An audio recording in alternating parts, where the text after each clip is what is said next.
The story of the Aryan Brotherhood did not start with violence or blood. It started with total quiet. It was the kind of quiet that you only find inside strong walls made of concrete and steel, and in the heavy feeling of a man's own bad choices. In the year 1963, before anyone guessed how much trouble was coming, a 21-year-old criminal named Raymond Red Calder sat in the waiting area of San Quentin State Prison. His wrists were in handcuffs, his lip was cut open, and his future looked like a long, thin hallway with no doors to escape through. Red was not a person who hated others because of their race. He was not like that back then. Not really. He had grown up in Oakland as a poor Irish American. He was too quick to use his fists for his own good. He had hung around with small-time criminals and people who caused trouble, but he had never been part of anything bigger than a fight in a neighborhood bar. However, as he sat in that intake room, listening to the buzzing sound of the lights and the shouting coming from far away in the prison, he felt something changing inside of him. Maybe it was fear. Maybe it was his natural need to stay alive. Or maybe he realized that prison had its own rules, and these rules were older and tougher than any laws written by the state of California. The officer who was doing his paperwork hardly looked up as he spoke. "Once you go into the main area," he said, tapping on a paper, "stay with your own kind of people. That is the only advice you will get for free." Red did not understand what that meant at the time, but he would understand soon when he walked into the cell block for the very first time. It was like walking into a wild world that should not have existed, but it grew strong anyway. Every group had its own corner and its own colors. They had secret marks carved into the concrete and steel to show their territory. Black prisoners walked with the confidence of men who had already built groups to help each other. Mexican groups talked to each other just by looking with their eyes, which showed they had a strict system for a long time. But the white prisoners were all over the place. They were broken up into old motorcycle gangs, small loose groups, or loners. These were men who were too alone or too stubborn to work together. Red saw this right away. The white prisoners had a lot of people, but they had no plan, no order, and no unity. In a place like San Quentin, where having friends was the only thing that mattered, being alone was very dangerous.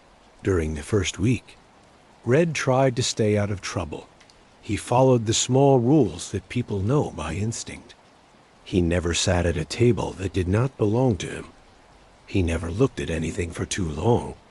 He never went into another man's row of cells unless he was invited. But even so, he was noticed. A group of black guerrilla family members saw that a new white prisoner was an easy target. They cornered him in the shower. They did not try to kill him. They just wanted to test him and scare him. They wanted to remind him that he was all alone. Red fought back, but he was clumsy and desperate. He was driven only by fear. He lasted for 30 seconds before he was on the floor, coughing up blood and soap. When he crawled out of the shower, he had a towel wrapped around him like a shield. He saw two men watching him from the end of the row. They were both white. They both had many tattoos, and they both stood with the relaxed pose of hunters in their own home. The taller man stepped forward. "You stood your ground," he said. "Most people do not." His name was Thomas Stoker Vaughn. His partner was Mitchell Mitch Brandt. Neither of them was the boss, yet because there were no bosses at that time.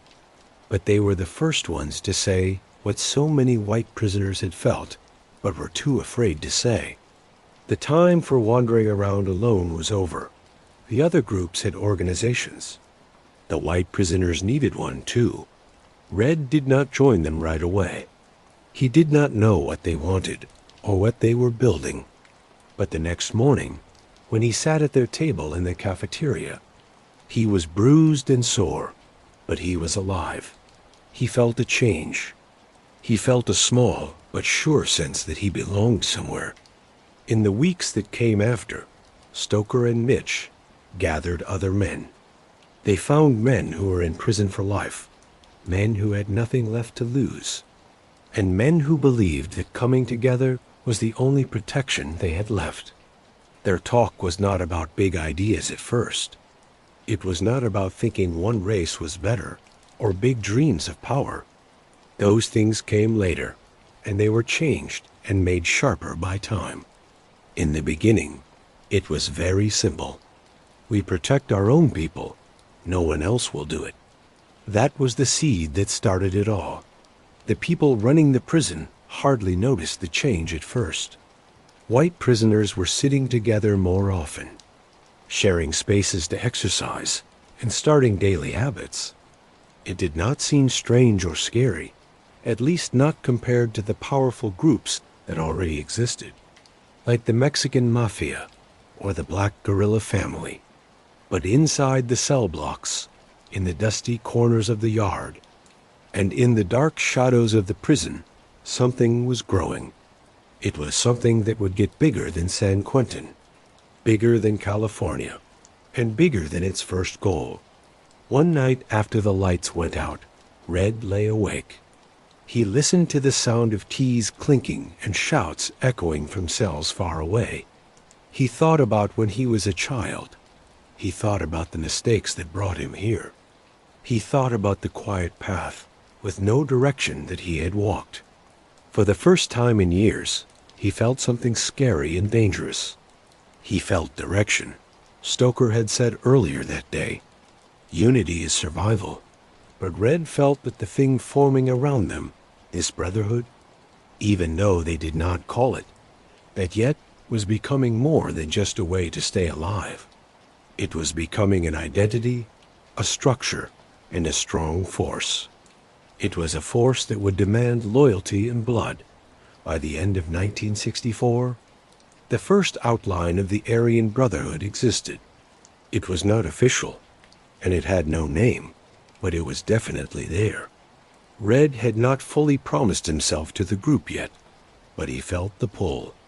He felt the seriousness of belonging in a world where being alone meant death. Somewhere deep in the prison, in a room lit by a single flickering light bulb, Stoker and Mitch spoke quietly about what would happen next. They talked about organization, promises, and making rules.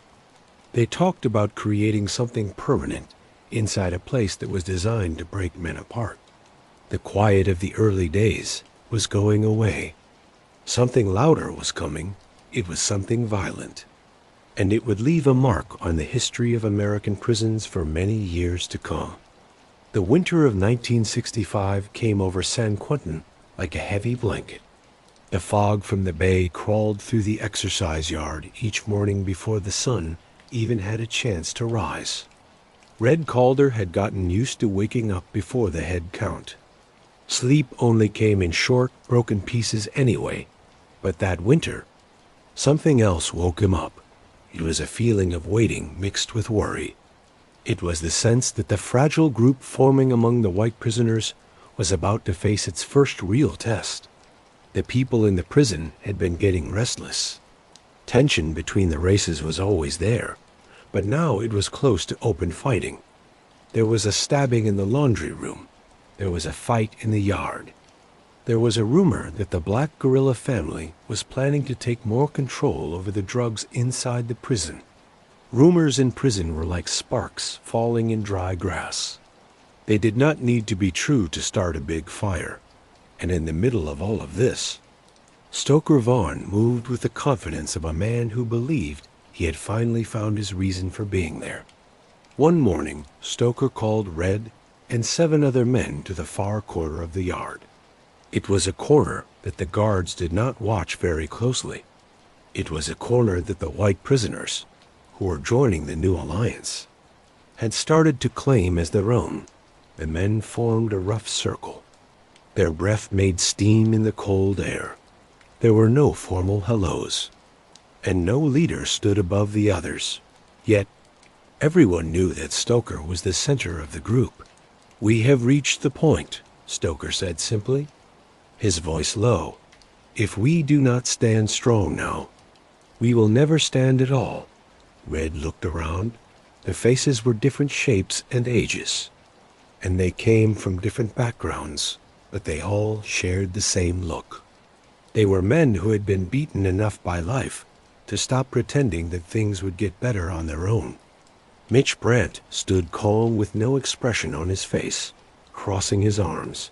Behind him, a thin prisoner named Russell Burns Knott cracked his knuckles like he wanted something to happen. Red asked, "What is coming?" Stoker's eyes got hard. "The BGF hit one of our guys last night. A guy named Tanner. You did not know him. But that does not matter. They left him bleeding behind the workshop. They think we will just let it go."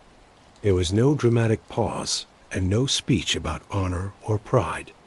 It was just the cold truth of prison politics. If they did nothing, they were saying that they were victims. And victims in San Quentin did not last very long. Mitch stepped forward. "This is the moment we make a choice. We either stay scattered, or we become something real.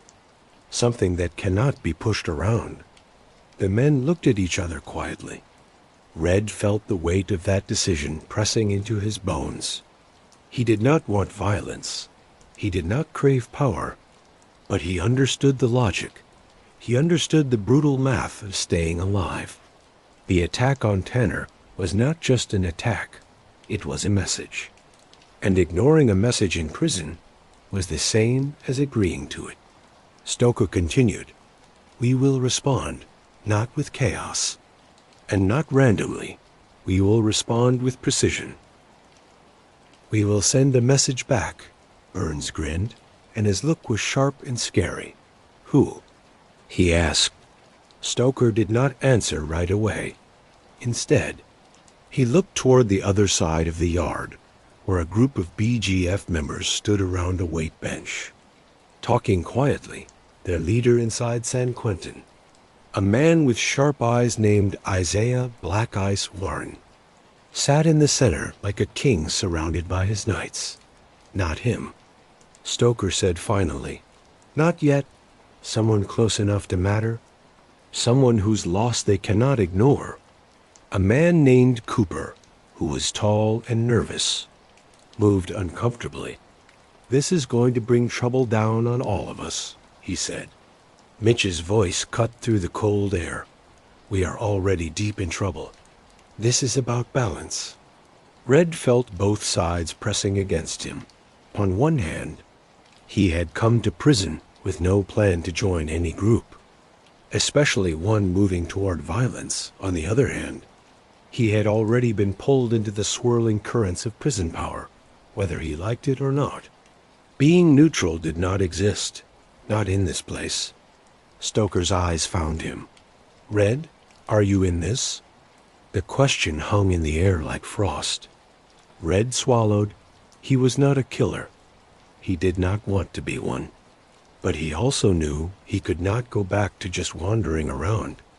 He had already taken that first step when he sat at their table, when he accepted their protection, and when he allowed himself to believe that unity was possible. "What needs to be done?" he said. Stoker nodded once. Satisfied, in the days that followed, the men planned carefully. That was one of the first special traits of the Brotherhood before it even had a name. Violence was not messy. It was planned and strategic. It was a message, not just an outburst. They studied patterns. They looked at who walked where. They looked at who guarded whom. They looked for who was weak. They waited for an opening. And eventually, the opening came. The target was a middle-level BGF member named Lawson Reed. He was known for being loyal and efficient. He was important enough that his absence would be noticed. Lawson liked routine. He lifted weights every afternoon at the far end of the yard. His spot was predictable. His group of guards changed loosely. Being predictable was dangerous in prison. Red did not want to be the one holding the weapon. Mitch would do that. Burns would cause a distraction. Cooper would watch the guards and signal if anything changed. Red's job was simple but very important. He had to stop Lawson's friend, who always stayed nearby. He had to keep him away long enough for Mitch to make his move. Simple did not mean easy. The day came with a thin layer of fog hanging over the yard. Red felt every nerve inside him shaking. Stoker walked past him, brushing his shoulder with a tiny movement to reassure him. Mitch, with his hands wrapped casually in a towel to hide the weapon, moved like a ghost through the crowd. Burns started the distraction. He started an argument near the basketball court that was loud enough to get attention, but not so big that it alerted the officers right away. It was just enough noise and just enough trouble. Red approached Lawson's friend, a heavy man named Fish. He pretended to trip and bumped into him. He mumbled an apology. Fish shoved him. Looking annoyed, Red shoved back, making it just big enough to get Fish's full attention. For 30 seconds, the world became small. It was just a tense bubble of shoving, insults, and fake fighting. Then, behind him, Red heard a faint, choked gasp. He did not turn around. He did not need to. Mitch had done his part. Fish suddenly noticed the change in the yard. He pushed past Red, but it was too late. Lawson Reed lay on the ground. His eyes were wide with shock. Blood was pooling around him in a terrible stillness. Guards blew their whistles. Shouts broke out. Mitch disappeared into the crowd like he had no connection to it at all. Red's heart pounded hard. He did not feel happy. He felt the huge size of what had just happened. A line had been crossed for him, and for all of them. That night during the lockdown, Stoker whispered through the bars toward Red's cell. "This was our first, but not our last. Black ice will respond. Be ready." Red lay back on his bed, staring up at the ceiling. He felt empty, scared, and changed. In a single afternoon, he had stepped fully into the violent machine that would eventually become the Aryan Brotherhood. He was not sure he liked who he was becoming. But it was too late. The gears had begun to turn. And prison gears never turn back. The days after the killing of Lawson Reed felt strangely stuck in time, as if time inside San Quentin had slowed down just enough to let tension fill every crack of the prison walls. Red Calder felt it in the way prisoners spoke more quietly. He felt it in the way guards walked the rows with sharper eyes. He felt it in the way each trip to the yard felt heavier than the one before. Violence in prison was never a surprise. Yet, there were moments when everyone knew things had changed from normal chaos to something much more planned. And everyone knew this killing had been planned. Black Ice Warren did not fight back immediately. That was what bothered Red the most. Silence, when it came from a man like Warren, was not because he was gone. It was because he was thinking.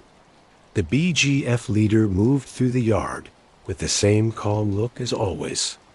But every look he gave toward the white section of the yard felt colder and more exact. He was not angry. Angry men made mistakes. Warren was patient. That meant the storm was coming. And it would not be small. Stoker Vaughn pulled Red aside 2 days after the incident. They stood near the fence line where the fog drifted in thick clouds, hiding the world beyond the sharp wire. Stoker kept his voice low. "We made our move. Now they are going to make theirs. We do not wait to get hit. We prepare." Red nodded, though it was clear from his tight jaw that he had been preparing since the moment Lawson hit the ground. Stoker, seeing that Red was uncomfortable, added, "You did your part. It was clean." Red looked away. "It did not feel clean. This is prison." Stoker replied, "Clean does not exist. Mitch Brant joined them. He was the always calm enforcer of their forming brotherhood. Mitch never seemed shaken, never seemed sorry, and never seemed anything but quietly sure. Black Ice has a system, he said. He will not hit back in a messy way. He will target someone who matters. Which means he will target one of us. Red swallowed hard. The reality of it pressed into his ribs like a knife. Who? He asked. That depends on who he thinks is the heart. Mitch said, Stoker is the organizer. I am the knife. Burns is the chaos. You. He paused, thinking, you are newer. But you are loyal now. That matters. Red did not know if that was a compliment or a warning. The three of them watched the yard as the groups shifted around. Mexican mafia members stood tightly together, deciding whether to get involved. Smaller white groups watched the new brotherhood with curiosity or fear. The BGF stayed close together, silent as if saying a quiet promise. That night, the lockdown felt unnaturally long. Red lay awake, listening to the sounds of the prison settling into its night rhythm. The steel expanded, men coughed, someone whispered 3 cells down, and distant doors clanked. He thought about his past. He thought about how he had stumbled into this alliance. He thought about the invisible line that separated the man he used to be from the man he was becoming. He was not sure if he could cross back over that line. The revenge came 4 days later. It happened in the cafeteria during breakfast, when the noise covered up warning signs and movement blended into a messy crowd. Red was sitting at the white section table with Stoker, Mitch, Burns, and 2 new men who had recently come to them. They were quiet, watchful men who saw the Lawson attack as proof that the whites finally had strength. Red felt something was wrong before anything happened. Maybe it was instinct, or maybe it was paranoia. But the moment 3 BGF members moved in a tight group toward their table, he felt the change in the air. They did not go for Stoker. They did not go for Mitch. They went for Burns. Burns had always seemed untouchable, sharp, and wild. He was eager for violence in ways that scared even the men sitting next to him. But being unpredictable did not stop a knife. One of the BGF members jumped forward. A weapon flashed in the dim lights of the cafeteria. The hit was quick and brutally silent. The blade went deep into Burns's ribs. Burns did not scream.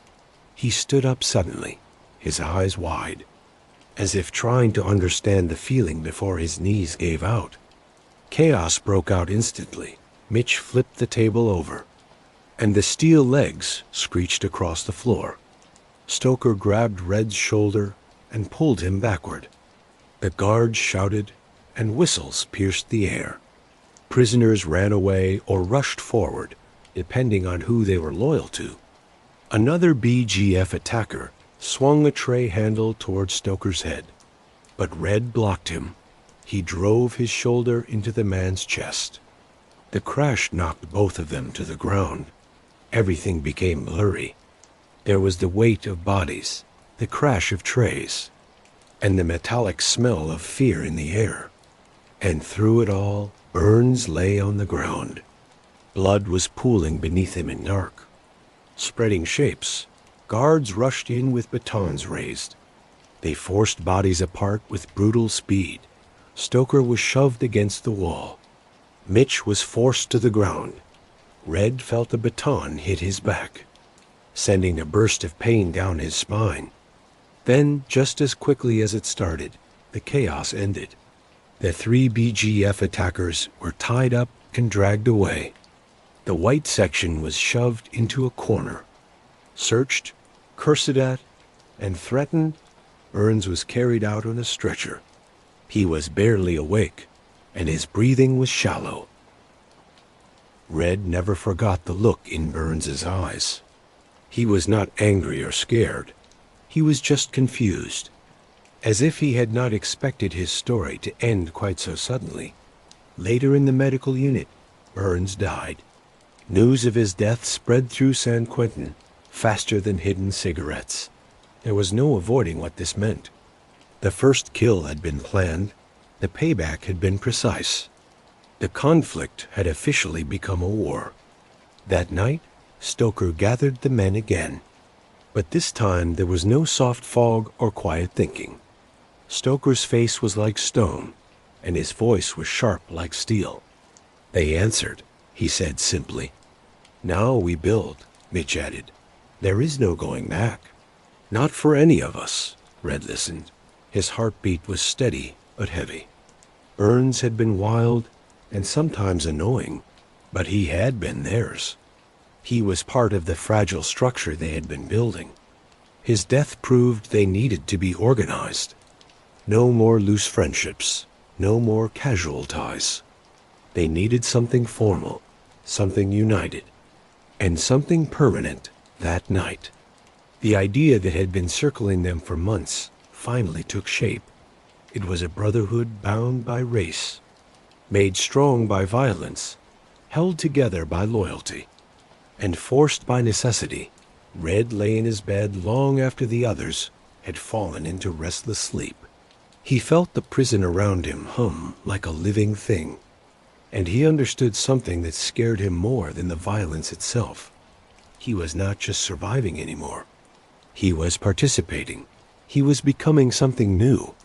The Aryan Brotherhood was not officially born that night. Not in name, not yet, but its heart had begun beating. And that heartbeat echoed in every dark corner of San Quentin. The death of Russell Burns not settled over San Quentin like a poisonous fog. It was invisible but choking. For 3 nights after he died in the hospital, the prison felt like it was holding its breath. Even the guards felt it. Conversations were shorter. Movements were sharper. Every prisoner, no matter their group, moved with the tense knowledge that the fragile balance of the prison had been broken again. Burns had been wild, reckless, and often annoying, but he had been part of something, and now he was gone. He was not gone because of a long sentence, but because of a planned, purposeful attack. The BGF had made their statement. Their revenge was aimed not at the most strategic target, but at a symbolic one.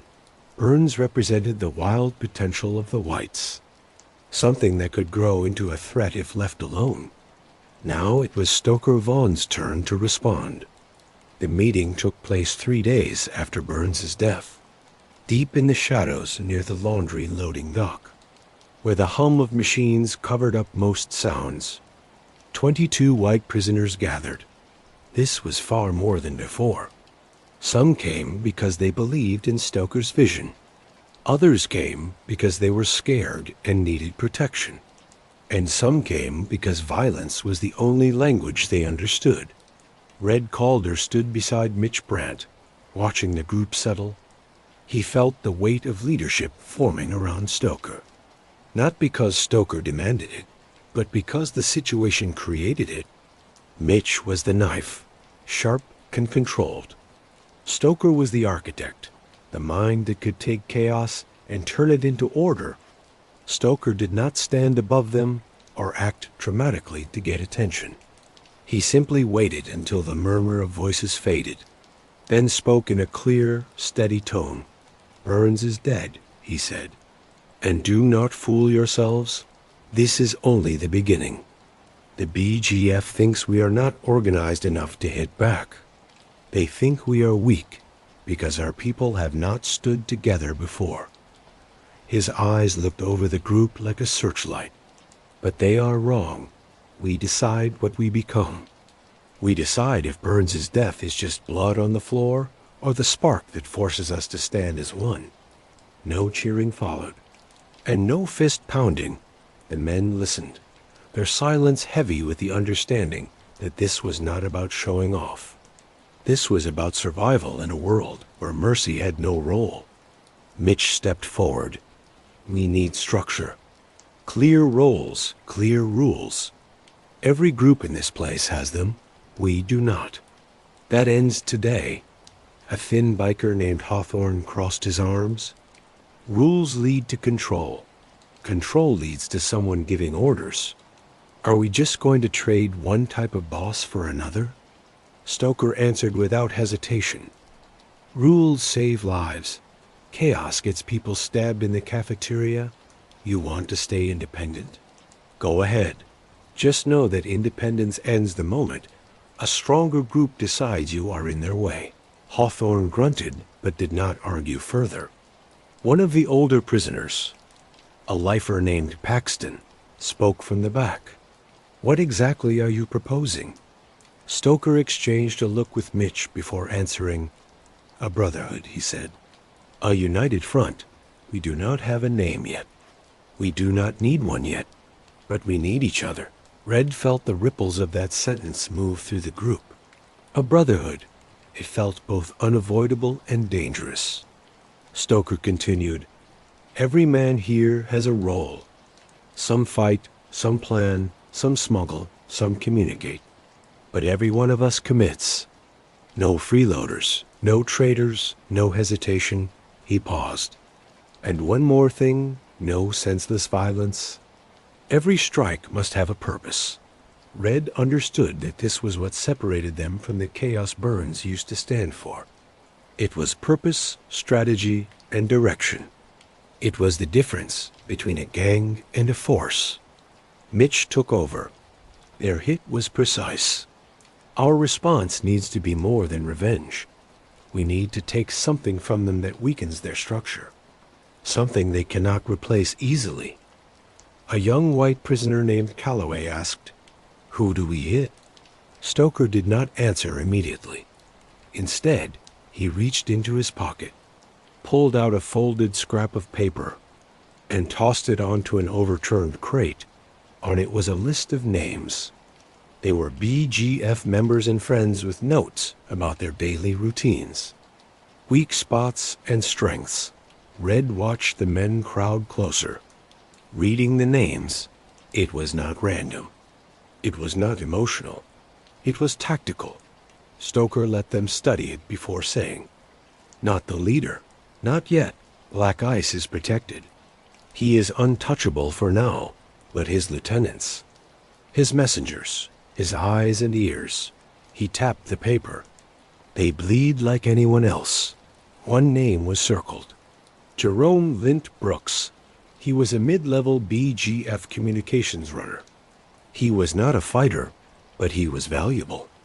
He carried messages between cell blocks, handled coordination, and was always surrounded by 2 guards. Killing him would be like cutting a muscle.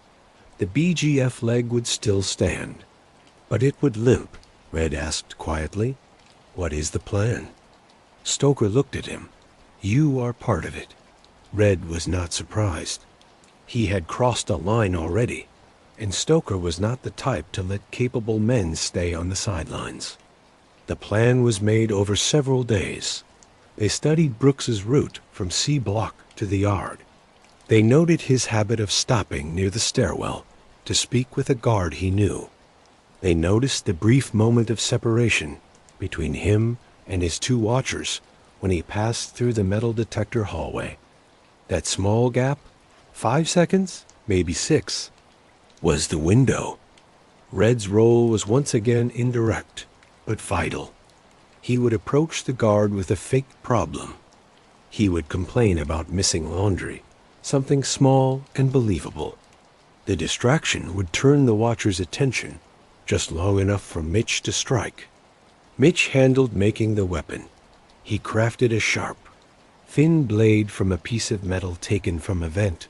Stoker handled the communication. He made sure the whites on nearby rows would create noise at the right moment to confuse the guard rotation. Every step had to be perfect. The day of the hit arrived under a misleadingly bright California sun. The metal detector hallway buzzed with normal traffic. Red approached the guard, acting frustrated. He raised his voice just enough to sound real. The watchers looked toward him, annoyed and distracted. And Mitch moved. It happened in silence. There was no dramatic jump. No cry, just a smooth, practiced motion.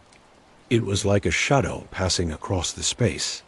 Brooks stiffened, his eyes wide, as Mitch's blade slid between his ribs and withdrew in a single clean motion. Brooks staggered, confused, trying to understand what had happened. Then he collapsed. The watchers shouted. The guard panicked. The hallway broke into movement. Mitch vanished into the crowd as if he had been part of it all along. Red felt the old weight inside him, the one that followed every act of violence. But this time, something else came with it, clarity. The act was not senseless. It was not chaotic. It was the cold evolution of a structure forming around them. That night, back in the shadows near the loading dock, Stoker spoke to the group again. "This is the beginning," he said quietly. "What we build now will outlive us. What we choose now will define us." Red listened, knowing Stoker was right. The Brotherhood had crossed another line, deeper and darker than before, and there was no retreat from the path they were making with their own hands. The Aryan Brotherhood still did not have a name, but its spine had been built, its blood had been spilled, its purpose had taken shape, and San Quentin would never be the same. In the weeks that followed the killing of Jerome Lint Brooks, the feeling at San Quentin changed again. It did not change with sudden explosions of violence, but in small shifting patterns. You could feel it in the way prisoners moved through the hallways. You could feel it in the way conversations stopped when certain men approached. You could feel it in the way the guards watched the white section, now with new suspicion. Anything that had once been unofficial was no longer just an idea. The Brotherhood, still nameless, now existed in real life, and the BGF knew it. Red Calder noticed the change most clearly during yard time. Before, the white prisoners had lingered in loose groups. Some groups barely noticed others. Now the men stood closer, more coordinated, watching one another's backs with careful loyalty. This unity was fragile, still growing and still uneven, but it was real. Stoker Vaughn and Mitch Brandt became the quiet center around which this new group formed. Men approached them with questions, requests, and worries. Stoker handled the strategic ones. Mitch handled the physical ones. Red, to his surprise, found himself acting as a bridge between them and the newer members. He explained what was expected, calmed nervous men, and repeated the principles Stoker was trying to teach. He had not asked for that role, but prison did not run on requests. It ran on what was necessary. One evening, Red sat with Stoker on the outer edge of the yard, near the fence line where the fog rolled in like a living thing. Stoker was unusually quiet that day. His eyes were narrowed as he studied the different groups of prisoners. "What is on your mind?" Red asked. Stoker did not look at him. Power shifts slowly until suddenly it doesn't. Brooks's death shook them, but not enough. We weakened one leg, but they are standing strong. And Black Ice, he is not a man who lets balance slip for long. Red felt a sting of worry. You think he is planning another hit? He is already planning it, Stoker said calmly. The question is when. Mitch walked up, hands in his pockets, face unreadable. Word is the BGF is tightening their inner circle. They are cutting down access routes and checking who moves where. They are preparing for something. Stoker nodded. We need to be ready too, not just reacting. Prepared. Prepared for what? Red asked. Payback, Mitch answered. But also the next step, Red frowned. The next step toward what? Toward the thing Stoker had been hinting at for weeks. The transition from scattered white unity to a fully structured organization. Something that would have rules, ranks, and responsibilities. Something that would not fall apart when pressure mounted. Stoker sighed. Everything we have done so far has been survival. But if we want to last, if we want to compete with the other groups. We need more than instinct. We need structure. And structure requires commitment. Red knew what that meant. Even if Stoker had not said it directly, the men would need to bind themselves deeper with promises, with loyalty, and with blood if necessary. 2 days later, the storm struck again. It happened in the shower block, where steam-clouded vision and sound echoed against tile walls. Red went there early, hoping to avoid the rush. 2 other white prisoners were inside, scraping razors across their chins with careful glances toward the doorway. Red was rinsing his hair when the yelling started. Footsteps pounded. A shadow passed behind him. Then a scream, sharp and terrified, was immediately swallowed by gurgling sounds. Red spun around. A white prisoner named Fletcher was pressed against the wall. A BGF member's blade was buried in his stomach. Another attacker jumped at the second white prisoner. Red did not think. Instinct took over. He grabbed the nearest thing his hand could find. A metal soap dish. He swung hard, smashing it into the attacker's temple. The man staggered, surprised, but not down. Red did not stop. He swung again, feeling the weight of violence move through him like momentum he could not control. The attacker hit the floor, but the first attacker had already vanished into the steam. Guards rushed in moments later. Batons raised, screaming commands. Men dropped to the tiles. Hands behind heads, water still running. Fletcher did not survive. He bled out before he reached the medical room. When word reached Stoker, something hardened inside him. Not sadness, though Red suspected some was there. Buried deep, it was determination. It was a final confirmation that the Brotherhood could not remain half-formed. That night, Stoker called another gathering. But this time, fewer men were invited, only those he trusted, those who had proven themselves willing not only to fight, but to keep the vision he carried. The meeting took place in a dim corner of the lower yard. The night air was heavy with moisture and danger. The lights flickered, casting long shadows across the concrete. Stoker looked at the group. Mitch, Red, Hawthorne, Calloway, Paxton, and 4 others, a small circle, but stronger than the 22 who had gathered before. Strength was not about numbers. It was about solidity. "We are past the point of debating," Stoker began. "The BGF has made their position clear.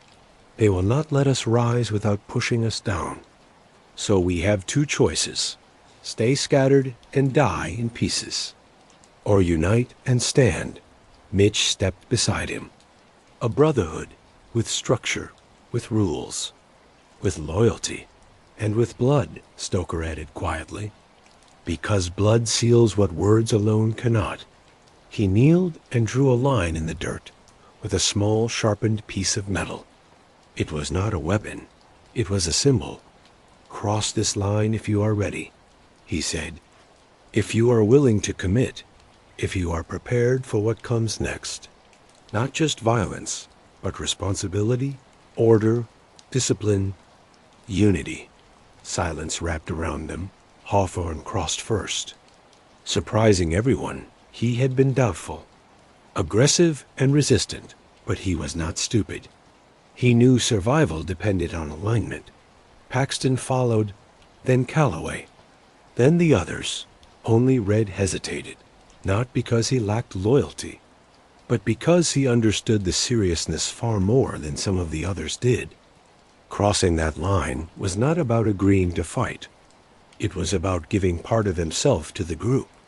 It was about becoming something more and something darker.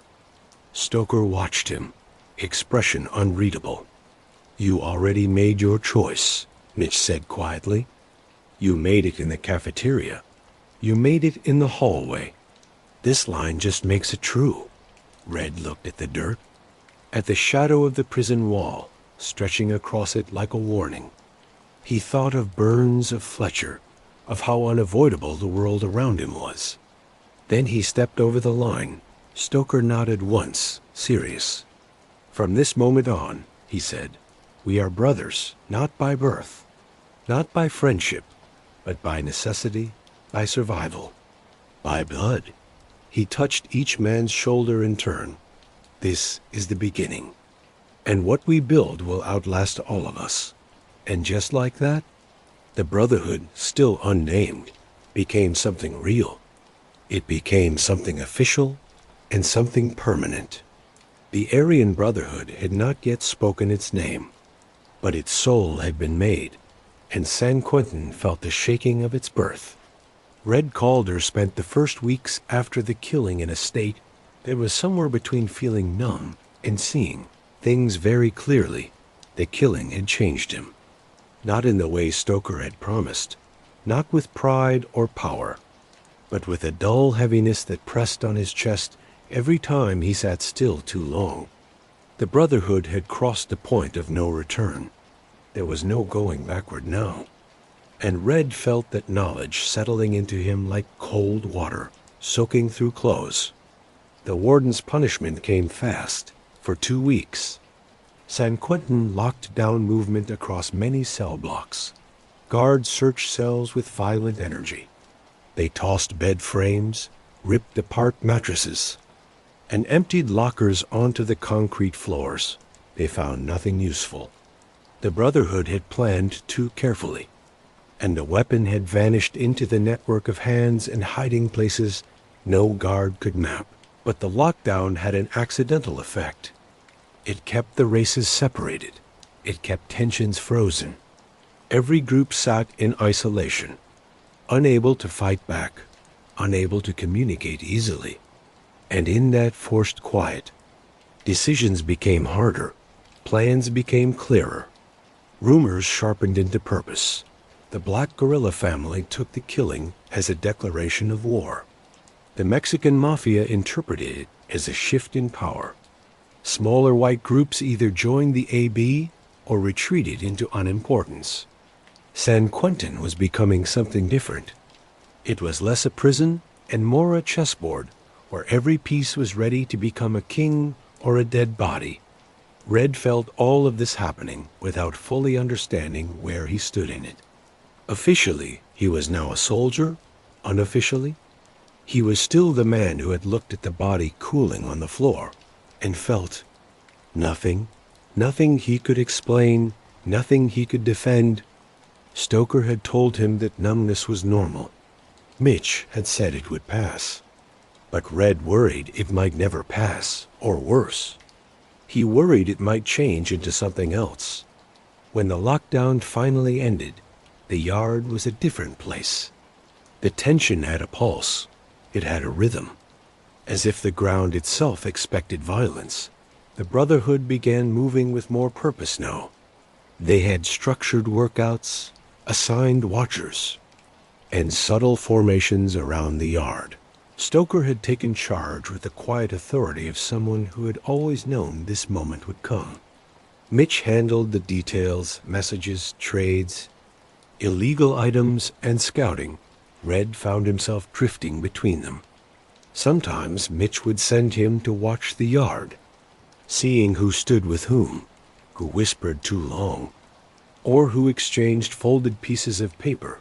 Other times, Stoker pulled him aside to talk about deep ideas like power, loyalty, identity, and survival. Stoker had a way of speaking that made even brutal ideas sound unavoidable. "It is not about hate," Stoker said one afternoon, sitting with Red on a low concrete wall. "Hate is messy. Hate gets you killed. What we are building is structure. Discipline, stability." Red nodded, though he was not sure stability was the right word for a group already leaving dead bodies behind. A few weeks after the lockdown ended, guard named Halverson pulled Red aside near the store. The man was older and heavy, with a mustache that looked like it belonged to a different time.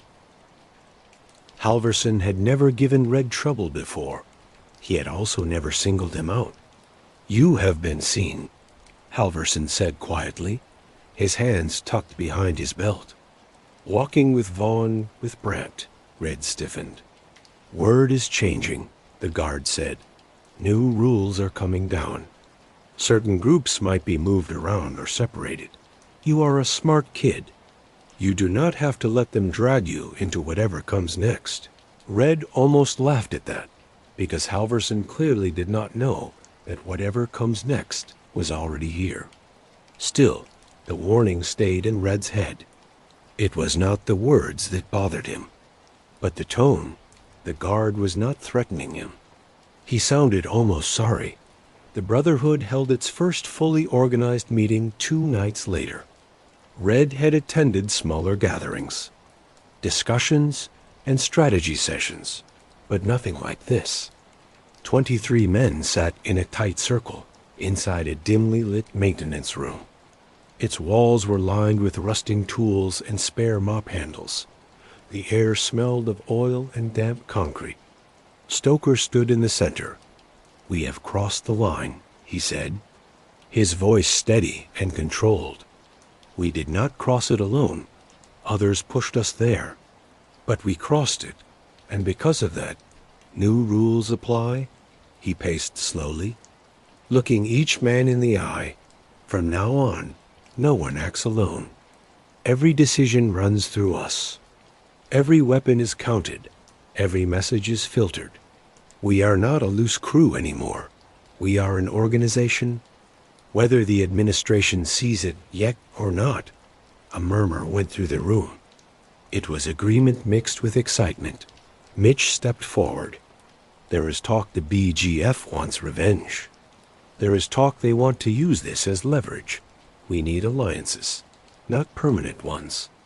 Just enough to keep the pressure balanced," Stoker nodded, then turned his gaze to Red. "Calder, stand up." Red felt the eyes turn toward him. He rose slowly. "You took the weight," Stoker said. "You stood with us. No running, no talking, no hesitation because of that. You move up. From today on, you are not just a soldier. You are responsible for the new intake." Red blinked, caught off guard. "New intake?" Mitch smirked. "We are growing fast. They will need direction." Stoker put a hand on Red's shoulder. "You give them the rules. You show them what this is. You make them understand why we exist." Red nodded. He did not feel ready, but readiness no longer mattered. The Brotherhood was pulling him deeper, whether he wanted it or not. That night, lying in his bed, Red thought about what it meant to guide new recruits. Would he be creating more men like himself? Men with something broken inside them? Men who would learn to numb themselves the way he had? Or was he creating something worse? Men who did not feel numbness at all, but enjoyment? The answer came sooner than he expected. A week later, a young prisoner named Matthew Mutt Hanley arrived at San Quentin. He was a skinny, jittery 20-year-old doing his first real time for burglary. The moment he stepped into the yard, he gravitated toward Red, eyes wide with fear, eager for protection. Red saw himself in the kid.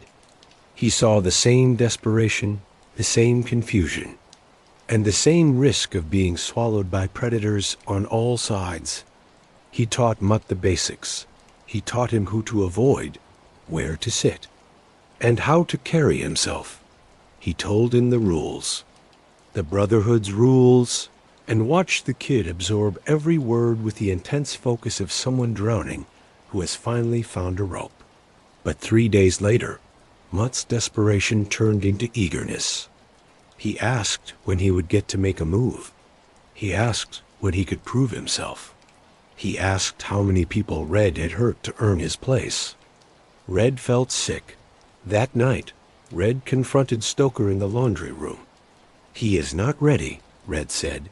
"He thinks this is some kind of game." Stoker looked at him with calm certainty. "Then teach him better."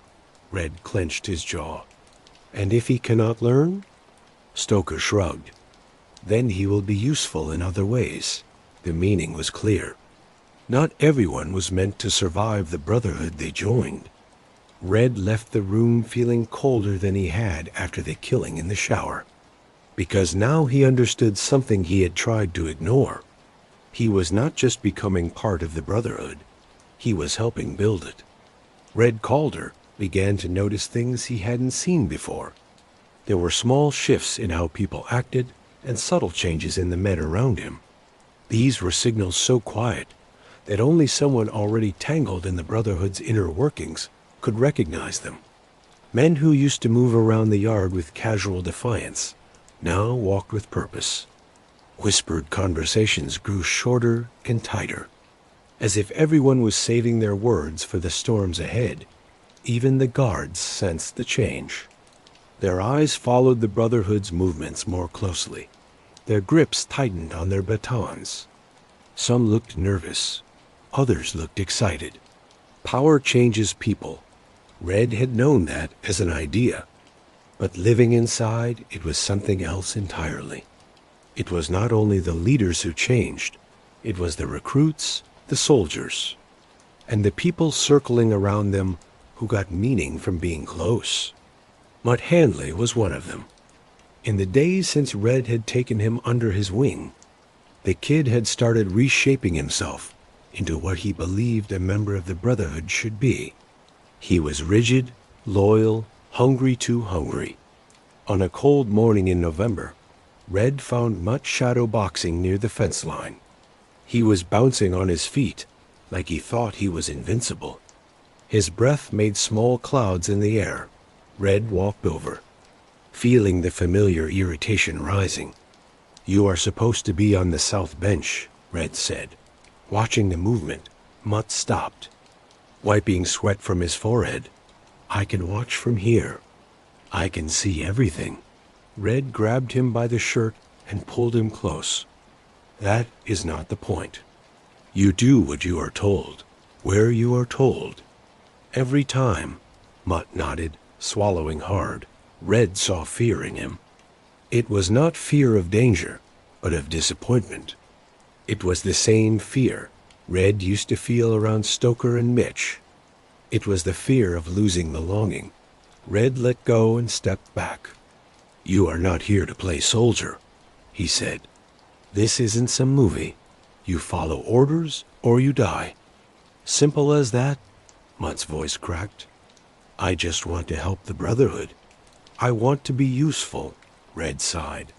Being useful doesn't mean being reckless. But Red knew that for someone like Mutt, the line between usefulness and recklessness was thin. And the Brotherhood had a way of turning thin lines into cracks. Later that afternoon, Red met with Mitch Brandt in one of the maintenance corridors.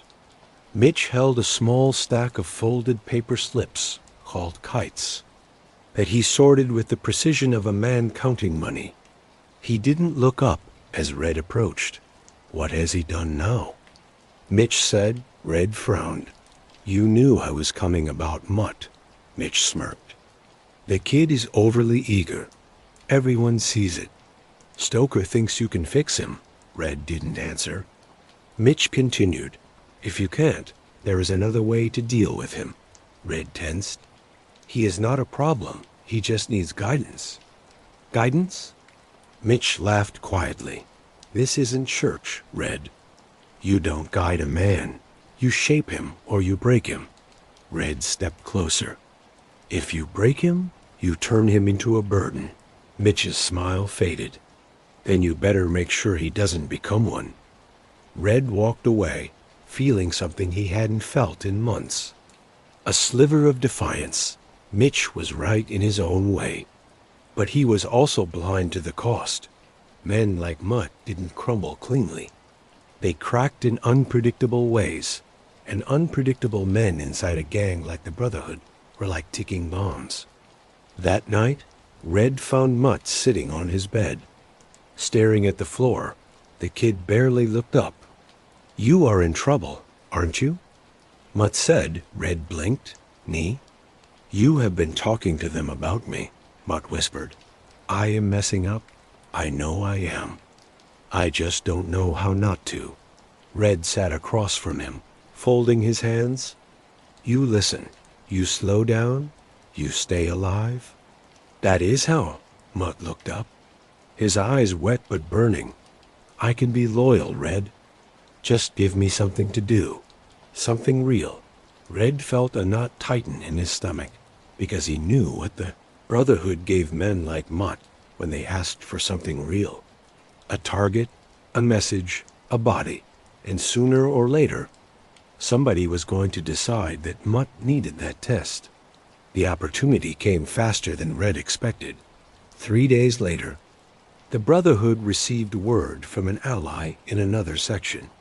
The BGF was planning revenge for the killing in the showers. Not immediately, because they wanted precision, but soon. A name floated back through the channels, Stoker Vaughn. The BGF wanted to send a message by taking the head of the Brotherhood's emerging leadership. Stoker listened to the news with the same calm he always had. If they want me dead, they will have to earn it, he said, as if discussing the weather, but Mitch saw an opportunity. If they are planning something, we can get ahead of it. Hit them first. Make them think twice. Red's pulse quickened. He knew what was coming before. Mitch even said the words. We need someone small, someone unnoticed, someone who can slip clothes. Mutt Hanley. Stoker nodded slowly, considering the idea without emotion. The kid wants to prove himself. Red stepped forward. He is not ready. Stoker looked at him. Not angry, just confused. You trained him. And I am telling you, Red said, if you send him on a hit, he will panic or he will overdo it. Either way, we lose more than we gain. Mitch folded his arms. So what? We wait for them to make the first move? That is not who we are anymore. Red shook his head. This wasn't strategy. This was pride. Stoker finally spoke. Red, you can guide him. If you think he needs support, you go with him. Red froze. Mutt looked up from across the room, eyes shining with a mixture of hope and terror. I can do it, he whispered. I won't let you down. Red felt something inside him break. Not the way Stoker had once described a growing hardness. No, this was the opposite. It was a hollowing out. Because he realized in that moment that the Brotherhood wasn't forcing him deeper. He was walking willingly against his better judgment. Against the part of him that still remembered who he used to be. Mutt was staring at him, waiting for an answer. Red exhaled slowly and nodded. All right. I'll go with him. Mutt's face lit up. Mitch smirked. Stoker simply said, Good. Red walked away that night, knowing he had taken a step that could not be undone. He had agreed to send a kid barely out of his teens into a situation designed to turn him into a killer, and he had agreed to stand beside him, not because he believed in the cause, not because he believed in the Brotherhood, but because he could not admit to them, or to himself, that he was no longer sure which side of the line he stood on. The plan was simple on paper, which meant it was far more dangerous in reality. The Brotherhood did not yet have the complex methods that would define it decades later. Their moves were still raw, improvised, and instinctive. But the idea behind this one was as old as prison politics. Hit first, hit quietly, hit hard. Red, Calder, and Mutt Hanley were selected not because they were the best, but because they were the least obvious. Red had a reputation for staying calm. Mutt was known for blending into a crowd. The BGF's watchmen knew Stoker's inner circle, but they still underestimated the new faces. Red tried to take some comfort in that, though it wasn't much. The target was a mid-ranking BGF member named Cornell Coat Jefferson. Not the leader killing the leader would have started a riot, but a significant enough figure to send a message. Coat handled communications, moving information between cell blocks, It was a vital role in an organization that relied on precision. Removing him would slow everything down, create uncertainty, and force the BGF to reconsider taking a strike at Stoker. At least that was the theory. On the morning of the hit, the yard felt different. It was the kind of difference Red couldn't explain, but sensed in every movement around him. Men stood in tighter groups. Conversations were shorter. Glances lasted longer. Something was vibrating beneath the surface of the prison, like tension in a wire stretched too far. Red and Mutt walked toward the workout area, keeping a steady pace. The weapon, a sharpened piece of metal hidden in a rolled-up sock, sat tucked inside Red's waistband. Mutt carried nothing. His job was to distract, to make noise, to move unpredictably. Red would do the strike. They reached the edge of the yard. Coat was sitting on a bench with two other BGF members. Their eyes were scanning lazily, but not with suspicion. They had no reason to expect that the new kid and the quiet white prisoner he followed would be a threat. Red leaned toward Mutt. "Remember the plan. We move only when they split." Mutt nodded, though Red could see the shaking in his hands. Fear, adrenaline, something worse. No matter how many times Red had tried to tell him, Mutt still seemed to treat the moment like a chance to impress, rather than a step into darkness. Minutes passed. A guard blew a whistle. Groups shifted. Men stood, sat, moved, and changed positions like pieces on a board. Then luck, good or bad, fell into place. One of Coates' companions was called over by a guard to be searched. The other walked toward the pull-up bars. Coat was alone. Red touched Mutt's shoulder. "Go." Mutt started toward the pull-up bars, deliberately bumping into the BGF lookout. "Watch it." The lookout barked. Mutt raised his hands innocently, stepping back with exaggerated surprise. It was enough. Red moved in the opposite direction. Eyes forward, breath steady, he walked past Coates' bench, then turned slightly, as if adjusting his shoe. In that split-second motion, Red slipped the sock from his waistband, grabbed the metal shard, and stepped closer. He didn't say a word. He didn't make eye contact. He just thrust. The blade sank into Coates' side, deep and fast. Coat gasped, eyes widening, hands clutching at Red's shirt. Red twisted, not because he wanted to, but because Mitch had told him that twisting meant certainty. Coat collapsed sideways. It should have ended there. But nothing in San Quentin ended cleanly. Before Red could pull back, a shadow moved behind him. Another BGF member, one he hadn't seen, one no one had expected. The man lunged at Red. Tackling him off the bench, Red hit the ground hard, the blade sliding across the concrete. The wind left his lungs. A fist hit his jaw. Another caught his ribs.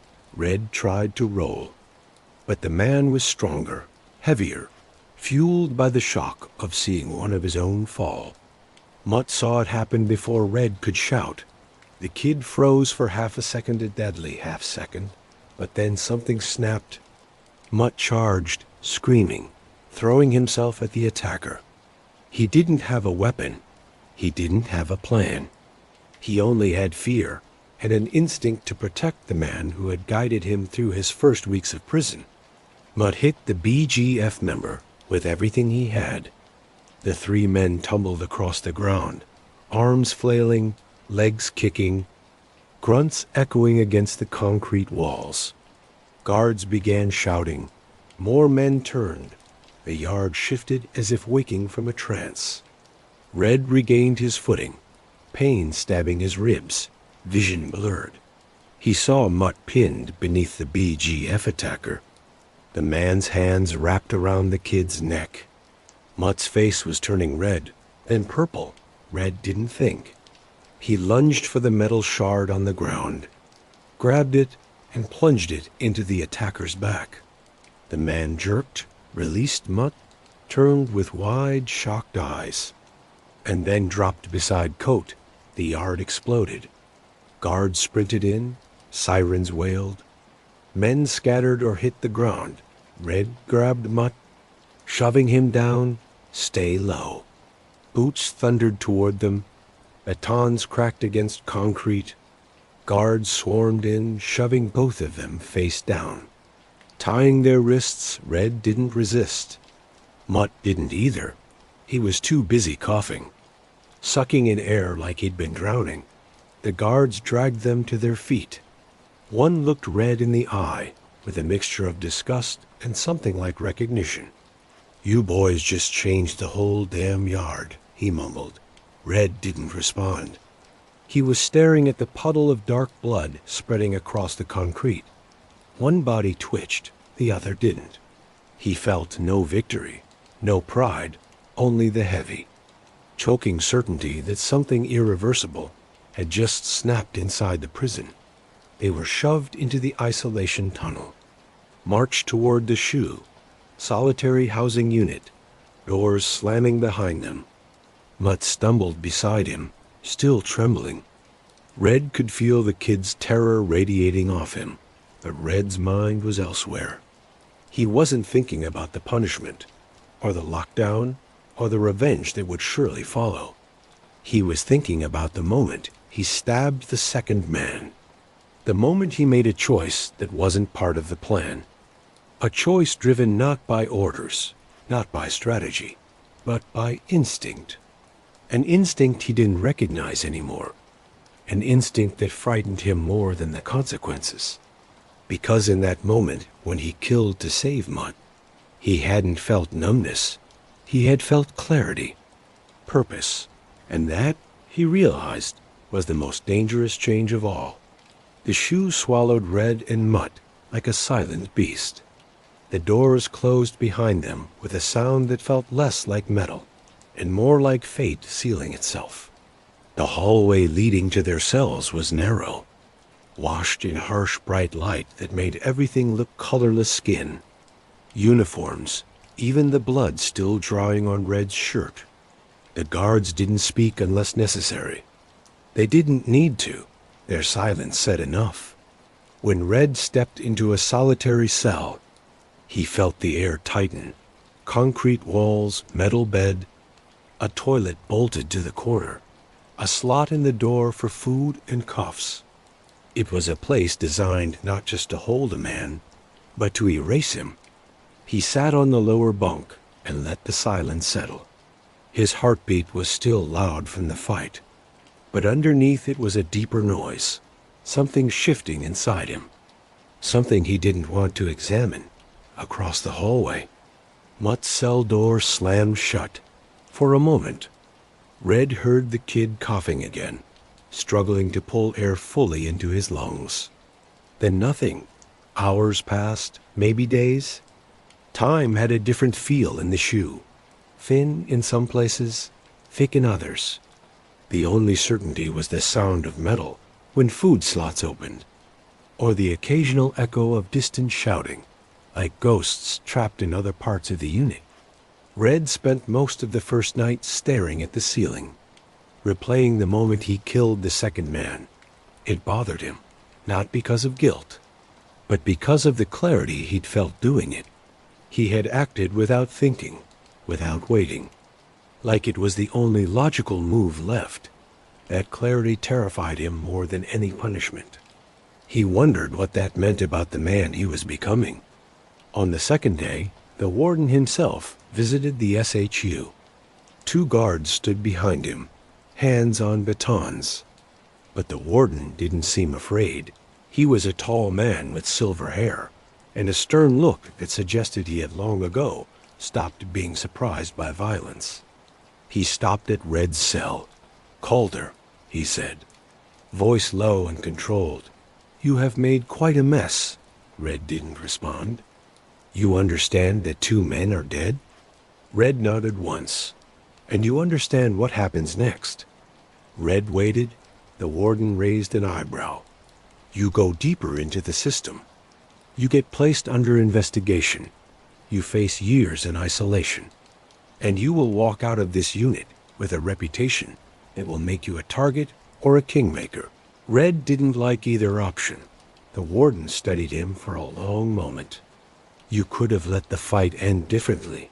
You could have backed off. You didn't. Red finally spoke. Mutt would have died. The warden tilted his head. Is that why you did it? Red didn't answer because even he wasn't sure. The warden breathed out through his nose. The Aryan Brotherhood is not something you control once you step into it. That is the part most of you boys don't understand. It controls you, it shapes you, and once it has shaped you, there is no reshaping. He turned away, then paused.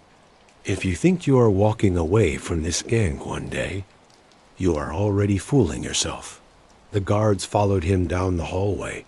The moment the echoes faded, Red felt the cell grow colder. On the third day, Red heard the soft scrape of metal from the food slot. He expected a tray.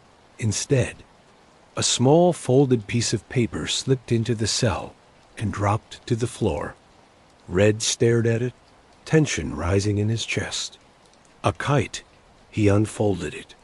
A single line written in tight block letters. Good work. You earned your place. No signature, no symbol. But he didn't need one. It was Stoker. The note was a blessing or a curse, possibly both. Late that night, Red heard whispering through the air vent.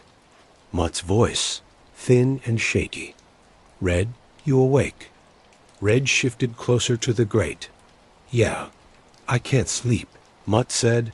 Every time I close my eyes, I see his face, the guy you know. Red waited, letting the silence stretch.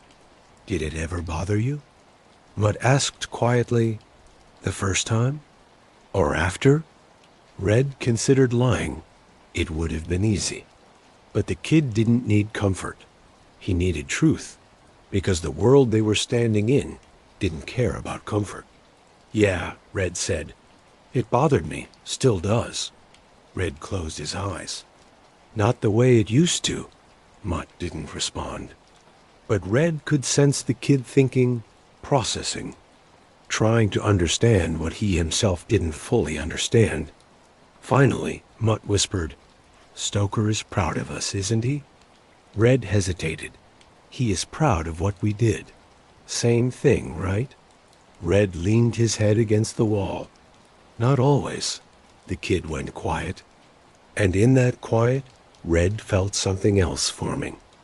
Mutt's identity shifting, twisting, rooting itself deeper into the Brotherhood's logic. He was becoming what they wanted. Whether Red wanted that or not didn't matter anymore. Days bled together. Red did push-ups until his arms shook, paced until his feet throbbed, counted cracks in the concrete just to keep his mind from spiraling. Eventually, guards told him and Mutt that they were being moved out of the shoe and back to the main units. The investigation had ended. Officially, the attack was called gang conflict. Unofficially, everyone knew exactly what it was. A power move, a warning, a declaration. When Red stepped out of the shoe tunnel into the main prison hallway, he felt eyes on him immediately. Guards, prisoners, even the workers cleaning the floors glanced at him differently now. He walked heavier with a weight he hadn't chosen, but now carried. He wasn't a nobody anymore. He wasn't even just a soldier. He was a man who had killed twice in one day. That made him valuable and dangerous. The escort guard leaned slightly toward Red as they walked. You think you climbed the ladder, the guard muttered. But ladders go up and down, and falls are faster. Red didn't respond. He didn't need to, because he already knew the truth. He hadn't climbed anything. He had been pulled up, and the same hands that pulled him up could drop him without hesitation. When the yard doors opened, the Brotherhood was waiting. Stoker, Mitch, 3 other lieutenants, and behind them, a group of newer recruits who watched Red like he was something out of a legend. Mutt stepped out beside him, and the kid's face lit up when Stoker nodded in approval. Stoker approached first, gripping Red's arm. "You held your ground," he said. "That is what matters," Mitch smirked. "BGF won't forget this." "Neither will we." Red saw admiration in their faces. But beneath it, he also saw something else. Expectation, responsibility, ownership. He wasn't just part of the Brotherhood now. He was becoming one of its tools, and whether he liked it or not, the prison had turned him into exactly what it needed him to be. The weeks that followed their return to the main unit were a lesson in both patience and pressure. Red Calder had expected a break, some brief period to adjust after the violence in the SHU. But San Quentin had no interest in giving rest. Instead, the prison seemed to shift around him like a living creature, testing his reactions, measuring his loyalty, gauging his strength. But Hanley stuck close, his eagerness cooled slightly by the shock of their first real violence.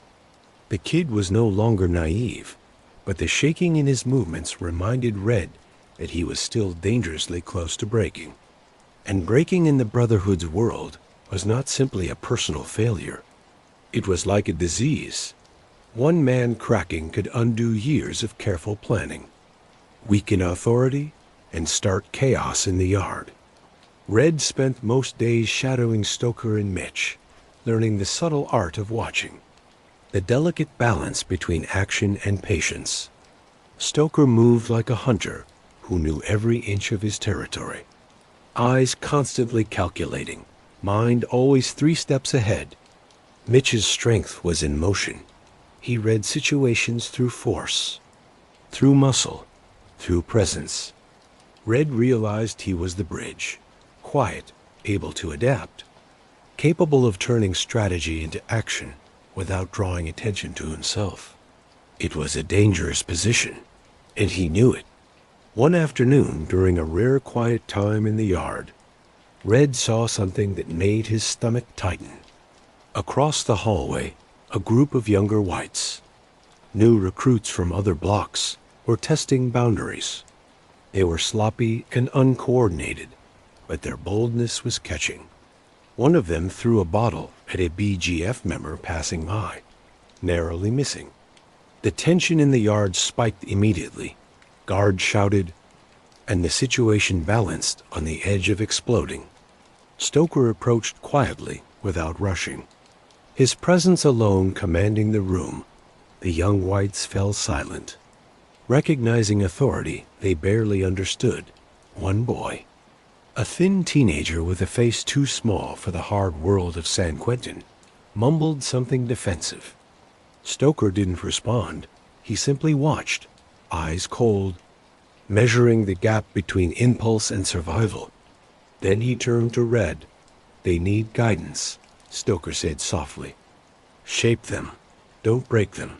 Not yet. Teach them what it costs to step out of line." Red nodded, but inside him, a storm was building. The cost of survival was a language he now spoke fluently, but teaching it without crushing a kid's spirit seemed impossible. And yet, that was exactly what Stoker expected. By evening, Red found Mutt alone near the fence line, hands gripping the chain links, eyes staring through the steel mesh as though he could see beyond the walls. The kid had grown quieter, thoughtful in a way that worried Red. Experience had taught him that silence in a place like this often came before action or disaster. "You are thinking too much," Red said, stepping up beside him. "Thought won't keep you alive here." Mutt shook his head. "I can't unsee what happened, the fight, the killing. It is in my head." Red's jaw tightened. He understood that clarity he had felt. The one that had scared him after the shoe fight was now creeping into Mutt. The boy was learning too fast, seeing too clearly, and Red could feel the momentum of it. the unstoppable pull toward darkness that prison demanded. "You adapt," Red said finally. "Or you die." Mutt nodded slowly, swallowing hard. "I'll try." "Try isn't enough," Red said. "You follow, you watch, you wait, then you act. And even then, you only act when it is necessary." That night, as Red lay on his bunk, he thought about what it meant to train someone in the art of survival and violence. It wasn't mentorship in the normal sense. It wasn't guidance or wisdom. It was conditioning, and like all conditioning, it left marks invisible to the eye, but etched deeply into the mind. Every lesson, every correction, every small victory or failure shaped the boy's instincts. His reflexes, his moral compass, or what passed for it behind these walls. The following week, the Brotherhood received news that the BGF was moving again. A more senior member, a man named Langston Spike Harris, had been moving through the units, quietly gathering allies, plotting a strike against the whites. The message came through a network of kites, whispered instructions, and coded signals. Red read it and felt the familiar tightening in his chest, the start of action. Stoker called a meeting in the workshop, with a smell of oil and sawdust mixed with tension. 20 men gathered this time, more than ever before, but smaller than the unit at large. Each one carried a quiet authority, their eyes showing understanding and fear. This was the core, the center of the Brotherhood that would eventually expand beyond the walls of San Quentin. And Stoker's control was total, not through violence, but precision. Red took Mutt to the back of the workshop, showing him how to watch patterns in movement, how to note gaps in guard rotations, how to measure human behavior for weaknesses. The boy absorbed everything, asking questions, repeating instructions, testing himself against Red's small corrections. Every time Red corrected him, he felt the weight of responsibility increase. Mutt's survival, his discipline, his ability to act under pressure, rested on Red's judgment. And Red had learned that judgment could be wrong. That night, as the lights in the units dimmed and the prison quieted, Red thought about how the Brotherhood had changed. It had grown in strength, in unity, in precision. Violence was no longer random. It was strategic, a language of authority and power. Every action, every strike, every planned scare fed into a system that had taken shape almost naturally under Stoker's direction. And Red was both participant and observer, shaping the future as much as living inside it. Mutt slept poorly in the bunk across from him, and Red watched the boy's chest rise and fall. The kid had survived, yes, but survival was only the first step. The real test was the change, the internalizing of rules, obedience, and the cold math of threat and opportunity. Red understood that he was no longer a simple soldier. He was a teacher in the art of becoming something the prison demanded, a warrior without hesitation, a man shaped by necessity, a brother within the Brotherhood. When dawn came, the yard awaited. Tension had thickened, a feeling that clung to every wall. Every doorway, guards watched, prisoners watched, and the BGF was out there somewhere, planning, waiting. The stage was set for the next confrontation, the next show of power, the next movement that would define life or death inside these walls. Red took a deep breath, feeling the weight of the past weeks settle on him. Every choice, every action, every life he touched or ended had brought him to this point. He glanced at Mutt, who looked just as tense, and he knew that neither of them would ever be the same. They had crossed lines no man should cross, and yet they had survived. For now, the Brotherhood was no longer a collection of men. It was a force, and Red Calder understood, perhaps for the first time, that to survive within it meant accepting what he had once feared: clarity, purpose, and the cold acceptance of violence as a tool, a language, and ultimately a necessity. The Aryan Brotherhood was rising quietly, methodically, unstoppably, and Red, whether he wanted to or not, was part of its spine. The next few weeks moved like a slow current, pulling Red and Mutt deeper into the world of the Brotherhood. The Yard, once a chaotic sea of rival groups and random violence, had begun to look like a chessboard. Every step, every glance, every conversation carried weight. Red felt it constantly, a low hum of planning, vibrating beneath the surface of the prison walls. Stoker had changed strategies. He no longer focused only on survival or immediate threats. Now he focused on influence. Power was no longer measured in kills or fear alone. It was measured in control over men, over spaces, over knowledge. Red saw it in the way Stoker commanded attention without shouting. He saw how men aligned themselves with him naturally, sensing that fighting him would cost them more than obeying him ever could. Mitch, ever the moving force, was expanding their reach. He organized small supply chains, communication lines, and security details.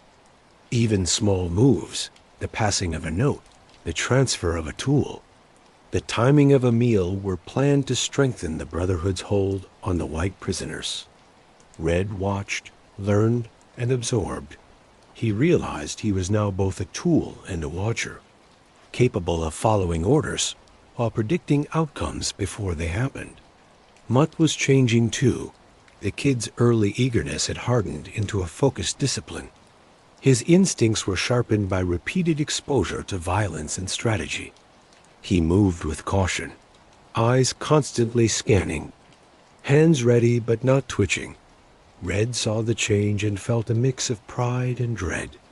The boy was becoming what the Brotherhood demanded, but at what cost? Red remembered his own early days.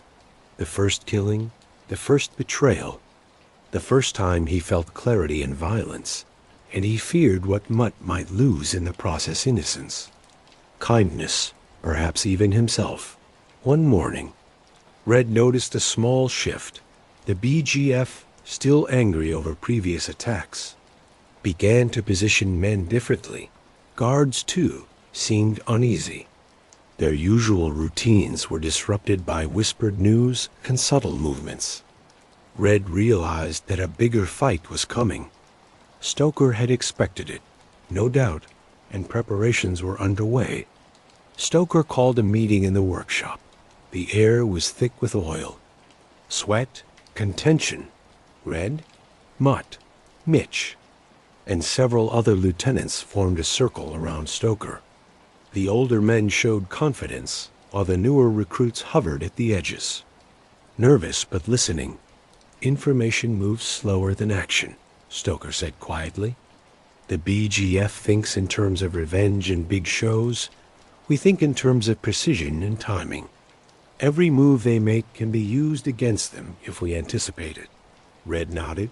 He understood that every interaction, every observation was now information. Every whisper, every glance could mean opportunity or danger. Mitch added, "Our people need to know their place. Everyone must have a role. The Brotherhood is not chaos. It is order enforced by understanding, by discipline, and when necessary, by violence." Red glanced at Mutt. The kid's eyes were steady now, alert and focused. Red could feel the boy taking in the message, preparing himself mentally for what was coming. The next day, the first true test of their coordination arrived. A BGF member known as Drexel D. Rock. Malone had begun moving in a pattern that suggested he was trying to attack a smaller white group within the Yard. Red, watching from the edge, recognized the chance. This was an opportunity to show strength without starting a full-scale war if handled carefully. Red approached Stoker and Mitch with what he saw.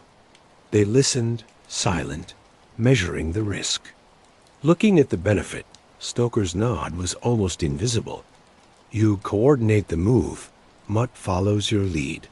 Red felt the weight of responsibility settle on him like a physical force. He had been tested before, but this was different. It wasn't just survival. It was strategy, leadership, and the shaping of men who now looked to him for guidance. He approached Mutt later that night. The rock is moving tomorrow. You stick with me, follow instructions. Exactly, Mutt nodded. Understood? No improvising. Red clenched his jaw. Improvise only if you have no choice. Otherwise, trust the plan. The next morning, the yard was alive with tension. Guards moved with precision, unaware of the subtle moves happening within the groups of prisoners. Red and Mutt positioned themselves at a point where D-Rock's path crossed with a small group of white prisoners. Timing was critical. One wrong step could turn into chaos. Red watched as D-Rock approached, confidence in his walk, unaware of the trap laid before him. When he reached the planned point, Red signaled Mutt.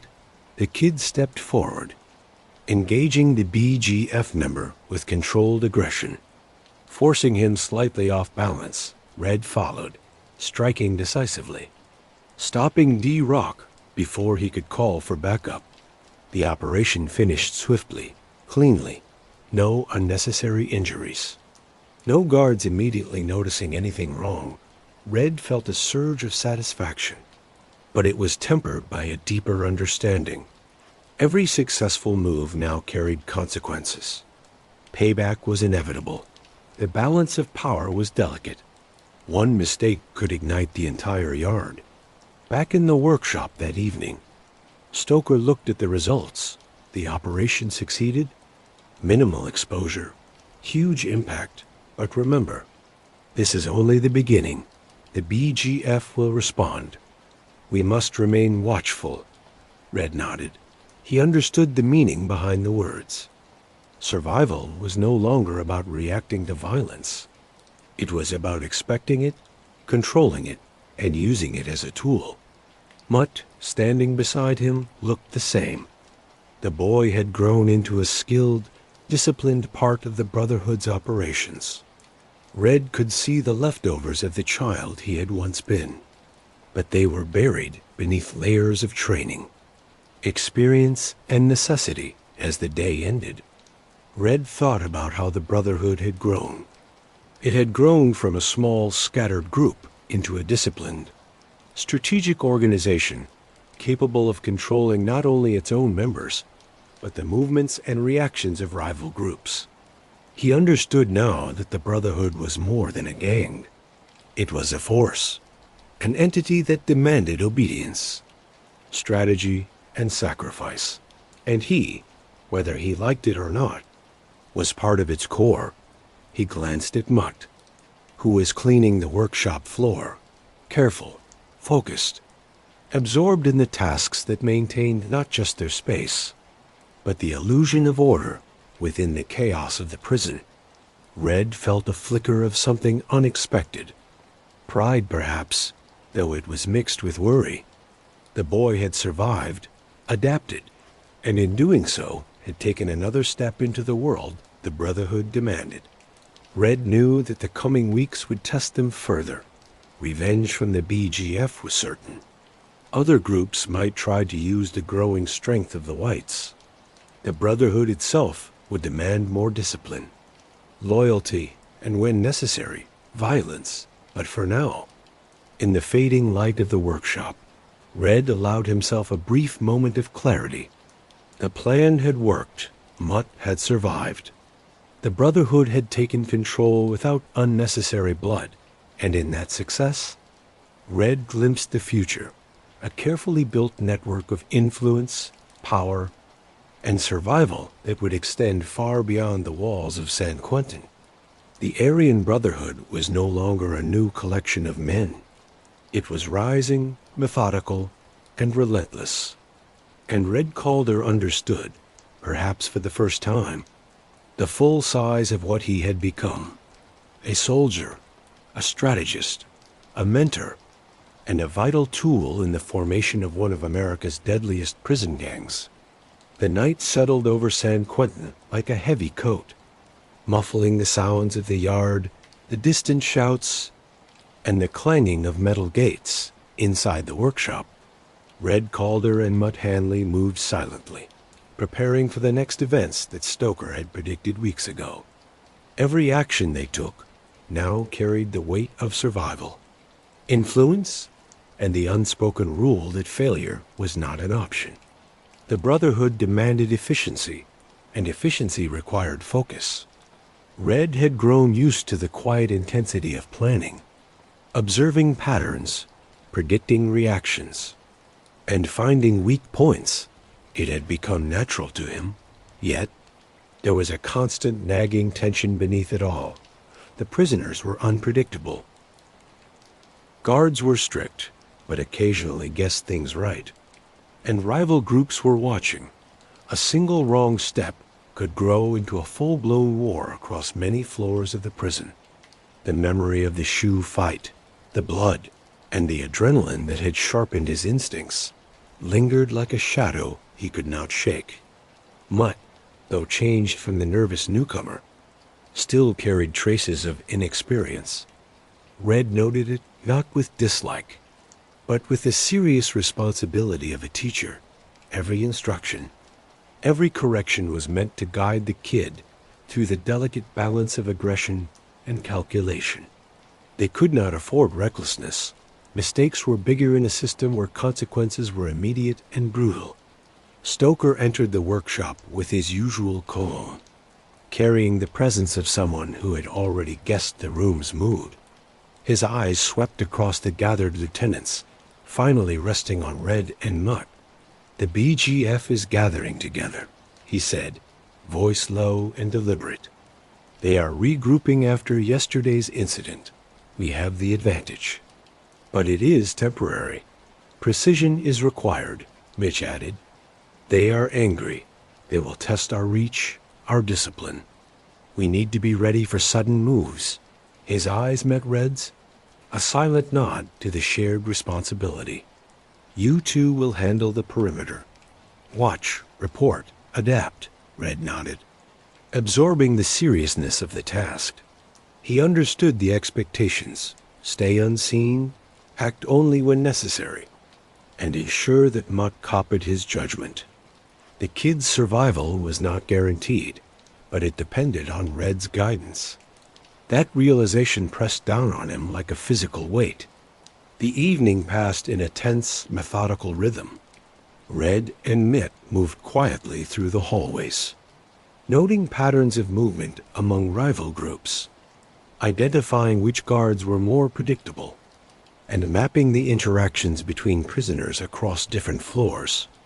Every detail mattered. Every observation could become a crucial advantage. Mutt's focus was amazing. The boy had transformed. But Red noticed the flicker of internal conflict that remained. He caught Mutt staring at a distant group of BGF members. Fists clenching, jaw tight, Red placed a hand on the kid's shoulder. "Focus on watching, not emotion," he whispered. "Anger can get you killed. Patience keeps you alive." Mutt exhaled slowly and nodded. But Red could feel the tension coiling within him. The boy's eagerness to act, to prove himself, was calmed but not gone. It was both a strength and a weakness. Later that night, Red returned to his bunk. Tired but alert, sleep was thin and uneasy. The memory of past fights, the waiting for the BGF's revenge, and the knowledge that the Brotherhood's power rested on constant watching weighed heavily. Red knew that the yard would not stay stable for long. The prison was a living system of tension, and every action had ripples. As he lay in the dim light, a soft scrape at the food slot drew his attention. A folded kite had been slid into the cell. Red unfolded it carefully. A single short message. Asterisk observe carefully. Actions have consequences beyond now. Leadership requires more than courage. It requires seeing the future. Asterisk, no signature, no fancy writing. But the meaning was clear. Stoker had sent the message. A subtle reminder of responsibility and the high stakes of their position within the Brotherhood. Red thought about the meaning. Leadership was no longer about brute force or personal survival. It was about shaping the behavior of others, expecting threats, and making decisions that balanced immediate action with long-term strategy. Every choice carried weight. Every decision was a potential turning point. Mistakes could cost lives or worse, weaken the fragile structure of the Brotherhood itself. The next day, Red and Mutt started watching the yard again. The BGF's movements were more planned. Their members were testing boundaries with small insults. Red noted patterns, shifts in where they stood, repeated glances towards certain cells, and mumbled conversations that hinted at planning. The prison had become a chessboard, and Red was beginning to see the pieces clearly. Suddenly, a small fight broke out between two lower-level prisoners, not part of either gang. The noise drew attention, and several BGF members moved to step in. Red signaled Mutt, and they both positioned themselves to watch without interfering. The incident got bigger quickly, but Red's presence, calm and deliberate, allowed him to track movements, find weaknesses, and guess the BGF's reactions. By mid-afternoon, it was clear that the BGF was testing the Brotherhood's edges. Looking for responses, Red and Mutt sent observations to Mitch via small signals. A combination of hand gestures and standing in certain spots allowed communication without attracting guard attention. The effectiveness of this silent coordination impressed even Red. He realized that the Brotherhood's strength was no longer just in brute force. It was in the ability to control information and change how things looked. As the day drew to a close, Red and Mutt retreated to the workshop to report. Mitch evaluated their findings with a critical eye, while Stoker's calm presence showed approval mixed with expectation. "Good work," Stoker said finally. "But remember, the BGF will adapt. We must adapt faster." Red understood perfectly. The Brotherhood's survival depended on constant change, on the ability to anticipate, respond, and enforce order within a chaotic environment. Every action they took now was both a defense and a show of power. That night, Red lay on his bunk, thinking about the weeks of change. He thought about the kid Mutt, and the careful shaping of his instincts, his understanding of the Brotherhood's rules, and the need for controlled aggression. He thought about the earlier killings, the clarity they had brought, and the weight of the choices he had made. And he understood something basic. There was no going back. The man he had been before joining the Brotherhood no longer existed. As he drifted into uneasy sleep, Red recognized the unavoidable truth. He was no longer just a participant in the Brotherhood. He was a part of its core machine, a man whose decisions and actions shaped the organization's path. And the prison, with all its violence, deception, and calculated moves, had forged him into something he barely recognized, but could not reject. The Aryan Brotherhood was rising, methodical, and relentless. Red Calder understood now that survival, influence, and leadership within it required more than courage. It required foresight, control, and the acceptance of a world where every action carried deep consequences.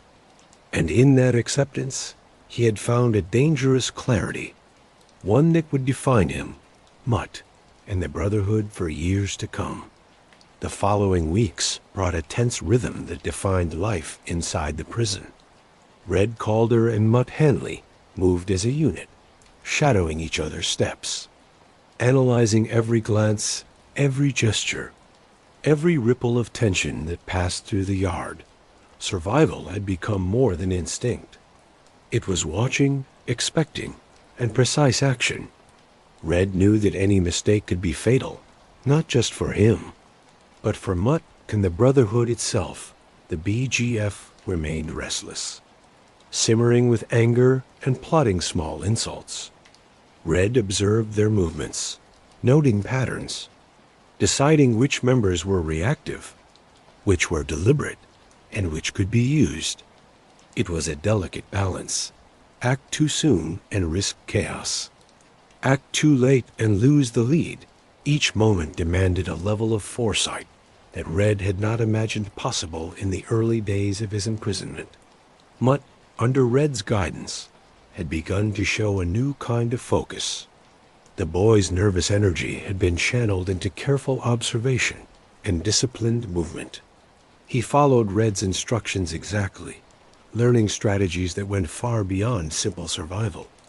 And yet, despite his progress, Red sensed a tension beneath the surface, a hunger for recognition, for purpose. That sometimes threatened to override caution. One evening, as the sun dipped low and shadows stretched across the yard, Red spotted a shift in the BGF's formation. Two men whom he had been tracking for days began moving toward a cluster of unaligned prisoners. Their intent was clear intimidation, perhaps even an attack. Red signaled Mutt to follow, and together they approached from a spot that allowed them to watch without being seen. "Stay calm," Red whispered. "Watch their reactions, note the distances, and keep your hands visible but ready." Mutt nodded, his jaw tight, eyes sharp. He had learned that instinct alone was not enough. Control, patience, and careful calculation were what allowed survival in a place like this. As the BGF men reached their targets, a small fight broke out. One of the unaligned prisoners resisted, throwing a punch that landed squarely on a BGF member's jaw. The confrontation could have grown into chaos. But Red acted decisively. He moved forward, placing himself between the fighters. Using his presence and controlled words to calm the situation, Mutt copied his movements, guiding another prisoner away, stopping interference.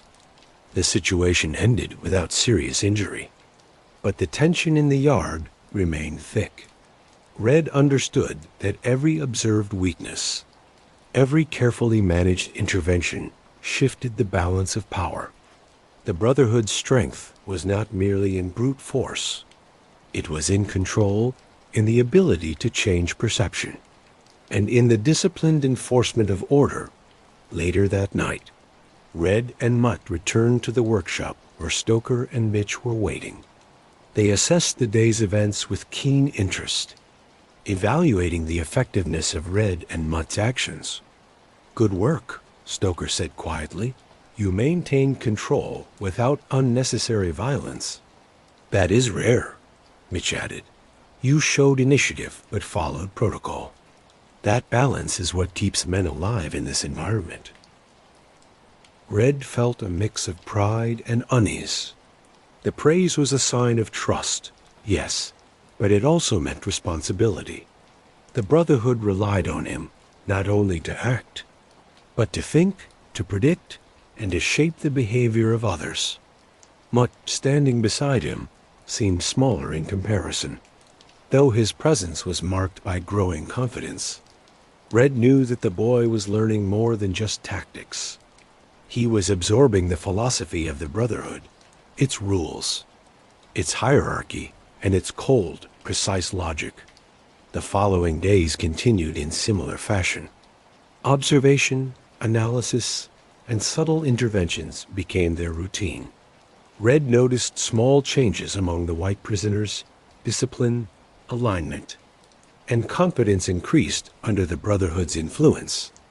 Even minor victories reinforced the hierarchy and the perception of power. Red and Mutt were becoming essential tools in this change.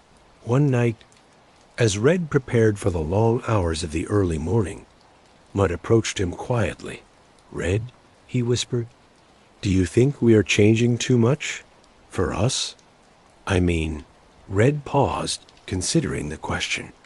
He had seen Mutt grow from a frightened, impulsive kid into a disciplined, calculating participant, but he understood the cost. The change required hiding fear, empathy, and hesitation. It demanded clarity and violence, a cold detachment that was both necessary and dangerous. We are adapting, Red said carefully. That is the only way to survive. But remember, what we become here doesn't have to define us forever. You take the lessons, not the weight, Mutt nodded slowly. Though Red could sense the boy wrestling with the internal conflict, survival required acceptance. Yet part of Mutt still held onto pieces of the person he had been before prison. As dawn approached, Red felt the familiar tension of waiting. The BGF was restless, their moves more deliberate, their insults increasing. Red knew that sooner or later, confrontation would grow beyond observation and subtle control. Strategy would give way to violence, and the Brotherhood would be forced to show dominance decisively. The yard awoke with the quiet rhythm of preparation. Guards moved predictably. Prisoners walked familiar paths. And the BGF positioned itself strategically. Red and Mutt took their stations, eyes sharp, bodies alert.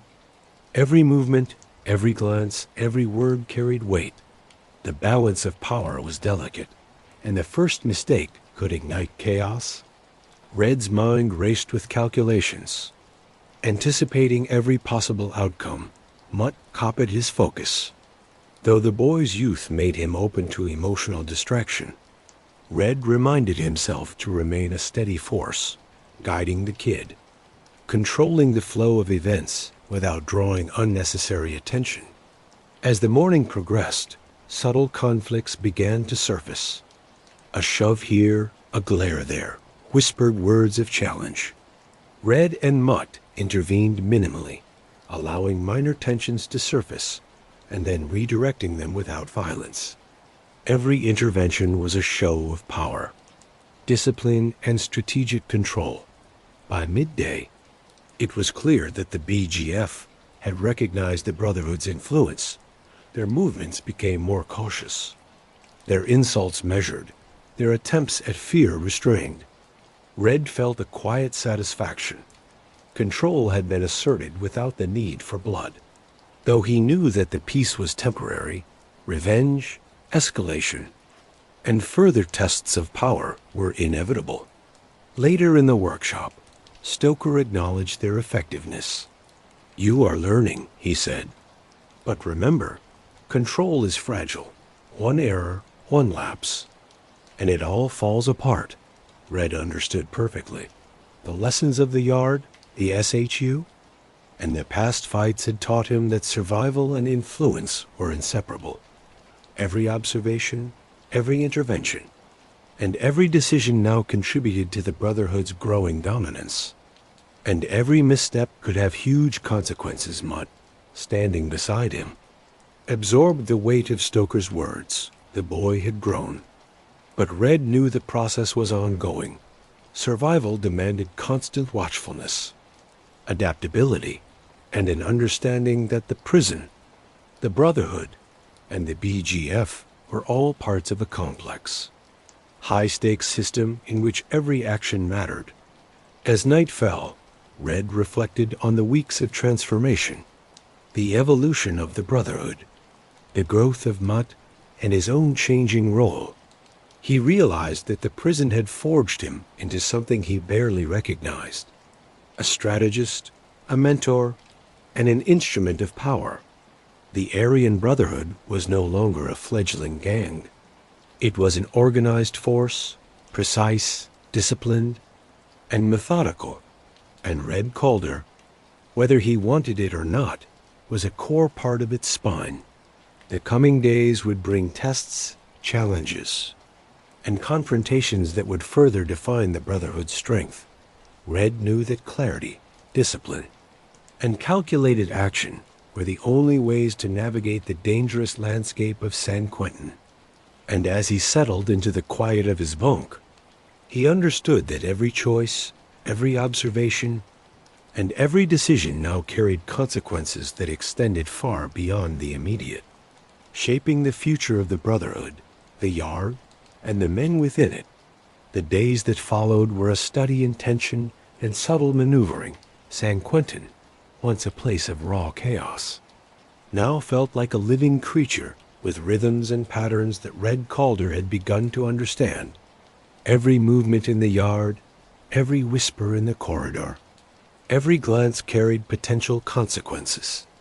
Red had learned to read these signs like a second language, and Mutt, though younger and less experienced, was starting to do the same. Stoker had tasked them with an increasingly delicate mission, asserting the Brotherhood's dominance over a section of the yard that had been balancing between neutrality and BGF influence. It required skill, patience, and timing. There was no room for error. The men they were influencing were unpredictable, and the BGF was alert, hungry for any sign of weakness. Red watched as the first wave of tension emerged in the morning. A group of BGF-aligned prisoners were moving closer to the neutral section. Their movements were cautious but deliberate. Red signaled Mutt to follow and observed from a hidden spot. The young man's eyes mirrored Red's focus, scanning, calculating, waiting for the exact moment to act. "Their timing is off," Red whispered. "Notice how they pause at the corners. Looking for eyes on them, that is hesitation. That is an opening." Mutt nodded, absorbing every word, every subtle cue. The boy had grown sharper, more deliberate, but Red could still see the shadow of the fear that once governed his movements. He hoped that with continued guidance, Mutt would channel that fear into instinct rather than panic. As the BGF members neared the neutral section, a small fight broke out, a shove, a glare back, a whispered insult. The moment was small, almost insignificant, but Red recognized its potential. In prison, minor incidents could ignite full-blown wars. Every decision mattered. Red moved quietly, positioning himself between the groups without attracting attention. His presence alone was enough to slow the BGF's advance. To put a sense of caution into their movements, Mutt mirrored his positioning, subtly guiding the neutral prisoners toward compliance with the Brotherhood's influence. No words were exchanged. Control was asserted through observation, placement, and silent authority. By midday, the situation had stabilized. The BGF's movements were now hesitant, their provocations measured. The neutral prisoners had aligned themselves subtly with the Brotherhood, influenced not by force, but by the demonstration of control and discipline. Red allowed himself a brief sense of satisfaction, tempered by the knowledge that peace in the yard was always temporary. Later in the workshop, Stoker evaluated the day's outcomes. "Control without violence," he said, voice low and deliberate. "That is how influence grows. Remember, men watch what you do more than what you say," Mitch added. "You too are learning quickly, but speed is dangerous. Observe, adapt, and remain patient. Power taken too early is power lost." Red understood perfectly. Leadership and influence were measured not in immediate victories, but in the careful shaping of perception, behavior, and alignment. Every interaction, every movement, every calculated intervention contributed to the Brotherhood's growing authority. That night, as Red and Mutt returned to their bunks, the weight of responsibility settled heavily on them. The yard was quiet, but silence in San Quentin was never safe. It was filled with observation, expecting something, and the potential for sudden explosion. Red thought about the weeks of transformation, the shaping of Mutt, the evolution of the Brotherhood, and his own changing role. He was no longer a mere participant. He was a strategist, a guide, and an enforcer of discipline. Mutt approached him quietly. "Do you think they will ever stop testing us?" he asked. Red considered the question. "No, testing is part of survival. It is how they know who can lead, who can follow, and who can't. But how we respond determines everything." Mutt nodded slowly. The boy was absorbing the lesson, internalizing the harsh logic of the Brotherhood. Red knew that these lessons were shaping him in ways that could not be undone. Survival demanded transformation, and the prison was an unrelenting fire. The following days brought small challenges, provocations, minor fights, and subtle power plays by the BGF. Red and Mutt responded with precision, applying lessons learned in the SHU, in the yard, and in previous conflicts. Each successful intervention reinforced the Brotherhood's influence, demonstrated discipline, and solidified the hierarchy. Red noticed subtle changes among the men they were guiding. Discipline increased, confidence grew, and the influence of the Brotherhood became more visible. Men aligned themselves not out of fear alone, but out of recognition of authority and the certainty of consequences. Red realized that the Brotherhood's strength lay not just in violence, but in control, perception, and the ability to control the social dynamics of the yard. One evening, a new challenge emerged. A group of younger, unaligned prisoners began testing boundaries, throwing challenges, and attempting minor acts of defiance. Red and Mutt observed carefully, noting weaknesses and opportunities. The key was to assert control without unnecessary violence, to shape behavior through subtle interventions rather than overt force. Red approached the situation with careful calculation, positioning himself strategically, guiding Mutt, and subtly influencing the movements of the unaligned prisoners. The interactions were minimal, precise, and effective. By the end of the day, the group had realigned subtly under the Brotherhood's influence, their defiance tempered by the demonstration of discipline and control. Later in the workshop, Stoker acknowledged their effectiveness. "You are learning the most important lesson," he said. "Violence is not always necessary. Control, observation, and strategic influence are more powerful. Never forget that." Red understood perfectly the evolution of the Brotherhood was not solely about brute force. It was about shaping perception, maintaining discipline, and exerting influence without immediate confrontation. Every calculated action contributed to the growing power of the organization. As night fell, Red reflected on the weeks of transformation. Mutt had grown, evolving from a frightened, impulsive kid into a disciplined, calculating participant. Red recognized the subtle ways in which the prison and the Brotherhood were shaping him, removing hesitation, refining instinct, and instilling a clear, almost cold understanding of survival. Influence and power. Red lay on his bunk, thinking about the evolution of the yard, the growing influence of the Brotherhood, and the certainty of future confrontations. He knew that every action, observation, and decision now carried consequences far beyond the immediate. The Aryan Brotherhood was rising, methodical, precise, and relentless, and Red Calder, whether he wished it or not, was integral to its growth. Its discipline and its power, the lessons of the past weeks had forged him into something unrecognizable yet undeniably effective. The prison had demanded transformation, and Red had met that demand. He had learned the delicate balance of observation, control, and strategic intervention, and as he drifted into a restless sleep, he understood that the coming weeks, months, and years would test the Brotherhood, the yard, and himself in ways that would define their collective future. The Aryan Brotherhood was no longer merely a gang.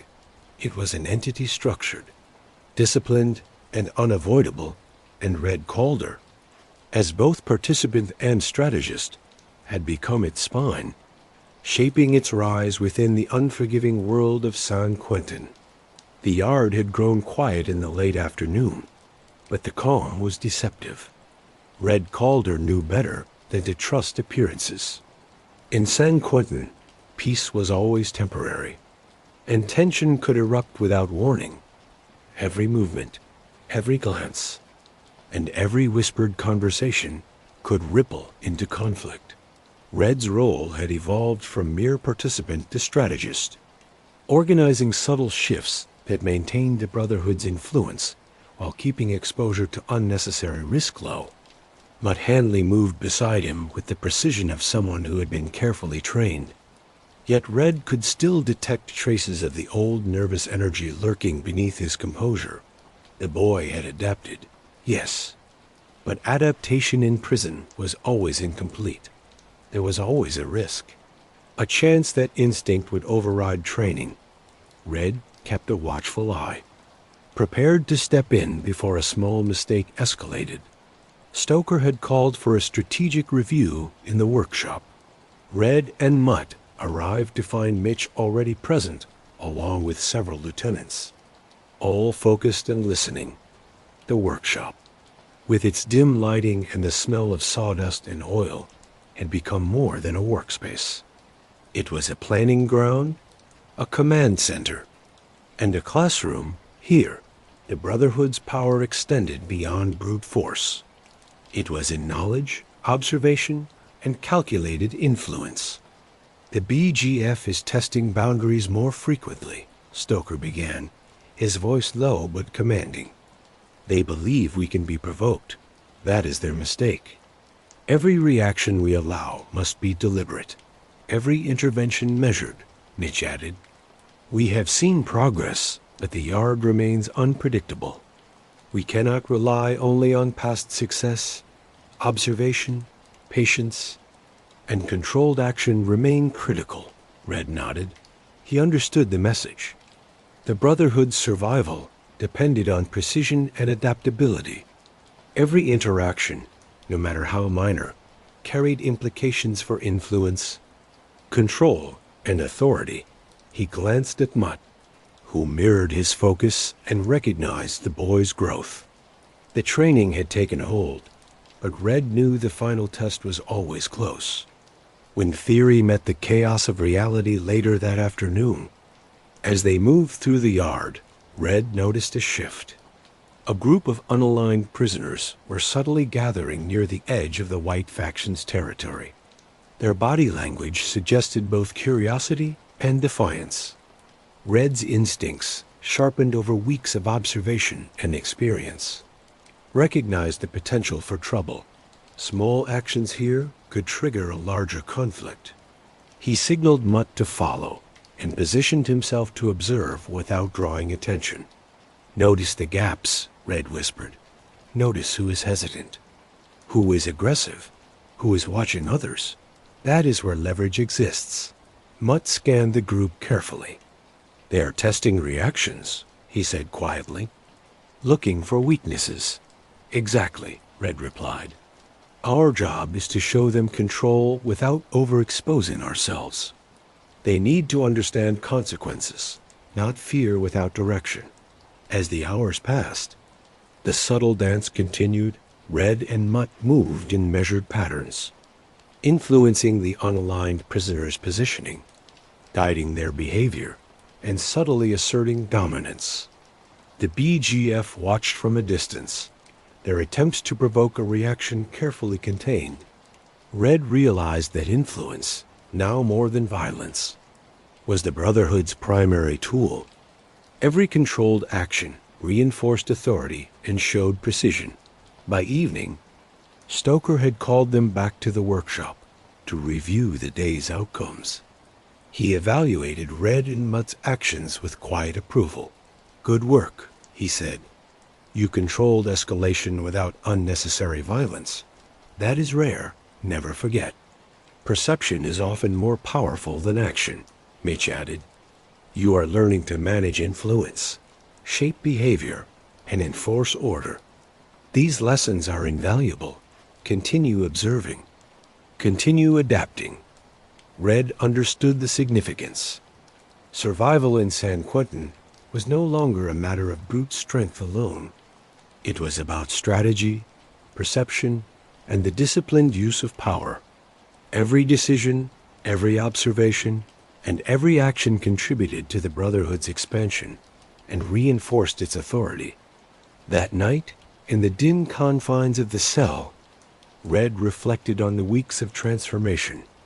Mutt had grown from a fearful, impulsive kid into a disciplined participant capable of strategic thought. The boy had internalized lessons in observation, influence, and controlled aggression. Red felt a mix of pride and unease, while Mutt had adapted. He had also begun to carry the weight of the Brotherhood's logic, the cold math of survival, and the understanding that violence was a tool to be used carefully. Red lay on his bunk, staring at the ceiling, thinking about the nature of power and control. The Brotherhood had evolved from a loosely organized group into a structured, disciplined force capable of shaping the dynamics of the prison yard. Their influence extended beyond simple threats. It was in the management of perception, the guiding of behavior, and the careful calibration of reactions. Red understood that this evolution demanded watchfulness, foresight, and perfect judgment. Mutt's soft breathing beside him reminded Red of the boy's ongoing transformation. The prison had taken its toll, and yet it had also forged a new kind of strength. Every day, every observation, every intervention reinforced the lessons they had learned. Survival required more than instinct. It required discipline, strategic thinking, and an unwavering commitment to control. Red's thoughts drifted to the future. The BGF would continue to test, provoke, and challenge the Brotherhood's authority. Other groups would attempt to use any perceived weakness. The prison was a living, evolving system, and the Brotherhood's dominance depended on their ability to adapt, expect, and enforce order with precision. As night deepened, Red allowed himself a brief moment of clarity. The Aryan Brotherhood was no longer merely a gang. It was a structured, disciplined, and strategic force, and he, as both participant and strategist, was integral to its function. His decisions, observations, and actions shaped the organization's path, its influence, and its control over the yard. The coming days would bring further tests, confrontations, and opportunities to solidify the Brotherhood's dominance. Red understood that every choice mattered, every action carried consequences, and every failure could be fatal.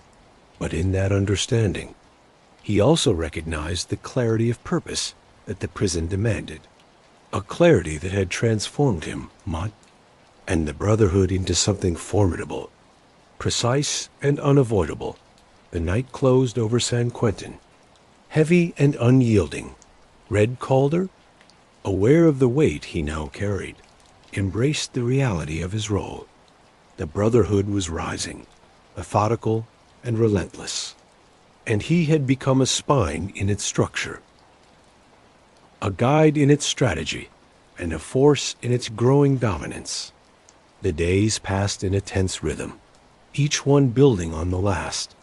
San Quentin was alive with unseen currents, subtle maneuvers, and quiet tests of authority. Red Calder moved through the yard with an awareness that had sharpened into instinct. He knew every glance, every gesture, every ripple of tension could indicate a threat or an opportunity. The Brotherhood's influence was growing, and with it came responsibility, vigilance, and an unrelenting demand for precision. Mutt Hanley had adapted remarkably. The nervous, impulsive boy had been reshaped by weeks of observation, guidance, and controlled exposure to violence. Yet, Red could still sense the tension under Mutt's composed exterior, a hunger for purpose, a fear of failure, and a need to prove himself. This was natural, Red reminded himself. It was the test of the Brotherhood, shaping instincts and morality alike. One afternoon, a new challenge presented itself. A group of younger, unaligned prisoners began testing the Brotherhood's perimeter, probing for weaknesses in both influence and reaction. Red observed from a distance, noting posture, eye contact, and patterns of movement. The BGF, watching from the edges of the yard, remained ready to use any misstep. Red signaled Mutt to follow and whispered, "Watch carefully. Learn where leverage exists. Observe reactions, not just actions." The boy nodded, his eyes sharp and calculating. They approached the unaligned group, positioning themselves strategically without attracting attention. The goal was subtle influence, not direct fight. Every movement, every small adjustment of position, every word or gesture could tilt the balance of perception in the Brotherhood's favor. As the afternoon wore on, Red guided Mutt in shaping the group's behavior. Small interventions, redirecting an aggressive gesture, guiding a hesitant prisoner's movement, silently positioning themselves between potential conflicts, demonstrated control. The unaligned group began to fall into patterns that favored the Brotherhood's dominance. No one had drawn a weapon. No open violence had occurred. Yet authority had been asserted. By evening, the BGF had recognized the shift. Their movements grew more cautious, their insults more measured. Red understood the significance. Influence subtly applied and carefully executed was more powerful than open aggression. The Brotherhood's dominance was becoming an accepted reality rooted in perception and reinforced by disciplined action. Later in the workshop, Stoker evaluated the day's events. "You demonstrated control without unnecessary violence. That is rare," he said. "Influence is stronger than brute force, but it requires observation, patience, and timing." "Never forget that," Mitch added. "The yard is a complex system. Each interaction, each intervention affects perception and alignment. You are learning to navigate that system. Continue to observe, adapt, and act deliberately." Red absorbed the praise and the caution. The lessons were clear. Leadership was not measured by fear or strength alone, but by the ability to shape behavior, expect reactions, and maintain discipline. Every decision carried weight, and every action had consequences that extended far beyond the immediate moment. That night, Red reflected on the transformation of both Mutt and the Brotherhood. The boy had grown into a capable, disciplined participant, internalizing the lessons of observation, strategy, and controlled intervention. Yet, Red knew the process was ongoing. A prison, with its constant pressures, unpredictable violence, and unrelenting tests of authority, demanded continuous adaptation. Red considered his own evolution. He had crossed lines he never imagined.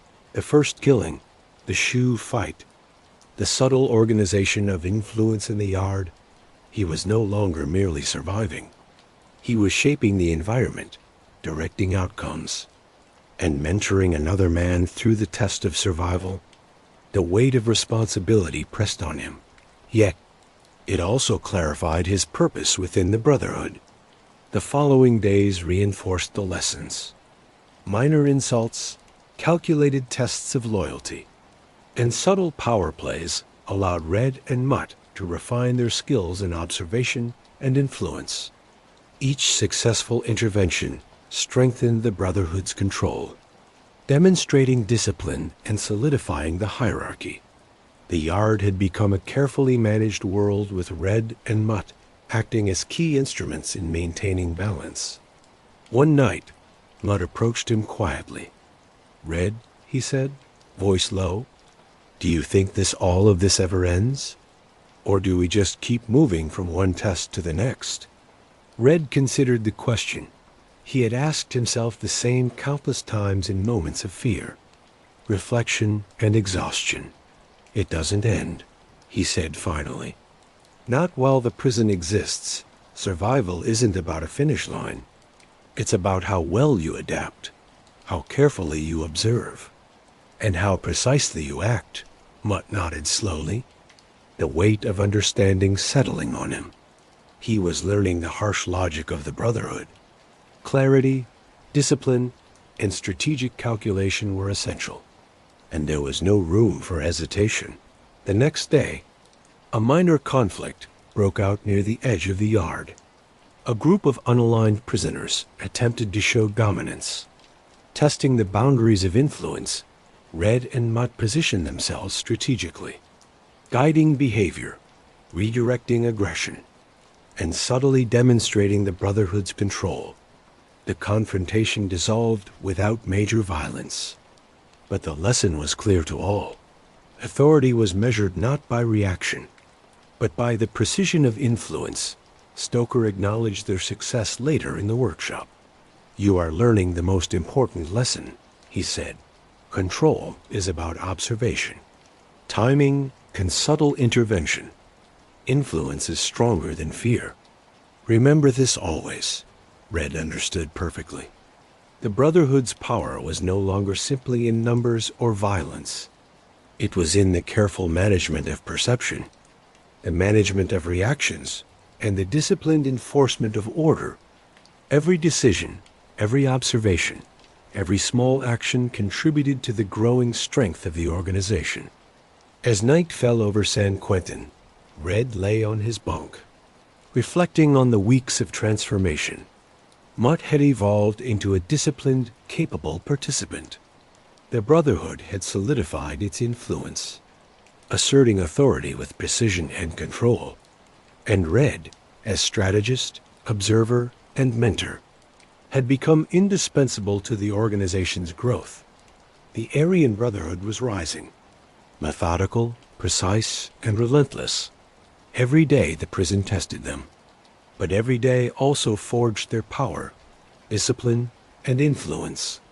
And Red Calder, whether he wished it or not, had become a core part of its spine, shaping its strategy, guiding its members, and ensuring that its dominance continued to grow within the unforgiving ecosystem of San Quentin. The chill of early morning crept through the bars of San Quentin, wrapping the yard in a deceptive calm. Red Calder moved silently, alert, aware that every shadow could conceal a threat or an opportunity.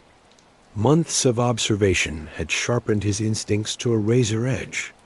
The Brotherhood was no longer just a group. It was an organized strategic entity capable of shaping the entire dynamic of the yard. And Red had become an integral part of that structure. But Hanley followed close behind, eyes sharp, body ready. The boy had grown considerably since the first weeks of their partnership. Fear had been replaced by discipline, hesitation by calculation. Yet Red could still detect the subtle tension beneath Mutt's controlled exterior. A blend of eagerness and anxiety. The prison demanded mastery over instinct, and Mutt was learning that lesson with every step. Stoker had assigned them a delicate mission: maintain influence over a sector of the yard where the allegiance of prisoners was still uncertain. This required subtlety, observation, and careful interventions. Violence was a tool of last resort. Perception and control were most important. Red understood that a single misstep could escalate into chaos, undermining weeks of carefully built authority. They began their morning patrols, moving through the yard with deliberate purpose. Red noted patterns of movement among unaligned prisoners, the positioning of BGF members, and the predictable routines of the guards. Every detail mattered. Every observation was a potential advantage. Mutt mirrored his movements, learning to anticipate threats and opportunities, learning the invisible language of control that governed the prison world. Around midday, a subtle shift occurred. A group of younger prisoners unaffiliated with either gang began testing boundaries, insults in the form of small challenges, whispers and deliberate gestures. Red observed, calculating the precise moment to intervene. Timing, he knew, was everything. Act too soon, and the display of authority would be ineffective. Act too late, and chaos could erupt. Notice the hesitation, Red whispered to Mutt. The slight pauses, the glances at each other.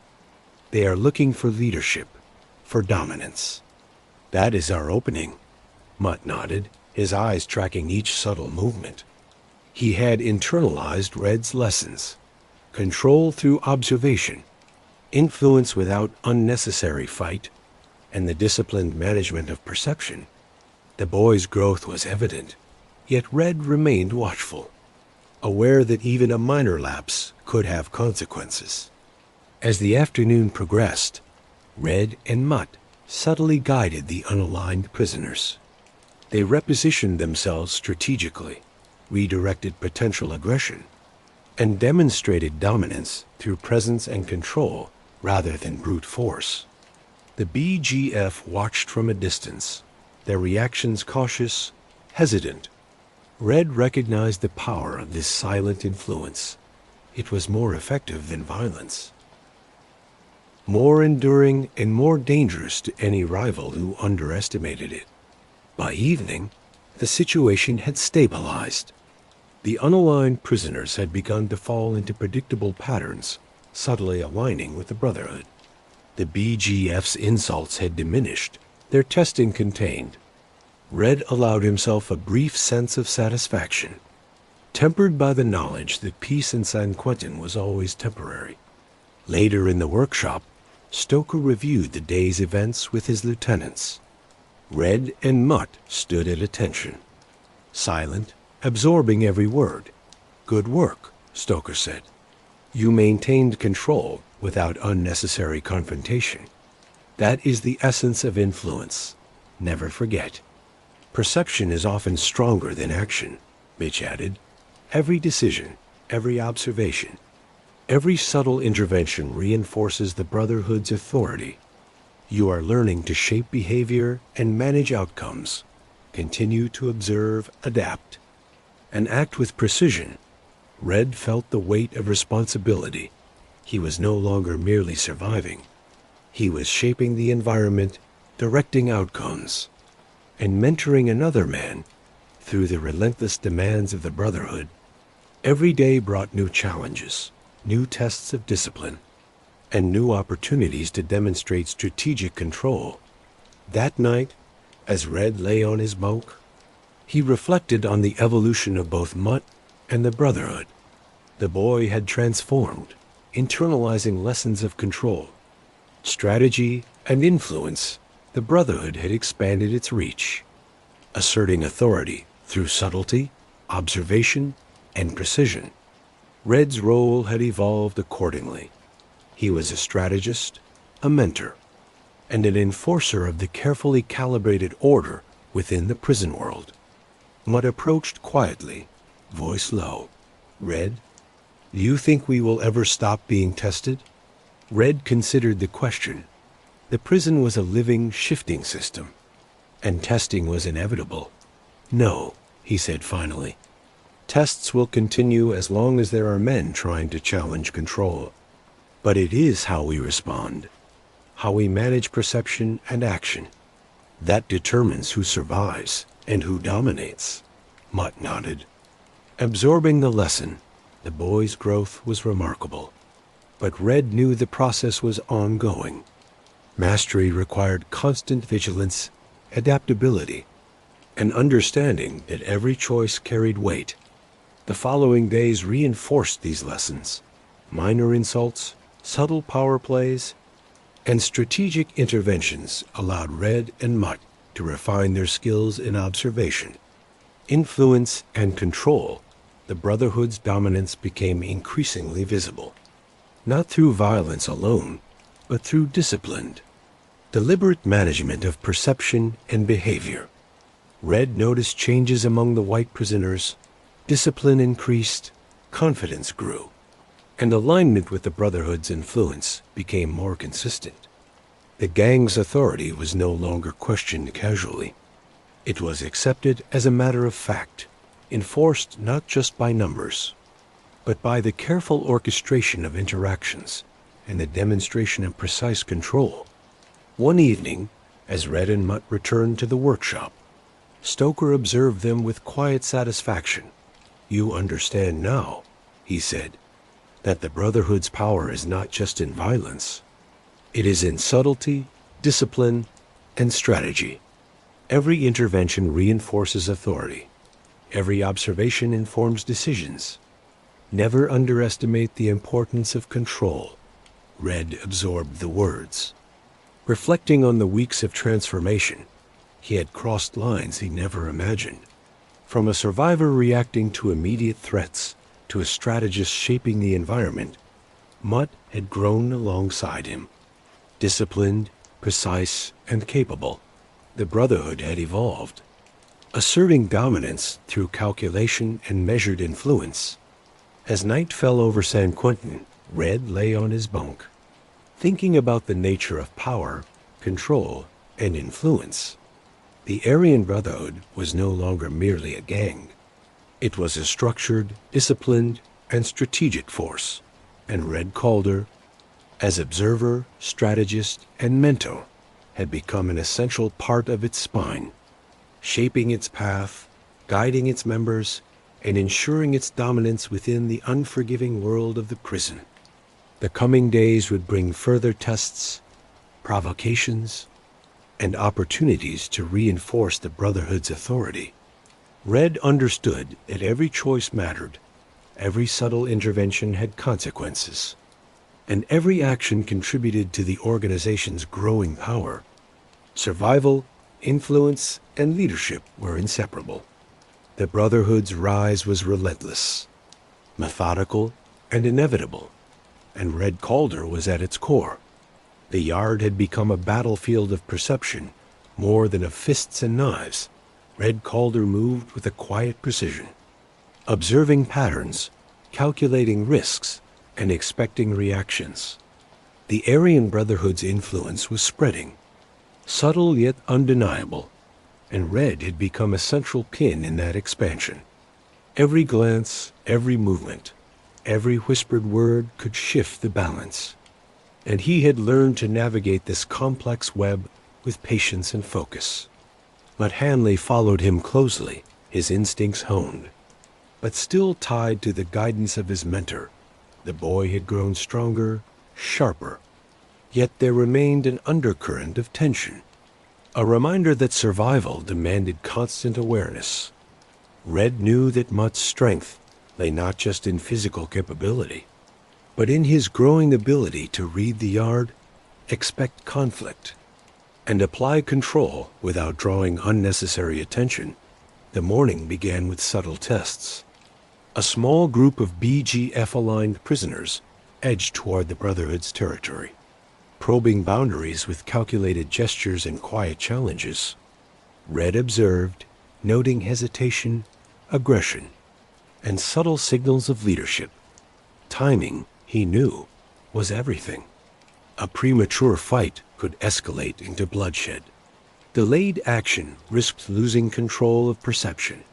He motioned to Mutt, whispering, "Watch their positioning. Notice who hesitates, who follows, who leads. That is where leverage exists." Mutt's eyes tracked every subtle movement. Internalizing the lesson, he had come far from the frightened, impulsive boy he had been, but Red understood that the next level required him to act decisively while remaining invisible, a skill that only experience could solidify. As the day progressed, minor insults emerged. A shove, a whispered insult, a glare meant to test resolve. Red and Mutt intervened with precision, guiding the unaligned prisoners away from conflict, repositioning potential aggressors, and asserting influence through presence rather than force. The BGF watched from a distance, cautious, frustrated, and increasingly aware that the Brotherhood had mastered subtle control over their environment. By afternoon, the influence had taken hold. The unaligned group began to follow predictable patterns. The yard stabilized without open violence. Red recognized the power of this method. Authority established through observation, guidance. And subtle intervention was more durable than fear alone. Control became embedded in perception. Shaping behavior before fight was necessary. Later in the workshop, Stoker and Mitch reviewed the day's operations. "You understand now," Stoker said, voice low and measured. "Power is in subtlety and timing, in guiding behavior without exposing yourself. Influence is stronger than force, but it requires patience, observation, and discipline," Mitch added. "Every small action, every choice in the yard contributes to perception and authority. Red, Mutt, you are learning to navigate a system that most men cannot." "Do not forget that." Red absorbed the words, feeling the weight of responsibility. He had become both participant and strategist, shaping not only outcomes, but also the perception of power. Every day in the yard reinforced the lessons of control, observation, and disciplined influence. Survival and authority were inseparable. That evening, Red returned to his bunk. Reflecting on the months of transformation, Mutt had internalized the lessons of observation and controlled action. Yet he remained a young man, still wrestling with instinct and fear. Red understood that the boy's evolution was incomplete. It would take further tests, challenges, and failures to cement the skills necessary for survival and influence in San Quentin. A small noise at the food slot drew his attention. A folded kite sent by Stoker contained a simple, stark message. Asterisk control is not given. It is taken with patience, precision, and awareness. Every action shapes reality. Do not fail. Red folded the paper carefully, absorbing the reminder. The message was both warning and confirmation. The Brotherhood's rise demanded constant vigilance, careful calculation, and unwavering discipline. There was no margin for error, no space for hesitation. The following days brought a series of insults, minor fights, whispered challenges, and subtle power plays tested Red and Mutt's ability to maintain influence without unnecessary exposure. Each incident was an opportunity to apply the lessons learned, reinforcing authority while avoiding direct fight unless absolutely necessary. Red guided Mutt through every scenario, demonstrating the delicate balance of action and observation. "Control," he whispered during one encounter, "is not about winning every fight. It is about shaping perception, influencing behavior, and ensuring that power is recognized without being challenged." Mutt nodded, internalizing the principle. The boy's growth was evident, yet Red remained watchful, aware that mastery required constant practice and adaptation. Survival in San Quentin was a changing process. Yesterday's success could not guarantee tomorrow's stability. By the end of the week, the Brotherhood's dominance in their sector of the yard was clear. Influence had been established without open violence, authority recognized, and perception controlled. The BGF's insults had diminished, and unaligned prisoners had been subtly guided into patterns that reinforced the Brotherhood's power. Red understood the significance. Control through subtlety, discipline, and strategic influence was more powerful and enduring than fear alone. Late at night, Red lay on his bunk, thinking about the future. The prison was a constantly shifting system of threats, tests, and opportunities. The Brotherhood had grown stronger, more precise, and more disciplined, but every day brought new challenges. Red knew that his role as observer, strategist, and mentor was crucial to sustaining their rise. Every choice mattered, Every intervention shaped perception, and every failure could have dire consequences. Mutt, sleeping lightly beside him, was unaware of the full weight of Red's thoughts. The boy had grown into a capable participant, yet there remained the fragile tension between instinct and training. Red knew the final mastery required complete integration of discipline, observation, and controlled aggression. Only then could Mutt navigate the complexities of the Brotherhood and survive the ever-present dangers of the Yard. The Aryan Brotherhood's influence continued to expand. Red's understanding of power, control, and perception had deepened, solidifying his place as both participant and strategist. Every day, every observation, every subtle intervention reinforced the organization's authority, discipline, and inevitability. And Red Calder, through patience, calculation, and guidance, had become indispensable to its rise. The night settled over San Quentin. Heavy and unyielding, Red closed his eyes, aware of the constant vigilance required, the responsibilities he bore, and the path that lay ahead. The Brotherhood was growing, methodical and relentless, and he, as both guide and instrument, had become a vital part of its structure, shaping its path and ensuring its dominance in the unforgiving world of the prison. The tension in the Yard was heavy as Red Calder and Mutt Hanley made their rounds. Each day in San Quentin brought new tests, some subtle, some violent, but Red had learned to expect the rhythms of conflict, the unspoken challenges, and the signs of shifting power. The Brotherhood's influence had solidified, yet the BGF remained watchful, probing for weaknesses. Seeking opportunities to undermine authority, Red's focus was relentless. He scanned the Yard, noting posture, gestures, and glances, mapping relationships, alliances, and potential threats. Every subtle sign mattered. The men who seemed unimportant could spark chaos with a single wrong action, and Red understood that control lay in expecting things and subtle influence rather than open displays of force. Mutt moved beside him, mirroring Red's awareness. The boy had evolved from a nervous, reactive presence into a disciplined participant. Yet Red remained cautious. Mutt's natural responses were strong, but untamed instinct could lead to mistakes.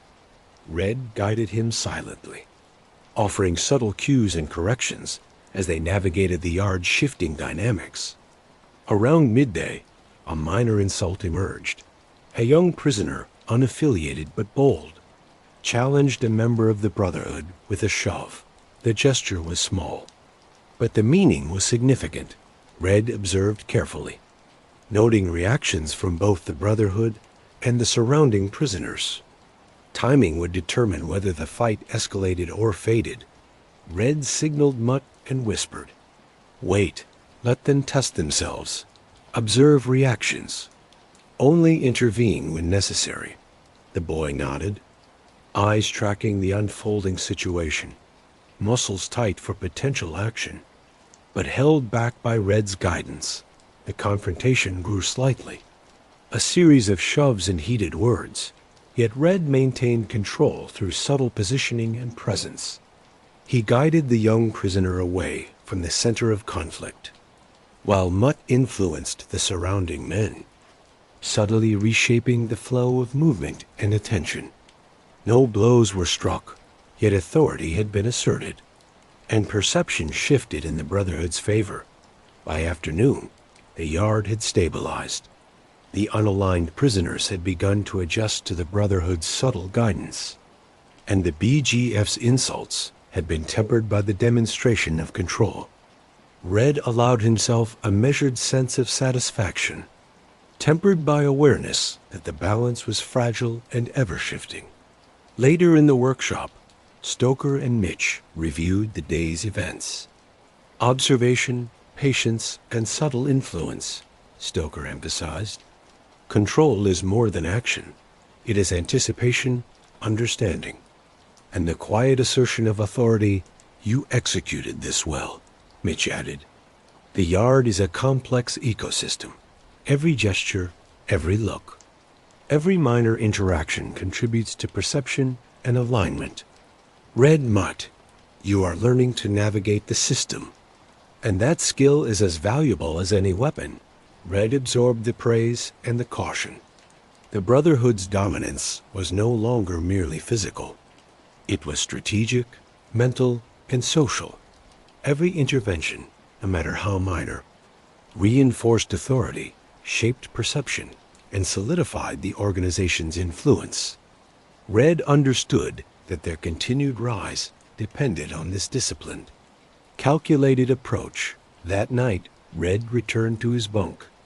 Reflecting on the months of transformation, Mutt had internalized the principles of observation, influence, and controlled action. Yet the boy remained young. Still wrestling with instinct and fear, Red understood that mastery required continuous practice, vigilance, and adaptation. The prison was an unforgiving fire, and the Brotherhood's strength depended on men capable of navigating it with intelligence, precision, and discipline. A folded kite slid through the food slot, carrying a message from Stoker. Asterisk, every choice shapes reality. Authority is earned, maintained, and tested. Observe, act, survive. Do not forget this. Red folded the note carefully, a reminder of the constant vigilance required and the clarity of purpose demanded by the Brotherhood. The following days brought further challenges, minor insults, subtle tests of loyalty, and strategic interventions continued to shape the yard's dynamics. Red guided Mutt through each scenario, emphasizing patience, observation, and precision. Violence was a tool to be used sparingly. Perception and influence were the primary instruments of control. By the end of the week, the Brotherhood's dominance was evident. The unaligned prisoners moved predictably. The BGF's insults had decreased, and authority had been subtly but firmly reinforced. Red recognized that influence carefully applied was more enduring than brute force. Every decision, every subtle intervention, and every observed reaction contributed to the Brotherhood's growing power. Late at night, Red thought about the broader meaning. The prison was a living, shifting system of power, and the Brotherhood's rise was dependent on its ability to navigate these shifts with precision and discipline. Red's role as strategist, observer, and mentor was central to this process. Every action he took, every lesson he taught Mutt, and every subtle intervention in the yard reinforced the organization's structure and influence. Mutt, sleeping lightly beside him, was unaware of the full weight of responsibility carried by his mentor. The boy had grown, but he had yet to fully learn the lessons of control, observation, and strategic action. Red knew that future tests, more complex, more dangerous, would challenge both of them, demanding mastery over instinct, fear, and the unpredictability of human behavior. The Aryan Brotherhood's rise continued, methodical, disciplined, and relentless. Red Calder's understanding of power, control, and influence had deepened, solidifying his role as both participant and strategist. The organization's authority was no longer a matter of numbers or violence alone. It was embedded in perception, behavior, and the careful orchestration of influence. As night settled over San Quentin, heavy and unyielding, Red lay on his bunk, aware of the continuous vigilance required, the responsibilities he bore, and the path that lay ahead. The Brotherhood's dominance was growing, and he, as both guide and tool, had become indispensable to its structure. Every day, every observation, and every intervention contributed to the shaping of authority, the control of perception, and the inevitability of the Brotherhood's power within the unforgiving world of the prison. The early morning light barely touched the high walls of San Quentin, casting long shadows across the yard. Red Calder moved with the practiced caution of a man who had learned to see everything and trust nothing. Months of experience had taught him that in this place, appearances were tricky, and every small gesture could be the spark of chaos. The Brotherhood's influence had solidified, but vigilance remained most important. The BGF was still lurking, waiting for a mistake. But Hanley followed closely, muscles tense, eyes sharp. The boy had grown into his role, absorbing lessons of patience, observation, and controlled action. Yet Red knew that Mutt's transformation was ongoing. Fear still lingered in subtle ways, and instinct untamed could betray him. Red's job was to guide, to shape that instinct into precision. As they moved through the yard, Red observed a new pattern emerging. A group of younger prisoners, unaligned with either gang, were beginning to gather in a space previously neutral. Their body language suggested curiosity mixed with defiance. Red recognized the signs. They were testing boundaries, probing for weaknesses, and seeking the invisible threads of power that govern the yard. He signaled Mutt to follow. "Watch them," he whispered. "Notice hesitation. Who mirrors others? Who leads? That is where influence exists." The boy's eyes scanned the group. "They are testing," Mutt said quietly, "looking for any crack in our control." Red nodded. "Exactly. Our job is to show them structure, not just strength. Let perception do the work." The day unfolded as a careful dance of positioning, subtle guidance and controlled intervention. A shove here, a glare there, a strategic step to block a path. Small actions with big consequences. Red and Mutt moved invisibly through the patterns of tension, guiding the unaligned prisoners toward behavior that subtly reinforced the Brotherhood's authority. By midday, the BGF noticed the shift. Their attempts to start a reaction had been contained, their influence limited by the precise control exercised by Red and Mutt. The yard's dynamics had changed without a single blade being drawn. Authority was asserted through observation, subtle guidance, and the demonstration of calculated control. Later in the workshop, Stoker evaluated their progress. "Control without violence," he said. "That is rare and valuable. Influence is more enduring than fear. Remember that every small action you take shapes reality in this place." Mitch added, "The yard is a living system.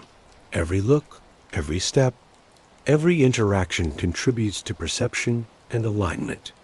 Red, Mutt, you are learning to navigate it. Continue with patience and precision." Red absorbed the praise. But he knew the lesson was ongoing. Survival, influence, and authority were inseparable in San Quentin.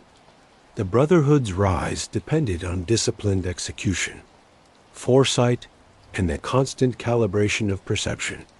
That night, Red lay on his bunk, reflecting on the months of transformation. Mutt had internalized the principles of strategic observation and subtle control. Yet, he remained young, still wrestling with instinct and fear. Red knew the boy's mastery was incomplete, but each day brought him closer to the calm precision necessary to survive and exert influence in the Brotherhood. A folded kite arrived through the food slot, bearing Stoker's short instructions. Asterisk, every choice matters. Observation, patience, and strategic intervention determine authority. Do not fail. Asterisk Red read the words carefully, aware of the weight they carried. In this environment, a single lapse could undo weeks of careful work. The following days brought escalating tests, minor insults, whispered challenges, and subtle power plays emerged from both unaligned prisoners and the BGF. Red guided Mutt through each scenario, emphasizing observation, patience, and precision. Violence remained a tool of last resort. Influence and perception were primary. By week's end, the Brotherhood's dominance was clear. Unaligned prisoners moved predictably. BGF insults were diminished, and the yard reflected the subtle but firm authority of the organization. Red recognized the enduring power of influence over brute force, understanding that careful planning and disciplined action were more enduring and respected. Late one evening, Mutt approached him. "Red, do you think there will ever be a time when we aren't constantly tested?" He asked.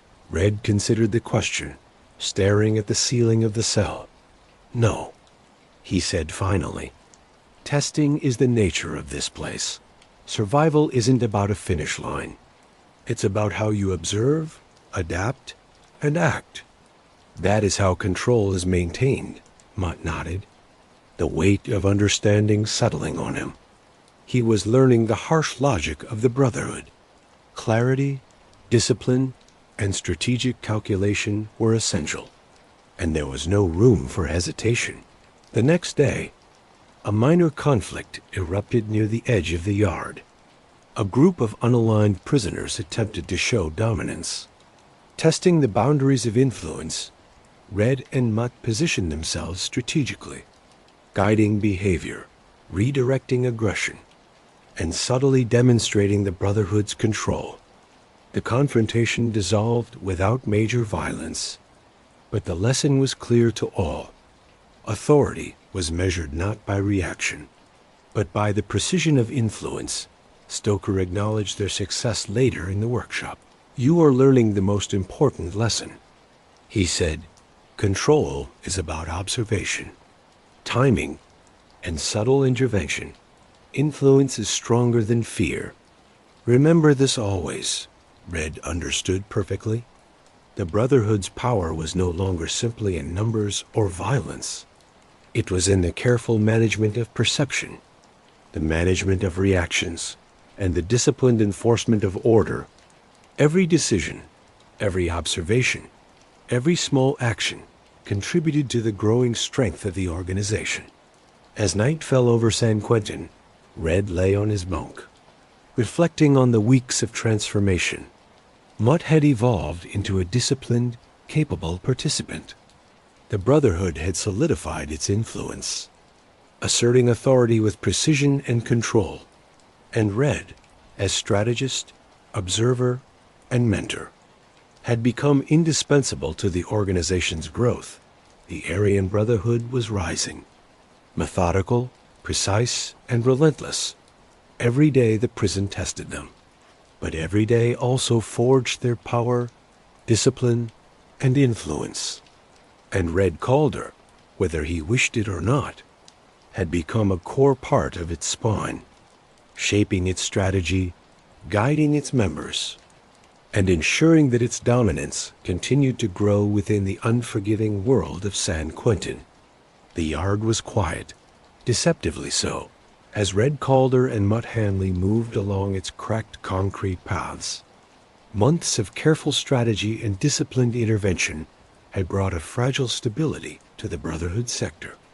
But in San Quentin, peace was temporary. Red had learned that calm was always the sign before testing. Insult or open violence, every glance, every whispered word, every hesitant movement could signal opportunity or threat. Mutt followed closely, silent, alert, and tense. The boy had evolved into a capable and disciplined participant, but instinct still ran deep beneath the surface. Red knew that mastery was not just about control in others. It was about mastering oneself, controlling instinct, fear, and reflexes under constant pressure. He glanced at Mutt and saw a mixture of concentration and lingering anxiety. The boy had learned, but he had yet to internalize the full rigor of the Brotherhood's logic. They approached a group of unaligned prisoners gathered near the edge of their territory. The men were testing boundaries, small gestures of defiance and curiosity. Red recognized the patterns immediately. They were probing, seeking weakness, trying to measure the reach and control of the Brotherhood. He signaled Mutt to observe, whispering, "Notice who hesitates, who leads, who follows. The slightest mistake can reveal leverage." The afternoon unfolded as a complex play of presence, subtle influence, and quiet positioning. Red guided Mutt through the steps of authority, a strategic step to block a path, a glance that shifted attention, a gentle correction of posture or movement. No weapon was drawn, no fist struck. Yet the dynamic shifted decisively. Influence had been asserted, and perception had been reshaped. The BGF, observing from their usual spot, registered the shift. Their attempts at insult were contained, restrained by the precise organization of movement and authority. Red understood that influence applied correctly and invisibly was more enduring than fear. Control through observation and subtle manipulation was stronger than violence because it embedded authority into perception itself. Later in the workshop, Stoker and Mitch discussed the day's activities.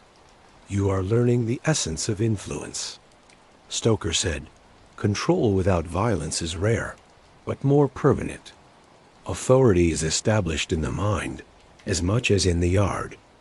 Mitch added, "Every gesture, every calculated intervention, every moment of observation shapes perception. The Brotherhood's strength comes from structure, discipline, and strategic presence. You two are mastering this." Red absorbed the lesson, aware of its weight.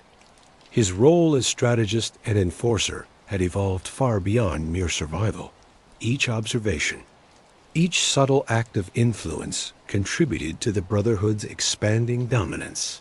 Survival and authority were inseparable, and the organization's rise depended on men capable of understanding and shaping human behavior with precision. That night, Red lay on his bunk, reflecting on the changes. Mutt had internalized much of the training, yet he remained young, still wrestling with fear and instinct.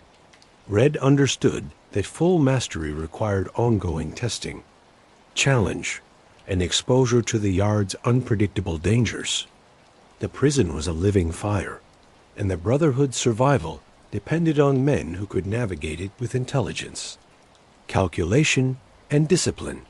A folded kite slid silently through the food slot. The message was short, unmistakable.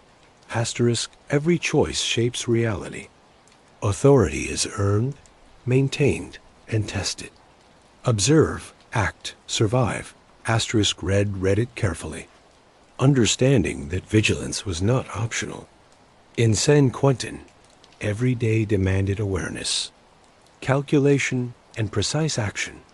The following days brought increasingly complex challenges. Minor confrontations, tests of loyalty, and subtle insults emerged from both the unaligned prisoners and the BGF. Red guided Mutt through each situation, emphasizing observation, timing, and the delicate balance of influence versus aggression. Violence remained a tool of last resort. Perception, discipline, and control were primary. By the end of the week, the Brotherhood's dominance in their sector was unmistakable. Unaligned prisoners moved predictably.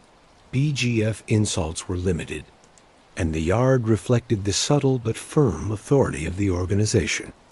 Red recognized that influence carefully applied and strategically reinforced was more effective than brute force. Every decision, every intervention, every observation reinforced the Brotherhood's authority and solidified its presence. Late that night, Mutt spoke quietly from his bunk. "Red, do you think the tests ever stop?" he asked. Red considered the question, gazing at the ceiling. "No," he said slowly. "Testing is the nature of this place. Survival isn't about a finish line. It's about observing, adapting, and acting with precision. That is how control is maintained." Mutt nodded, absorbing the weight of the lesson. The boy had grown considerably, but Red knew that future challenges, more dangerous, more unpredictable, would continue to shape him. Mastery required constant vigilance, adaptation, and understanding the nature of influence, perception, and control. The Aryan Brotherhood's rise continued, relentless, methodical, and inevitable. Red Calder's understanding of authority, strategy, and subtle control had deepened, solidifying his role as a core element of the organization. Every day, every observation, and every carefully executed intervention strengthened the Brotherhood's structure, its influence, and its control over the Yard. As the night deepened, Red lay on his bunk, aware of the ongoing vigilance required, the responsibilities he carried, and the path ahead. The Brotherhood's authority was not established through violence alone. It was embedded in perception, behavior, and the careful orchestration of influence. Red Calder, through patient observation and precise action, had become indispensable to the organization, shaping its path and ensuring its dominance in the unforgiving world of San Quentin. The Yard hummed with subtle tension as Red Calder and Mutt Hanley moved among the groups of prisoners. Months of careful strategy and disciplined intervention had transformed the Brotherhood's presence into an invisible yet undeniable force. Red had become tuned to the nuances of power, the slight shifts in posture, the fleeting glances, the tiny expressions that revealed intent. Survival was no longer just physical. It was mental, strategic, and psychological. Mutt mirrored Red's movements. His body coiled like a spring, eyes scanning, analyzing. The boy had grown into his role, but Red remained cautious. Despite the outward calm, instinct and fear still simmered beneath the surface. Mastery, Red knew, required the integration of discipline and instinct, the ability to react with precision, even under the most chaotic circumstances. A group of unaligned prisoners had begun testing the boundaries of the Brotherhood's influence. They moved with calculated curiosity, testing the invisible perimeter. Seeking weakness, watching reactions, Red recognized the signs immediately. He signaled Mutt to observe and whispered, "Notice hesitation, leadership, and mimicry. Influence is revealed in these small gestures." The day unfolded like a chess game. Red and Mutt positioned themselves strategically, guiding movements without drawing attention. A step to redirect a potential conflict, a glance to shift focus, a silent intervention to assert authority. Each action was measured, deliberate, and effective. Violence was unnecessary. Perception and subtle control had achieved the desired outcome. The unaligned prisoners adjusted to the Brotherhood's invisible influence, their behavior gradually aligning with the established power structure. By afternoon, even the BGF recognized the shift. Their attempts at insult were muted, their confidence tempered by the demonstration of precision control. Red understood the significance. Authority established through observation and subtle manipulation endured far longer than authority imposed through force. Influence embedded in perception was more powerful and less risky than violence. In the workshop later, Stoker and Mitch debriefed the day's developments. Control without confrontation. Stoker said, voice low and deliberate, "That is rare and valuable. Power is recognized in the mind as much as in the Yard." Mitch added, "Every micro-intervention, every observation, every calculated movement shapes perception. The Brotherhood's strength is discipline, structure, and strategy." Red, Mutt, you are learning to navigate a system most men cannot. Red absorbed the words, understanding their weight. His role had evolved beyond survival. He was shaping outcomes, guiding behavior, and mentoring Mutt through the harsh logic of the Brotherhood. every observation, every intervention, every subtle act contributed to the organization's expanding influence. Authority and survival were inseparable, and the Brotherhood's rise depended on men capable of mastering both. That night, Red lay on his bunk reflecting. Mutt had internalized much of the discipline, yet fear and instinct remained within him. Full mastery required further challenges, exposure to unpredictability, and continuous practice. The prison was afire, and the Brotherhood's survival relied on men capable of navigating its volatile environment with intelligence, calculation, and unwavering discipline. A folded kite arrived through the food slot. Stoker's message was concise. Asterisk, every choice shapes reality. Authority is earned, maintained, and tested. Observe, act, survive. Asterisk, read it carefully. Knowing that vigilance was mandatory, every day required awareness, calculation, and precise action. In the following days, subtle insults and tests of influence continued. Minor confrontations, whispered challenges, and strategic interventions shaped the yard's dynamics. Red guided Mutt through each scenario, emphasizing patience, observation, and precision.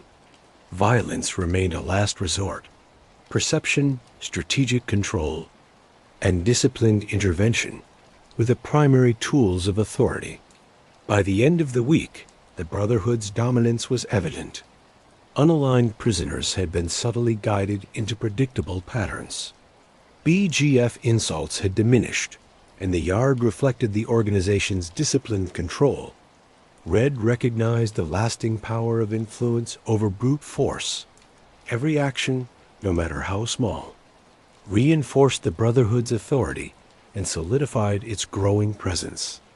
Late that night, Mutt asked softly, "Red, will we ever stop being tested?" Red considered the ceiling above. "No," he said slowly. "Testing is the nature of this place. Survival isn't about reaching an endpoint. It's about observing, adapting, and acting with precision. That is how control is maintained." Mutt absorbed the lesson, but Red knew the boy still had to internalize it fully. Future challenges, more dangerous, more unpredictable, would continue to forge both of them, demanding mastery over instinct, fear, and human behavior. The Aryan Brotherhood's rise was methodical, relentless, and inevitable. Red Calder, as strategist and participant, had become indispensable to its operation. Every observation, every intervention, and every subtle maneuver reinforced the organization's structure. Influence and dominance. The yard was no longer simply a battleground of brute force. It had become a chessboard of perception, manipulation, and calculated authority. As the night deepened over San Quentin, Red lay on his bunk, aware of the continuous vigilance required, the responsibilities he carried, and the path ahead. The Brotherhood's authority extended beyond violence. It was embedded in the perception of those around them, maintained through subtlety, discipline, and strategic action. Red Calder, through careful observation and decisive intervention, had become a vital component of the organization's spine, shaping its path and ensuring its dominance in the unforgiving world of the prison. The morning fog hung low over the yard, lending a strange stillness to San Quentin. Red Calder moved with deliberate steps, eyes scanning, body tuned to every ripple of movement. Months of careful observation and strategic intervention had made the Brotherhood a force of silent authority. Its presence felt more than seen. Every prisoner, whether aligned or not, responded to the invisible currents that Red and Mutt orchestrated. Mutt Hanley followed like a shadow, tense and alert, yet increasingly confident in his ability to read the yard. The boy had learned the subtle language of control, the tilt of a head, the hesitation in a step, the quick assessing glance. Red had molded him from impulsive inexperience into disciplined awareness. Though he knew full mastery required constant testing and exposure to unpredictability. A group of younger, unaligned prisoners had begun gathering near the edge of the yard. Their body language tentative but curious, Red immediately recognized the signs. They were probing boundaries, searching for cracks in authority. Testing who commanded respect, he motioned Mutt to observe closely. Whispering, notice every hesitation, every mirror gesture, every micro-leadership cue. That is the leverage we need. The day unfolded as a careful orchestration of presence and influence. Red and Mutt maneuvered subtly, adjusting their positions, redirecting potential conflicts, and guiding attention without drawing notice. Each small intervention a step to block a fight, a glance that redirected focus. A slight shift in posture exerted influence, far more powerful than open aggression. By midday, the unaligned prisoners were already adjusting their behavior, aligning unconsciously with the Brotherhood's structure. The BGF, observing from their usual distance, registered the shift. Their attempts at insult were tempered by the precision and control exhibited by Red and Mutt. It was a silent assertion of dominance, a demonstration that authority could be enforced without violence, yet recognized by all. Red understood that such subtle control was more enduring than fear, because it was embedded in perception itself. Later in the workshop, Stoker reviewed the yard's dynamics. You are learning the essence of influence, he said, voice measured and deliberate. Control without violence is rare and lasting. Authority is reinforced in the mind before it is enforced in the yard. Mitch added, every microaction shapes perception, every observation, every intervention, every strategic adjustment contributes to authority. Red, Mutt. You are becoming skilled at navigating a system most men cannot comprehend. Red absorbed the praise, but also the caution. His role had evolved beyond survival. He was shaping outcomes, directing behavior, and mentoring Mutt through the unforgiving logic of the Brotherhood. Every decision, every calculated action reinforced authority and contributed to the organization's rise. Survival and influence were inseparable. That evening, Red reflected on the boy's progress. Mutt had internalized the principles of patience, observation, and controlled intervention, yet fear and instinct lingered beneath his calm exterior. True mastery required continued testing, exposure to unpredictability, and repeated reinforcement of discipline. San Quentin was a crucible, and the Brotherhood's power depended on men capable of navigating its chaos with precision. A folded kite arrived through the food slot. Stoker's message was short. Asterisk, every choice shapes reality. Authority is earned, maintained, and tested. Observe, act, survive. Asterisk, read it carefully, understanding that vigilance was mandatory. In this environment, a single lapse could undo weeks of effort and destabilize the carefully constructed order. The following days brought escalating challenges, minor confrontations, whispered tests, and subtle insults emerged from both unaligned prisoners and the BGF. Red guided Mutt through each scenario, emphasizing observation, timing, and precision. Violence remained a tool of last resort. Perception, control, and subtle intervention were primary. By the end of the week, the Brotherhood's dominance was clear. Unaligned prisoners had fallen into predictable behavioral patterns. BGF insults were muted, and the yard reflected the organization's disciplined authority. Red recognized the enduring power of influence over brute force. Every small action, every intervention, every observation reinforced the Brotherhood's authority, embedding it deeper into the fabric of prison life. Late at night, Mutt asked softly, "Red, do you think we ever stop being tested?" Red stared at the ceiling, considering the boy's words. "No," he said finally. "Testing is constant. Survival isn't about a finish line. It's about observing, adapting, and acting with precision. That is how control is maintained." Mutt absorbed the lesson, but Red knew the boy still had more to internalize. Future challenges, more dangerous and unpredictable, would continue to forge them both, demanding mastery over fear, instinct, and human behavior.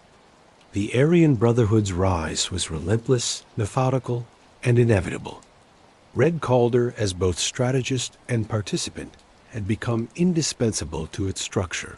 Every observation, every intervention, every subtle maneuver strengthened the organization's structure, influence, and authority.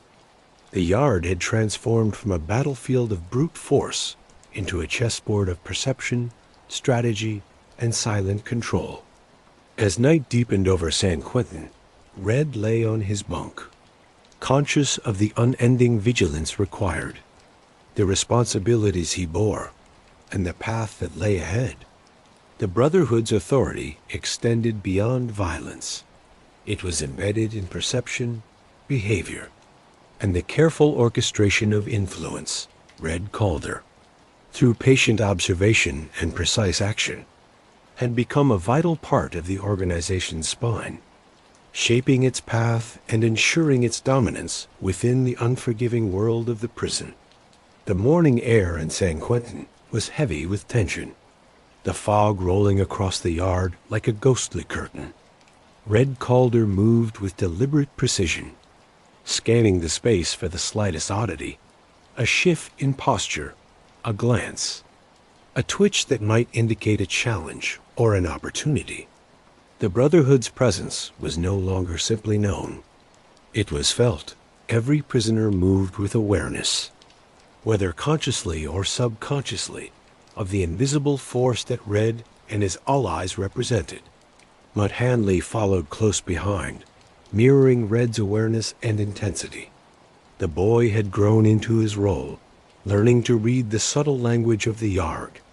Hesitation, mimicry, micro-leadership, and defiance. Red had molded him carefully, turning reactive fear into measured watchfulness. Yet he remained cautious. Mutt was still young, still learning to temper instinct with discipline, and one misstep could have severe consequences. In this environment, a group of unaligned prisoners had begun gathering near the edge of the Brotherhood's sector, their body language a mixture of curiosity and subtle defiance. Red recognized the familiar signs, probing for weakness, testing boundaries, and measuring influence. He signaled Mutt to observe, whispering, "Notice who hesitates, who leads, who mirrors others." Influence reveals itself in these small, often tiny behaviors. The day became an intricate game of silent strategy.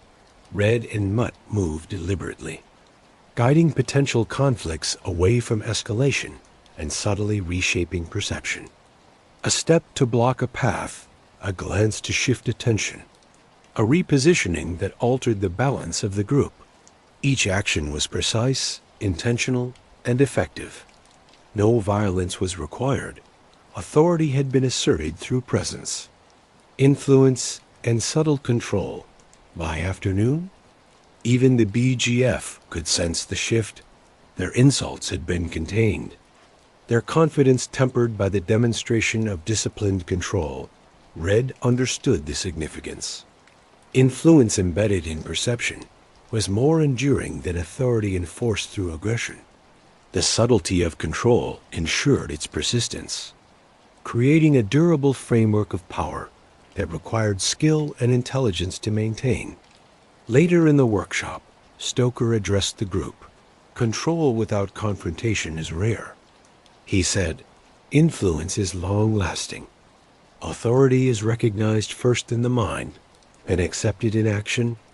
Mitch added, "Every small action, every observation, Every calculated adjustment shapes perception. Red, you are learning to navigate a system most men cannot. Discipline, patience, and foresight are your tools. Red absorbed the advice, aware of the weight it carried. His role had grown beyond survival. He was shaping the Brotherhood's path, guiding behavior, and mentoring Mutt through the complex logic of authority. Every observation, every subtle intervention reinforced the organization's dominance. Survival and influence were inseparable, and the Brotherhood's rise relied on men capable of mastering both. That evening, Red reflected on Mutt's progress. The boy had internalized many of the lessons of control, observation, and strategic influence, yet fear and instinct still lingered. True mastery required exposure to unpredictable challenges.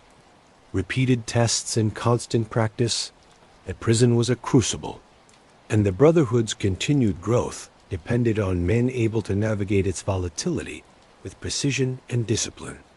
A folded kite slipped through the food slot, bearing Stoker's message. Asterisk, every choice shapes reality. Authority is earned, maintained, and tested. Observe, act, survive. Asterisk Red read it slowly, understanding the constant vigilance the words demanded.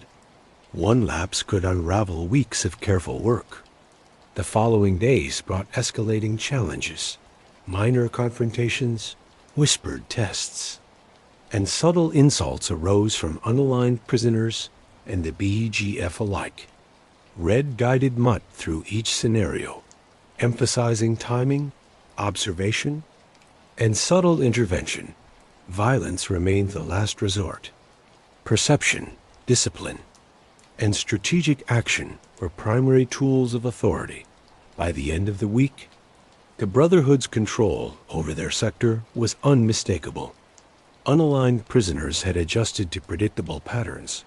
BGF insults were muted, and the yard reflected the disciplined authority of the organization.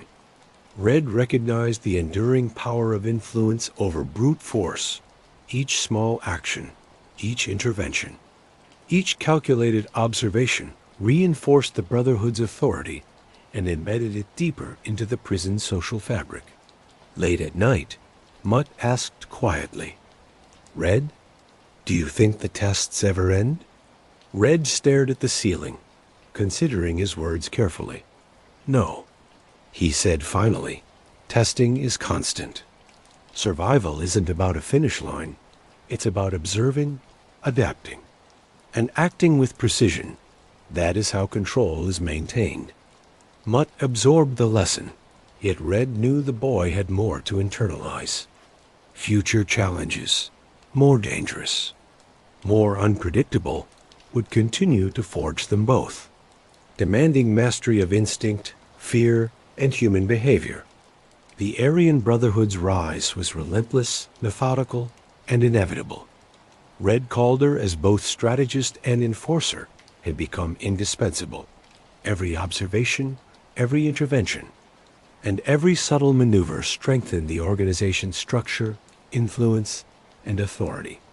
The yard had evolved from a battlefield of brute force into a chessboard of perception, strategy, and disciplined control. As the night deepened over San Quentin, Red lay on his bunk, fully aware of the continuous vigilance required, the weight of responsibility he carried, and the path that lay ahead.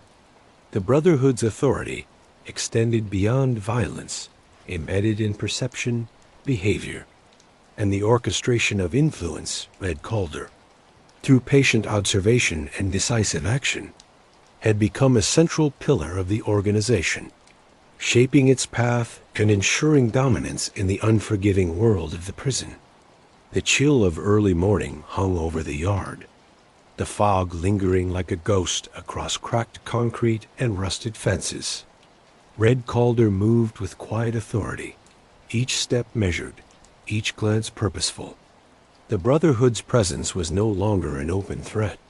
It had become an omnipresent subtle force. Prisoners felt it, even those unaware of its exact mechanics.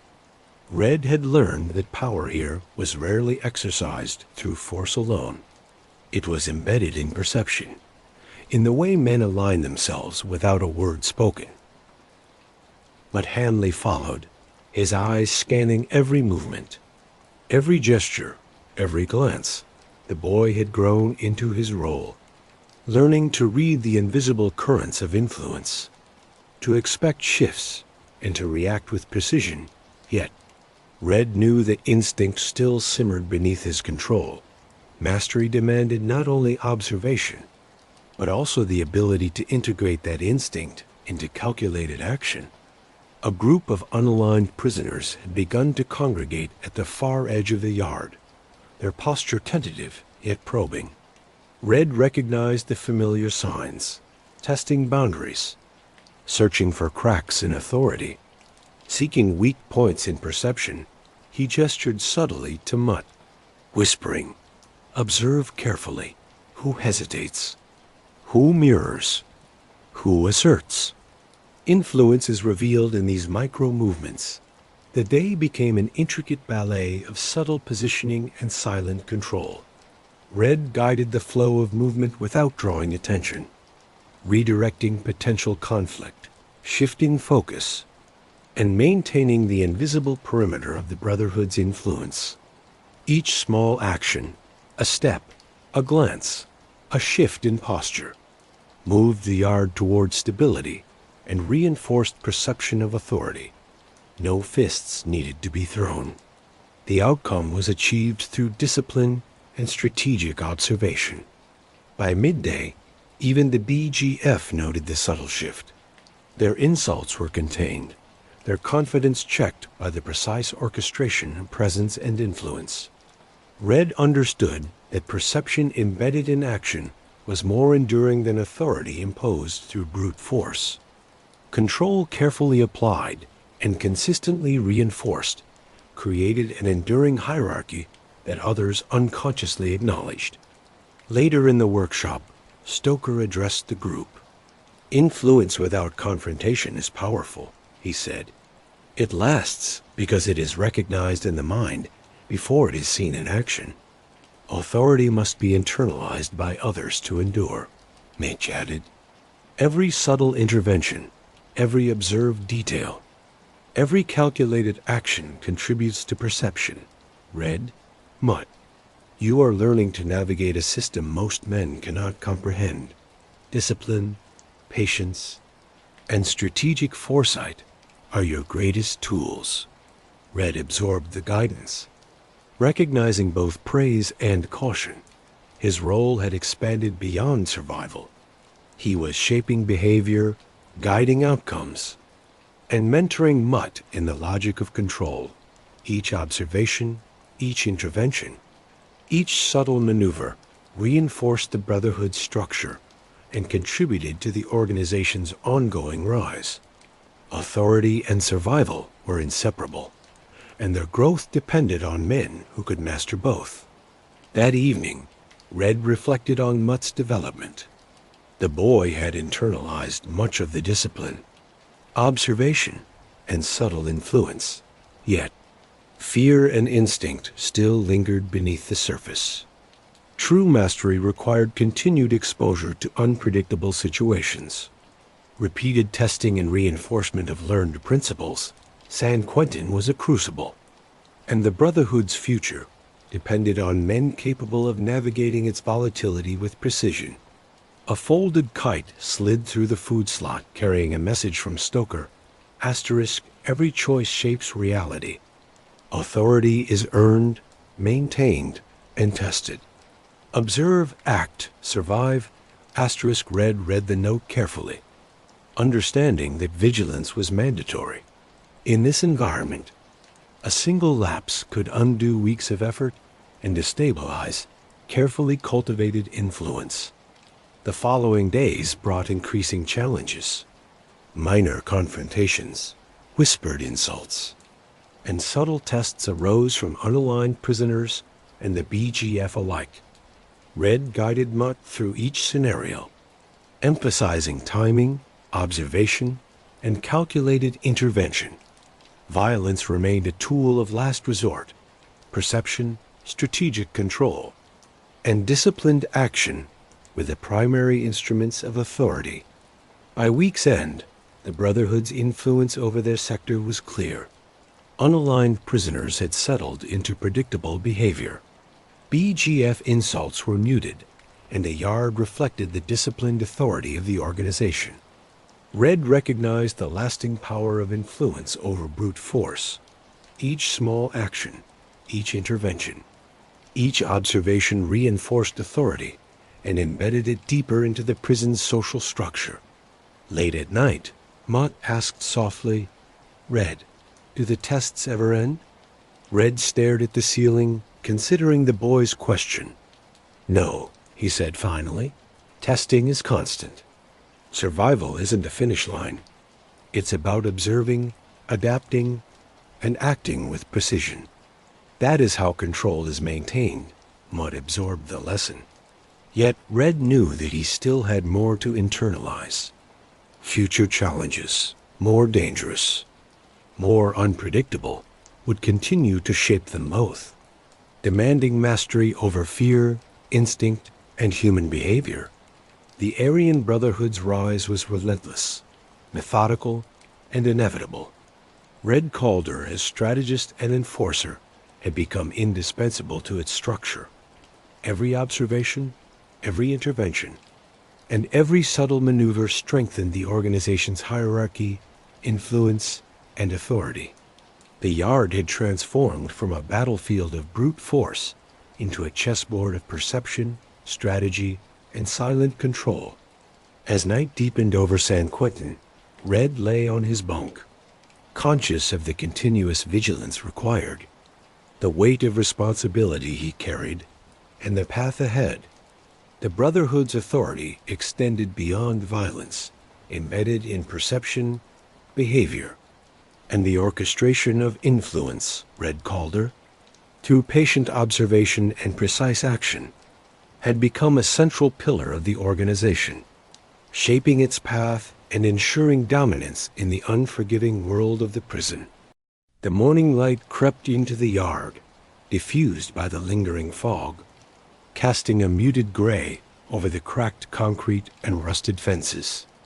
Red Calder moved deliberately through the space, his eyes scanning every gesture, every glance, every subtle shift in posture.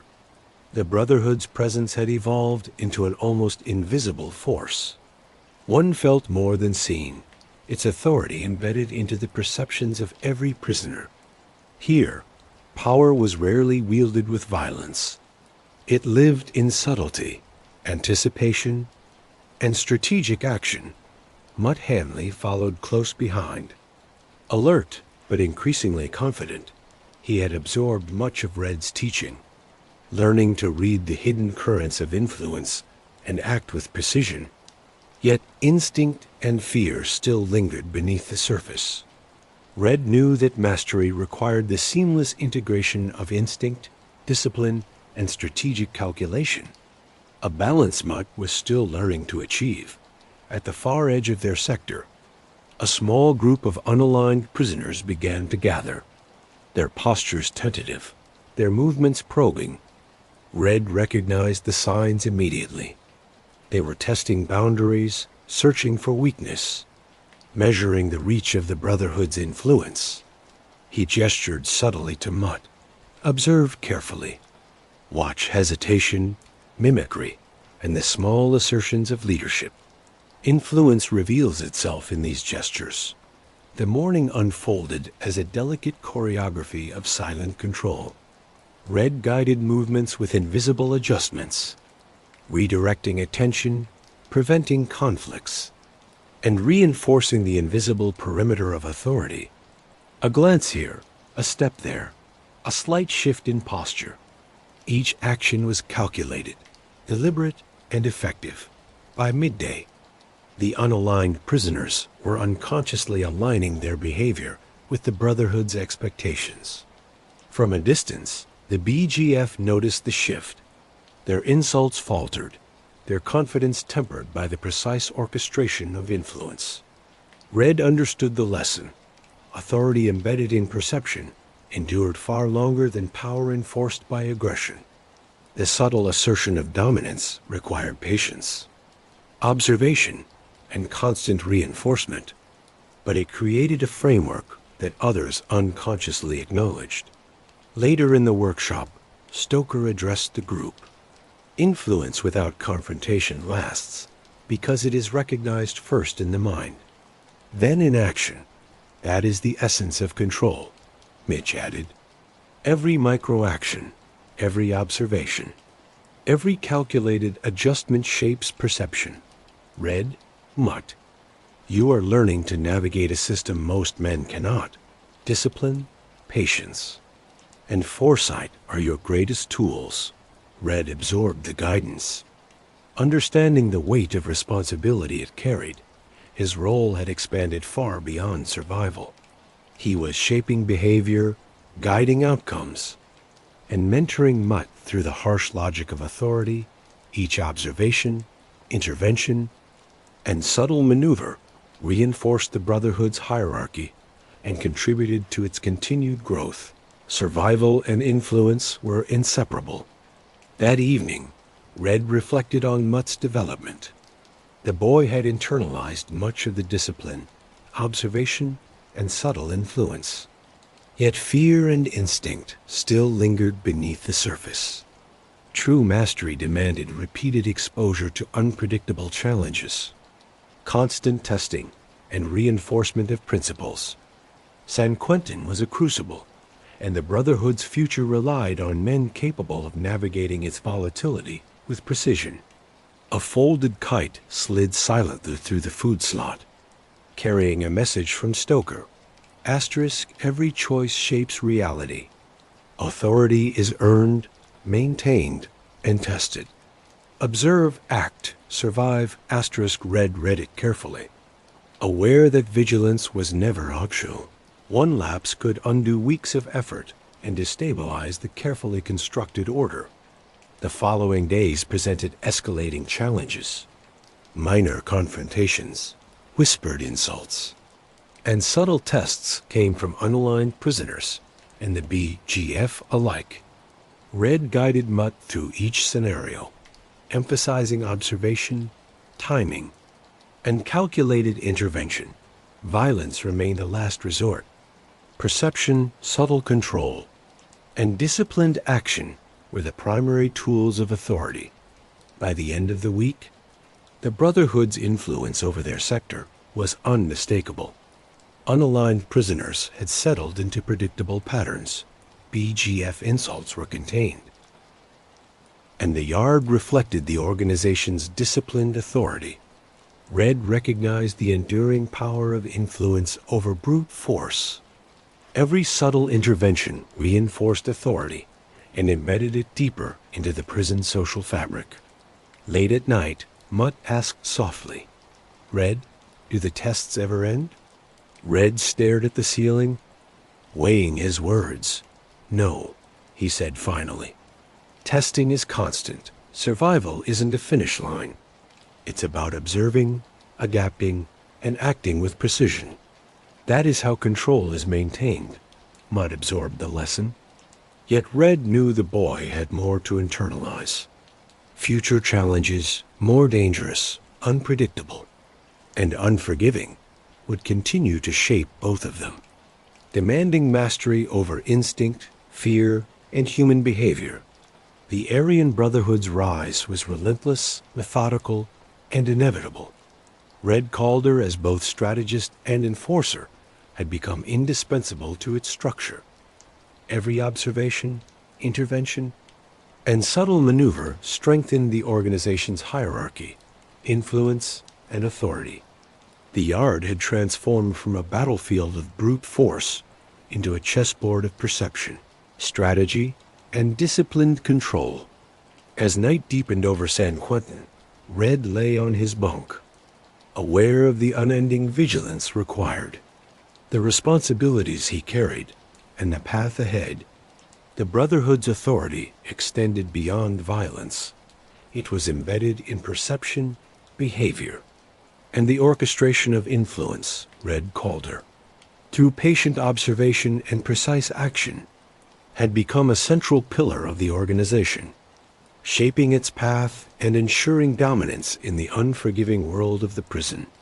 The fog hung low over the yard, a damp curtain that softened the harsh lines of concrete and steel. Red Calder moved through it with practiced precision, his gaze sweeping every corner, every group, every solitary figure. Authority in San Quentin had become a matter of perception as much as power.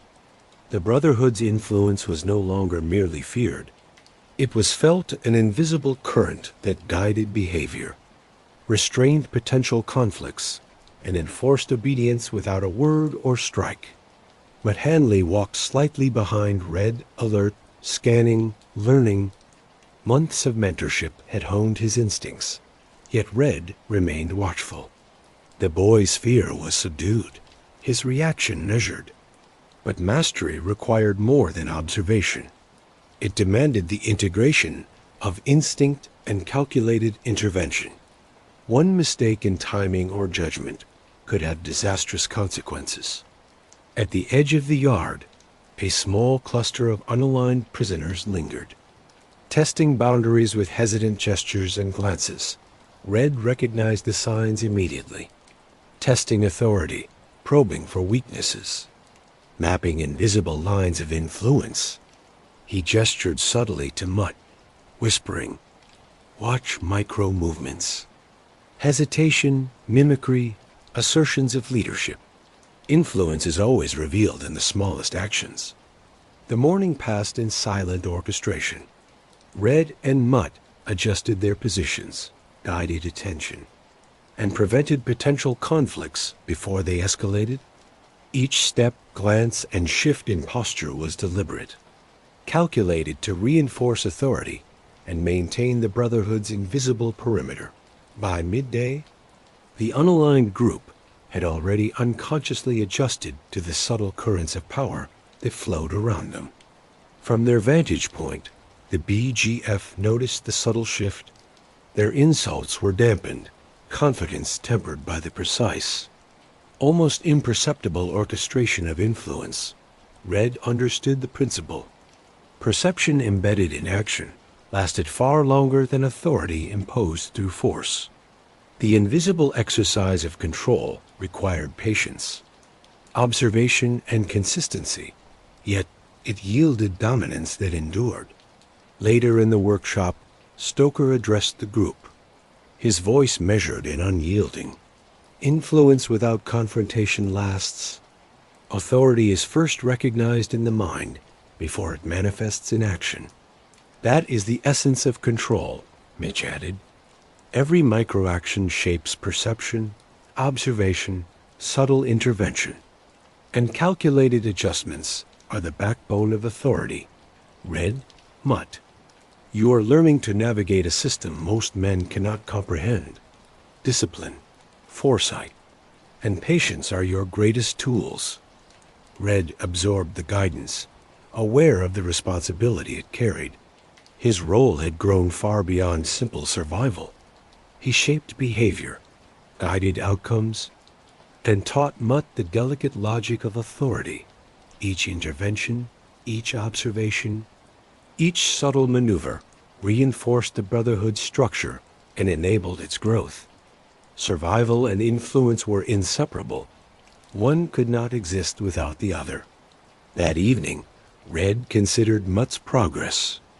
The boy had internalized the principles of discipline, observation, and influence. Yet fear and instinct still lingered beneath the surface. True mastery required constant exposure to unpredictability, repeated tests, and reinforcement of discipline. San Quentin was a crucible, and the Brotherhood's future depended on men capable of navigating its volatility with precision and control. A folded kite arrived silently through the food slot, carrying Stoker's message. Asterisk, every choice shapes reality. Authority is earned, maintained, and tested. Observe, act, survive. Asterisk Red read it carefully. knowing vigilance was never optional. One lapse, one misjudgment could unravel weeks of careful effort. The following days brought escalating tests, subtle insults, whispered challenges, and minor confrontations emerged from both unaligned prisoners and the BGF. Red guided Mutt through each scenario, emphasizing timing, observation, and calculated intervention. Violence remained a last resort. Perception, subtle control, and disciplined action were the primary instruments of authority. By week's end, the Brotherhood's dominance in their sector was clear. Unaligned prisoners moved predictably. BGF insults had decreased, and the yard reflected the disciplined authority of the organization. Red recognized the enduring power of influence over brute force. Every small intervention reinforced authority, embedding it deeper into the prison's social structure. Late at night, Mutt asked softly, "Red, will the tests ever end?" Red stared at the ceiling, choosing his words carefully. "No," he said finally. "Testing is constant. Survival isn't about reaching an endpoint. It's about observing, adapting, and acting with precision. That is how control is maintained." Mutt absorbed the lesson. Yet Red knew there was more to learn. Future challenges, more dangerous, unpredictable, and unforgiving, would continue to shape both of them, demanding mastery of instinct, fear, and human behavior.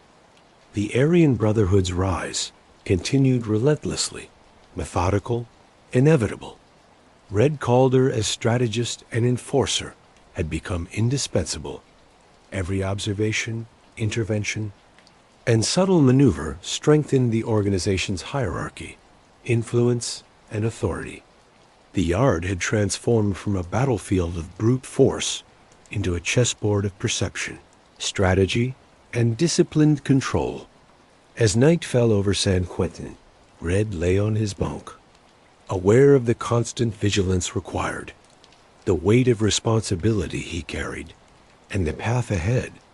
The Brotherhood's authority extended beyond violence. It was embedded in perception, behavior, and the careful orchestration of influence. Red Calder, through patient observation and precise action, had become a central pillar of the organization, shaping its path and ensuring dominance in the unforgiving world of the prison. The morning mist hung heavy over the yard, softening the harsh edges of metal bars and concrete paths. Red Calder moved with deliberate care, each step measured, every glance scanning for micro signs of unrest or defiance.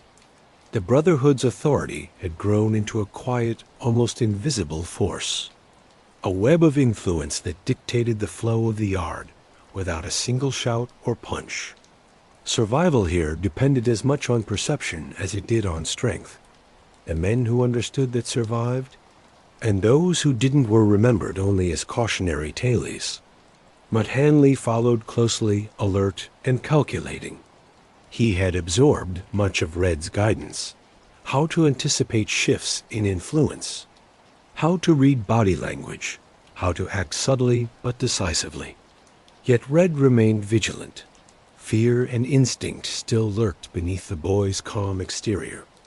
True mastery required the seamless fusion of awareness, discipline, and tactical action. One slip, one poorly timed move could undo months of careful control.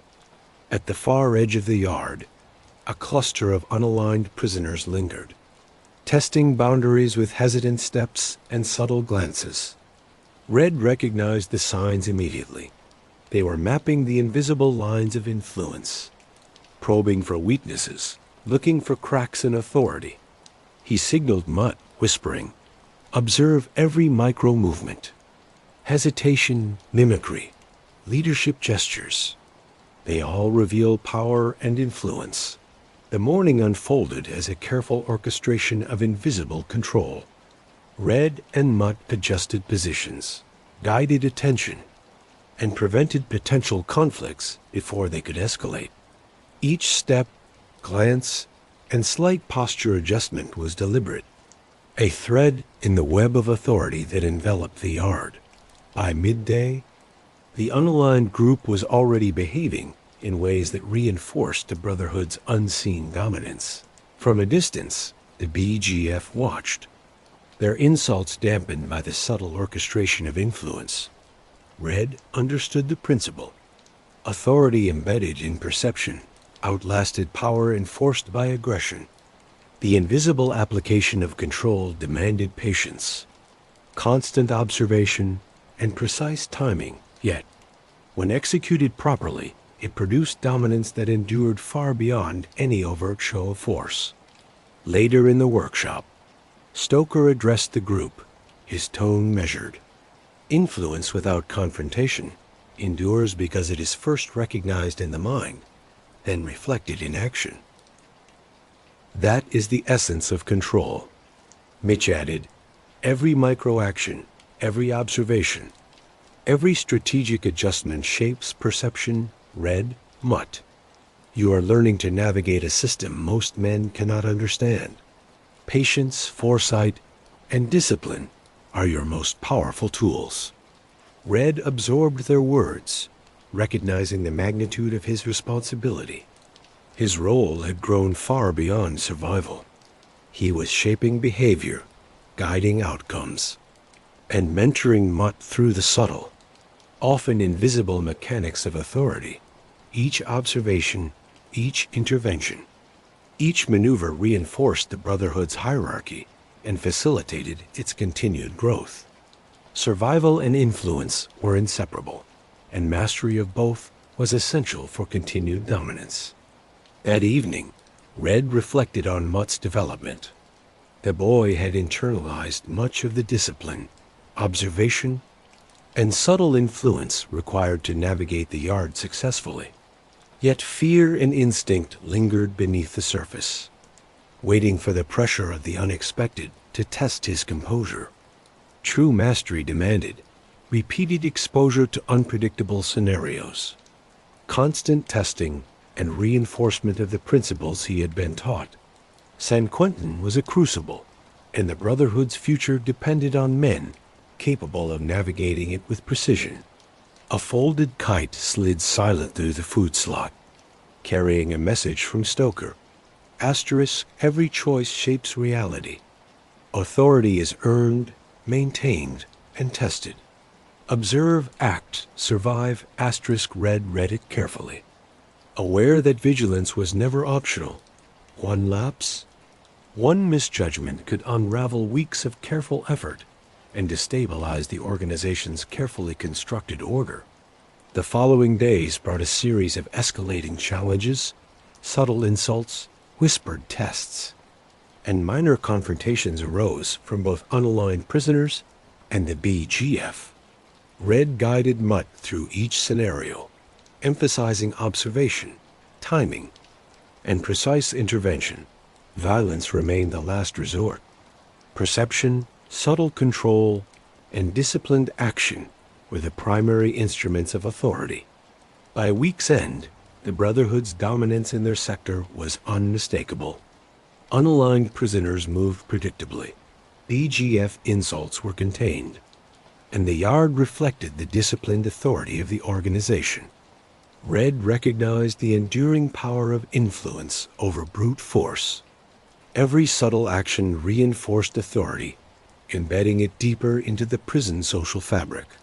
Late at night, Mutt asked softly, "Red, do the tests ever end?" Red stared at the ceiling, measuring his words. "No," he said finally. "Testing is constant. Survival isn't about reaching an end point. It's about observing, adapting, and acting with precision. That is how control is maintained." Mutt absorbed the lesson, yet Red knew the boy still had more to internalize. Future challenges, more dangerous, unpredictable, and unforgiving, would continue to shape both of them, demanding mastery over instinct, fear, and human behavior. The Aryan Brotherhood's rise was relentless, methodical, and inevitable. Red Calder, as both strategist and enforcer, had become indispensable. Every observation, intervention, and subtle maneuver strengthened the organization's hierarchy, influence, and authority. The yard had transformed from a battlefield of brute force into a chessboard of perception, strategy, and disciplined control. As night deepened over San Quentin, Red lay on his bunk, aware of the continuous vigilance required, the weight of responsibility he carried, and the path ahead. The Brotherhood's authority extended beyond violence.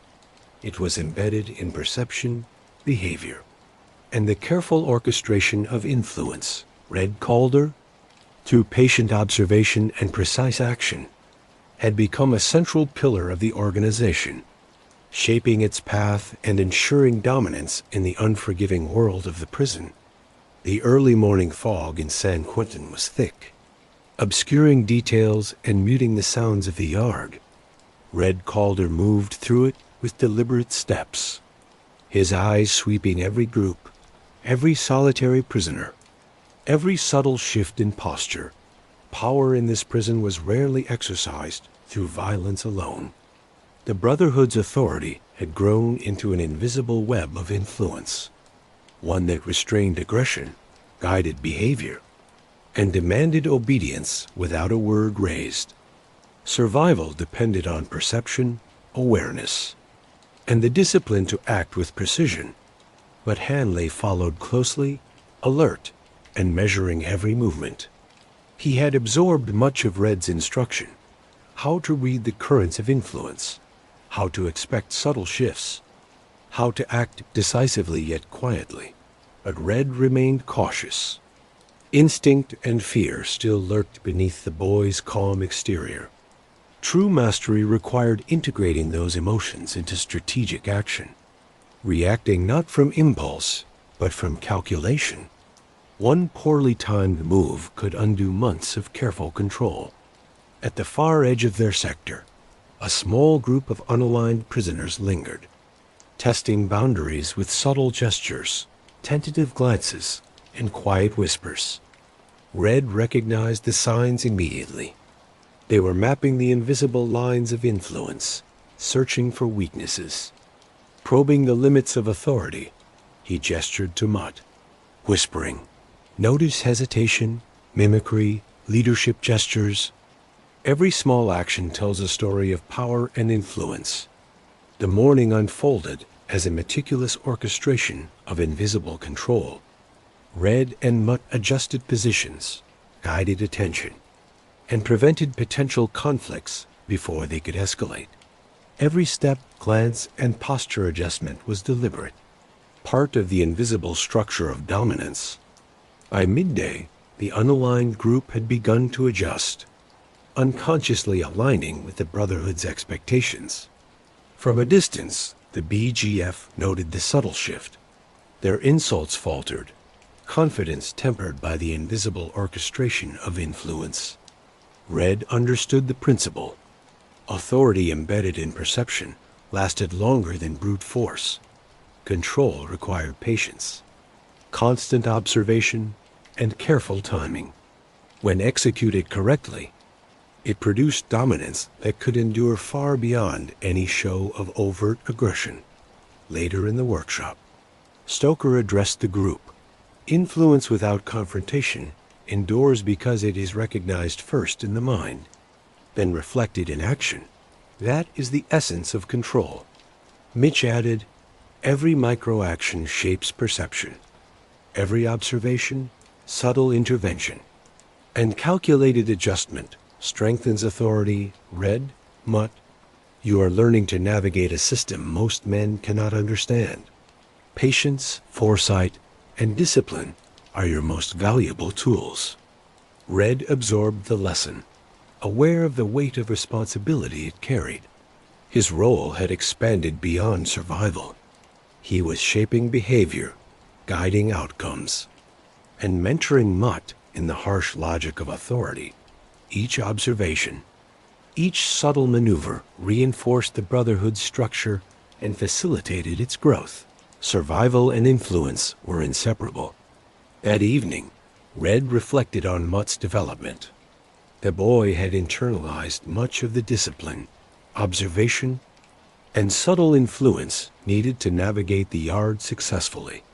Yet, instinct and fear lingered, waiting for unpredictable pressure to test his composure.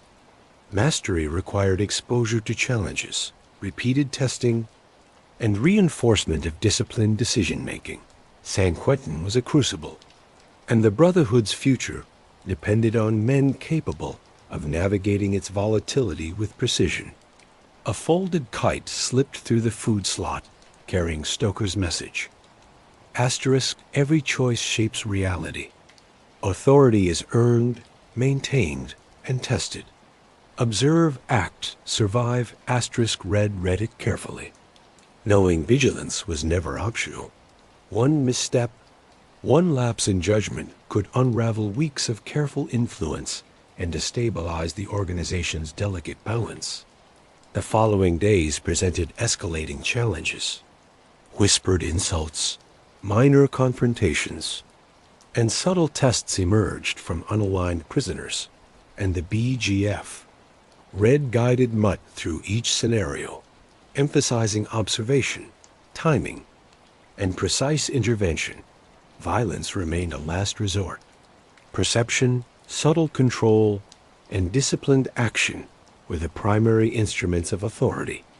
By week's end, the Brotherhood's dominance in their sector was undeniable. Unaligned prisoners moved predictably. BGF insults were contained, and the yard reflected the disciplined authority of the organization. Red recognized the enduring power of influence over brute force. Every subtle intervention reinforced authority, embedding it deeper into the prison's social fabric. Late at night, Mutt asked quietly, "Red, do the tests ever end?" Red stared at the ceiling, choosing his words carefully. "No," he said finally. "Testing is constant. Survival isn't about reaching a finish line. It's about observing, adapting, and acting with precision. That is how control is maintained." Mutt absorbed the lesson, yet Red knew the boy had more to internalize.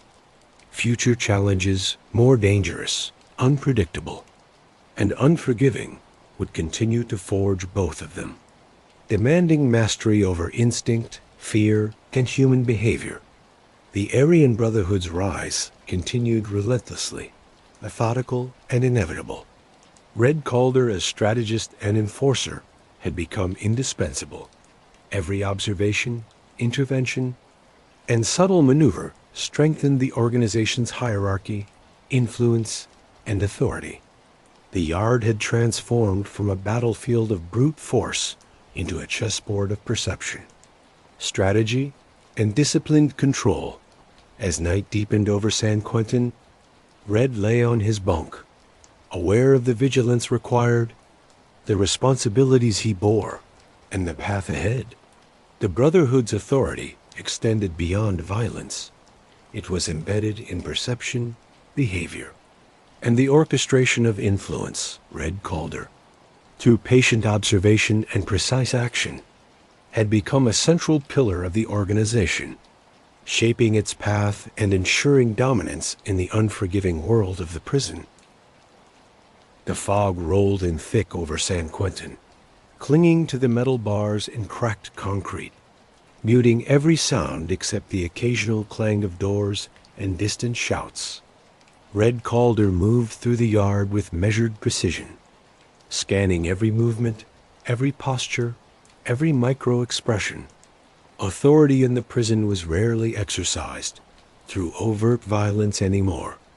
The Aryan Brotherhood's influence had grown into an invisible network, guiding behavior, restraining aggression, and ensuring obedience without a single raised hand. Survival depended on perception, anticipation, and the ability to act decisively yet subtly. Mutt Hanley followed closely, alert and calculating. He had absorbed much of Red's guidance, learning to read tension, expect conflict, and act with precise timing, yet Red remained cautious. The boy's instincts were still raw. Fear and impulse could erupt at the wrong moment. True mastery required integrating instinct, calculation, and control into one seamless response. One misstep could have huge consequences. At the far edge of the yard, a small cluster of unaligned prisoners lingered, testing boundaries with tentative gestures and sideways glances. Red recognized the signs immediately. They were mapping the invisible lines of influence, probing for weaknesses and testing authority. He gestured subtly to Mutt, whispering, "Observe hesitation, mimicry, leadership gestures. Influence is revealed in the smallest movements." The morning passed as a carefully orchestrated ballet of subtle authority. Red and Mutt positioned themselves strategically, redirecting attention, preventing conflicts from escalating, and reinforcing invisible boundaries. Every glance, step, and adjustment in posture was deliberate, embedding control into the perceptions of those around them. By midday, the unaligned group had shifted, unconsciously aligning with the Brotherhood's expectations without realizing it. From a distance, the BGF noticed the subtle shift. Their insults faltered, tempered by the invisible orchestration of influence. Red understood the principle. Authority embedded in perception lasted longer than dominance asserted through violence. Control required patience, vigilance, and precise execution. But when applied properly, it produced dominance that endured far beyond any overt show of force. Later in the workshop, Stoker addressed the group. Influence without confrontation endures because it is first recognized in the mind, then manifested in action. That is the essence of control, Mitch added. Every microaction shapes perception, observation, subtle intervention, and calculated adjustments strengthen authority. Red, Mutt, you are learning to navigate a system that most men cannot comprehend. Patience, foresight, and discipline are your most powerful tools. Red absorbed the guidance. Understanding the responsibility it carried, his role had expanded far beyond survival. He was shaping behavior, guiding outcomes, and mentoring Mutt in the subtle logic of authority. Each observation, intervention, and calculated maneuver reinforced the Brotherhood's hierarchy and enabled its continued growth. Survival and influence were inseparable. That evening, Red reflected on Mutt's progress. The boy had internalized much of the discipline, observation, and subtle influence required to navigate the yard successfully. Yet instinct and fear still lingered beneath the surface, waiting for the unpredictable pressures that would inevitably arise. Mastery demanded repeated exposure to challenges, constant testing, and reinforcement of disciplined decision-making. San Quentin was a crucible, and the Brotherhood's future depended on men capable of navigating its volatility with precision. A folded kite slid silently to the food slot, carrying a message from Stoker. Asterisk, every choice shapes reality. Authority is earned, maintained, and tested. Observe, act, survive. Asterisk read it carefully, understanding that vigilance was never optional.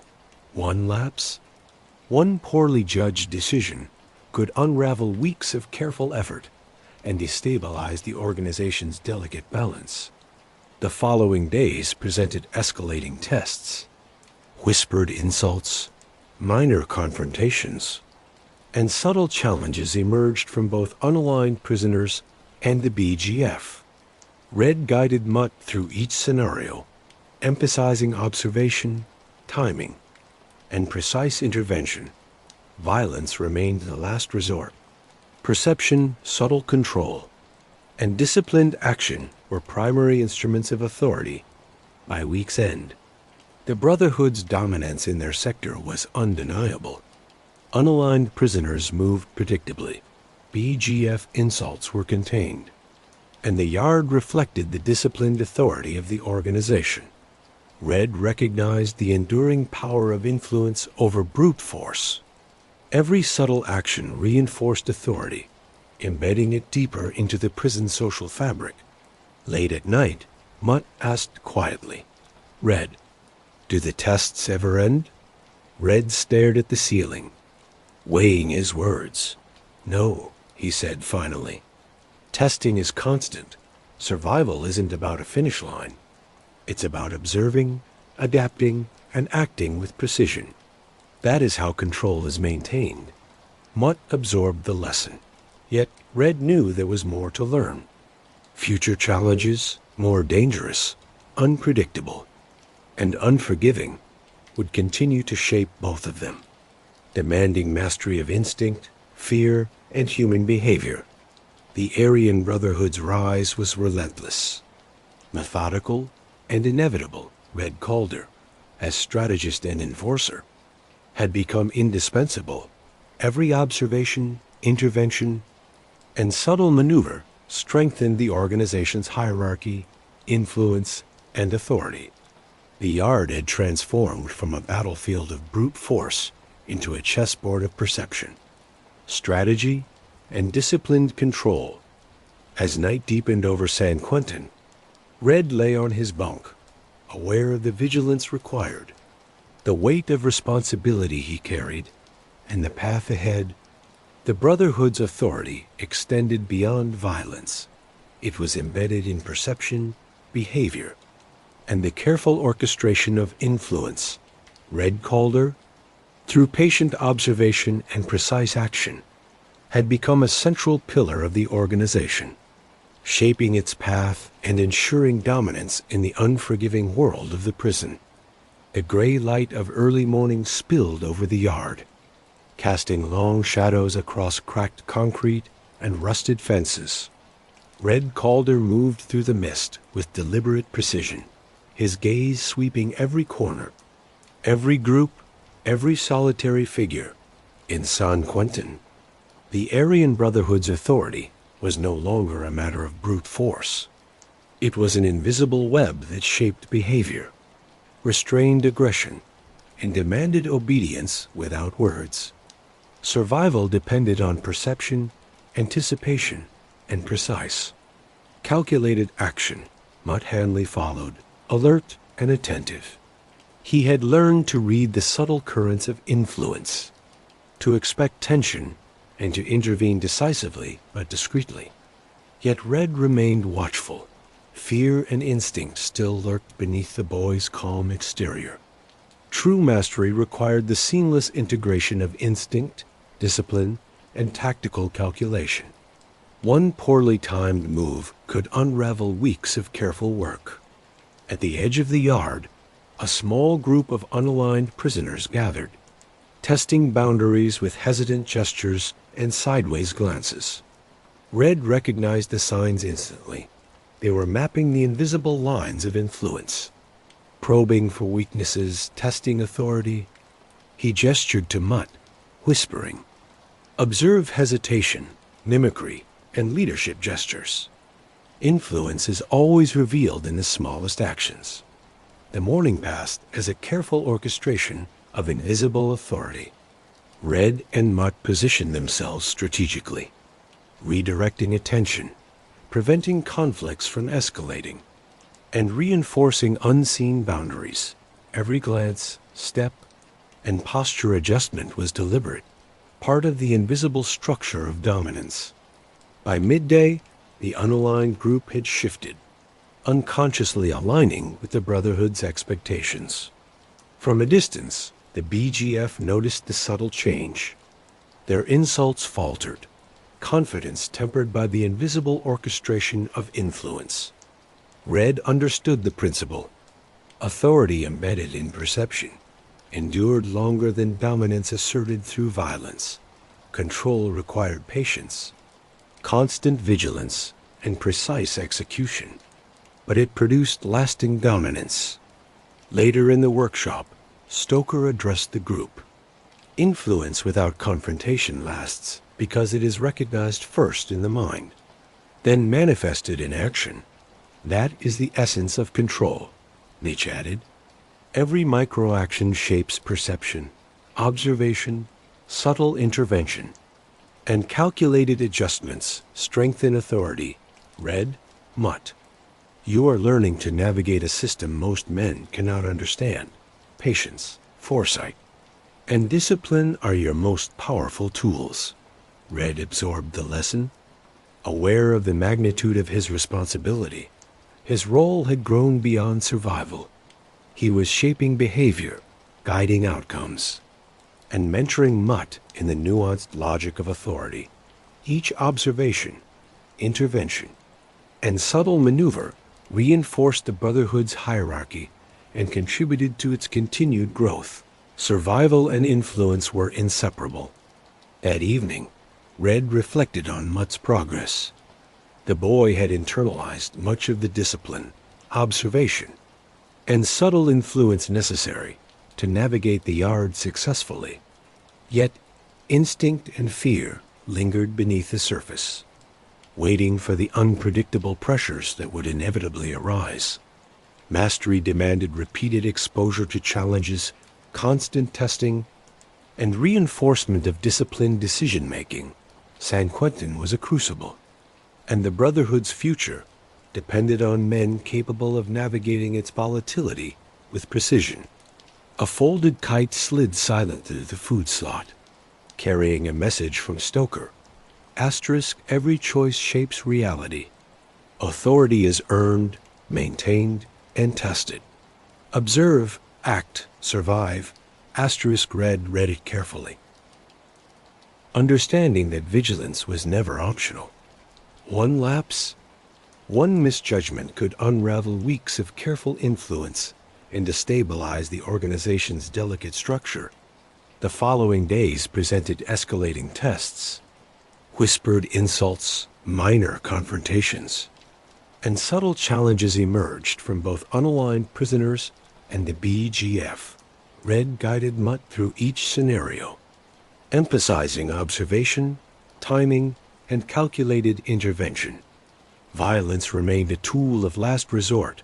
Perception, subtle control, and disciplined action were primary instruments of authority. By week's end, the Brotherhood's dominance in their sector was unmistakable.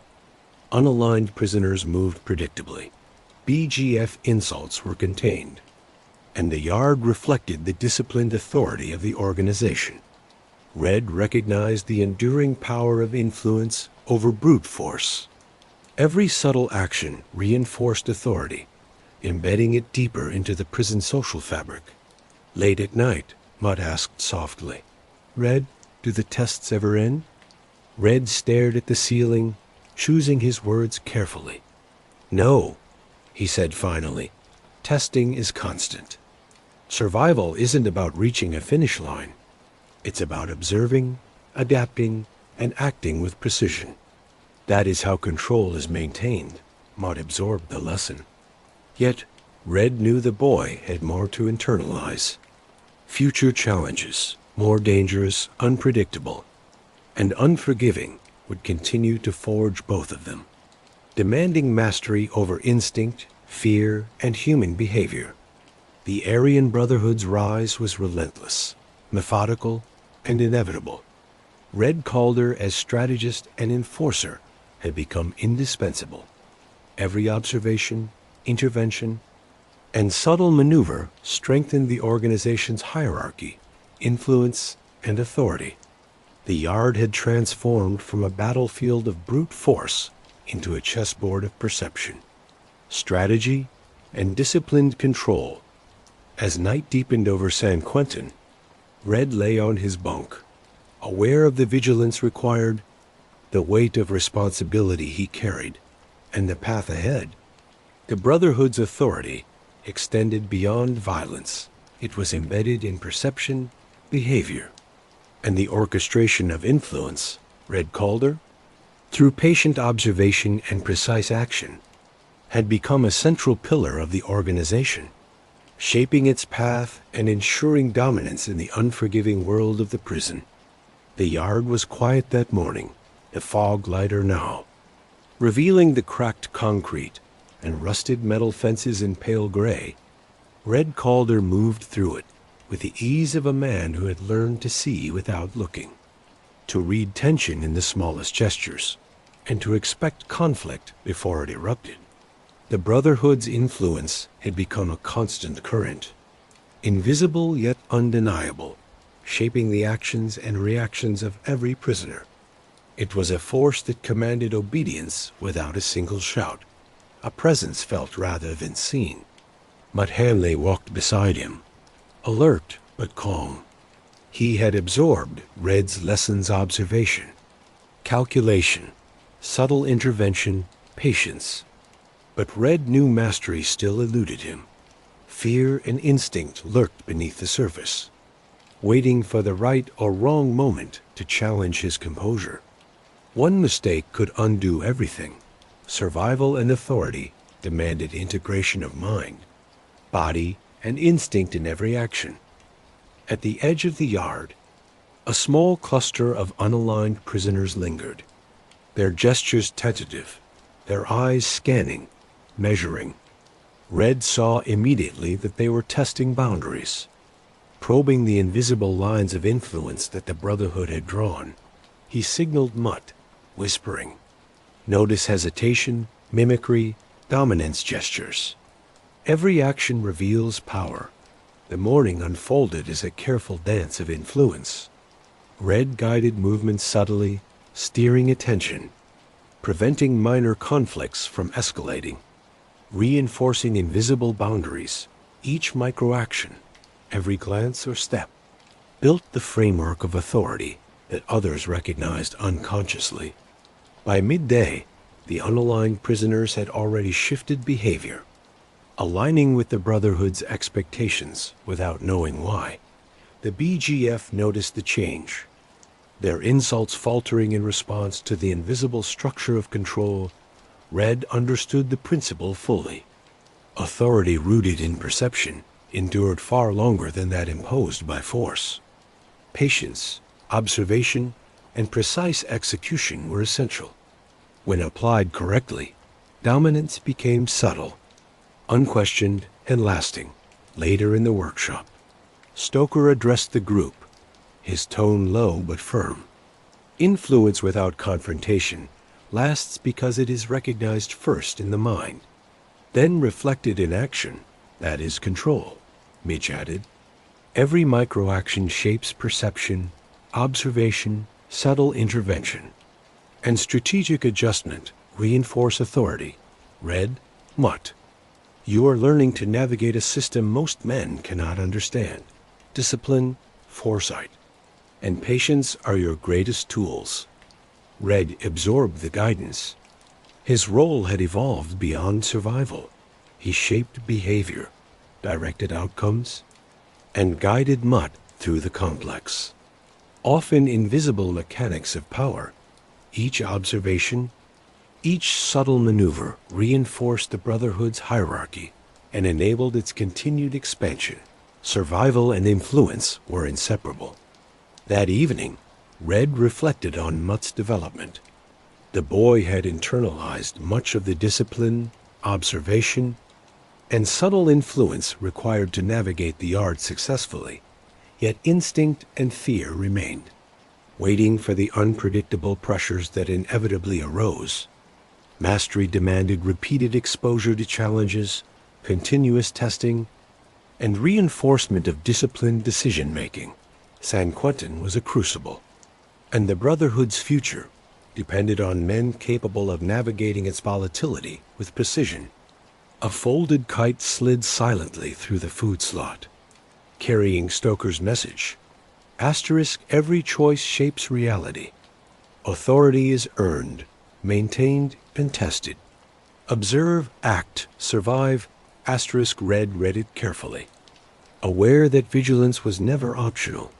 One lapse, one misjudgment could unravel weeks of careful influence and destabilize the organization's carefully constructed order. The following days brought escalating tests, whispered insults, minor confrontations, and subtle challenges emerged from both unaligned prisoners and the BGF. Red guided Mutt through each scenario, emphasizing observation, timing, and strategic intervention.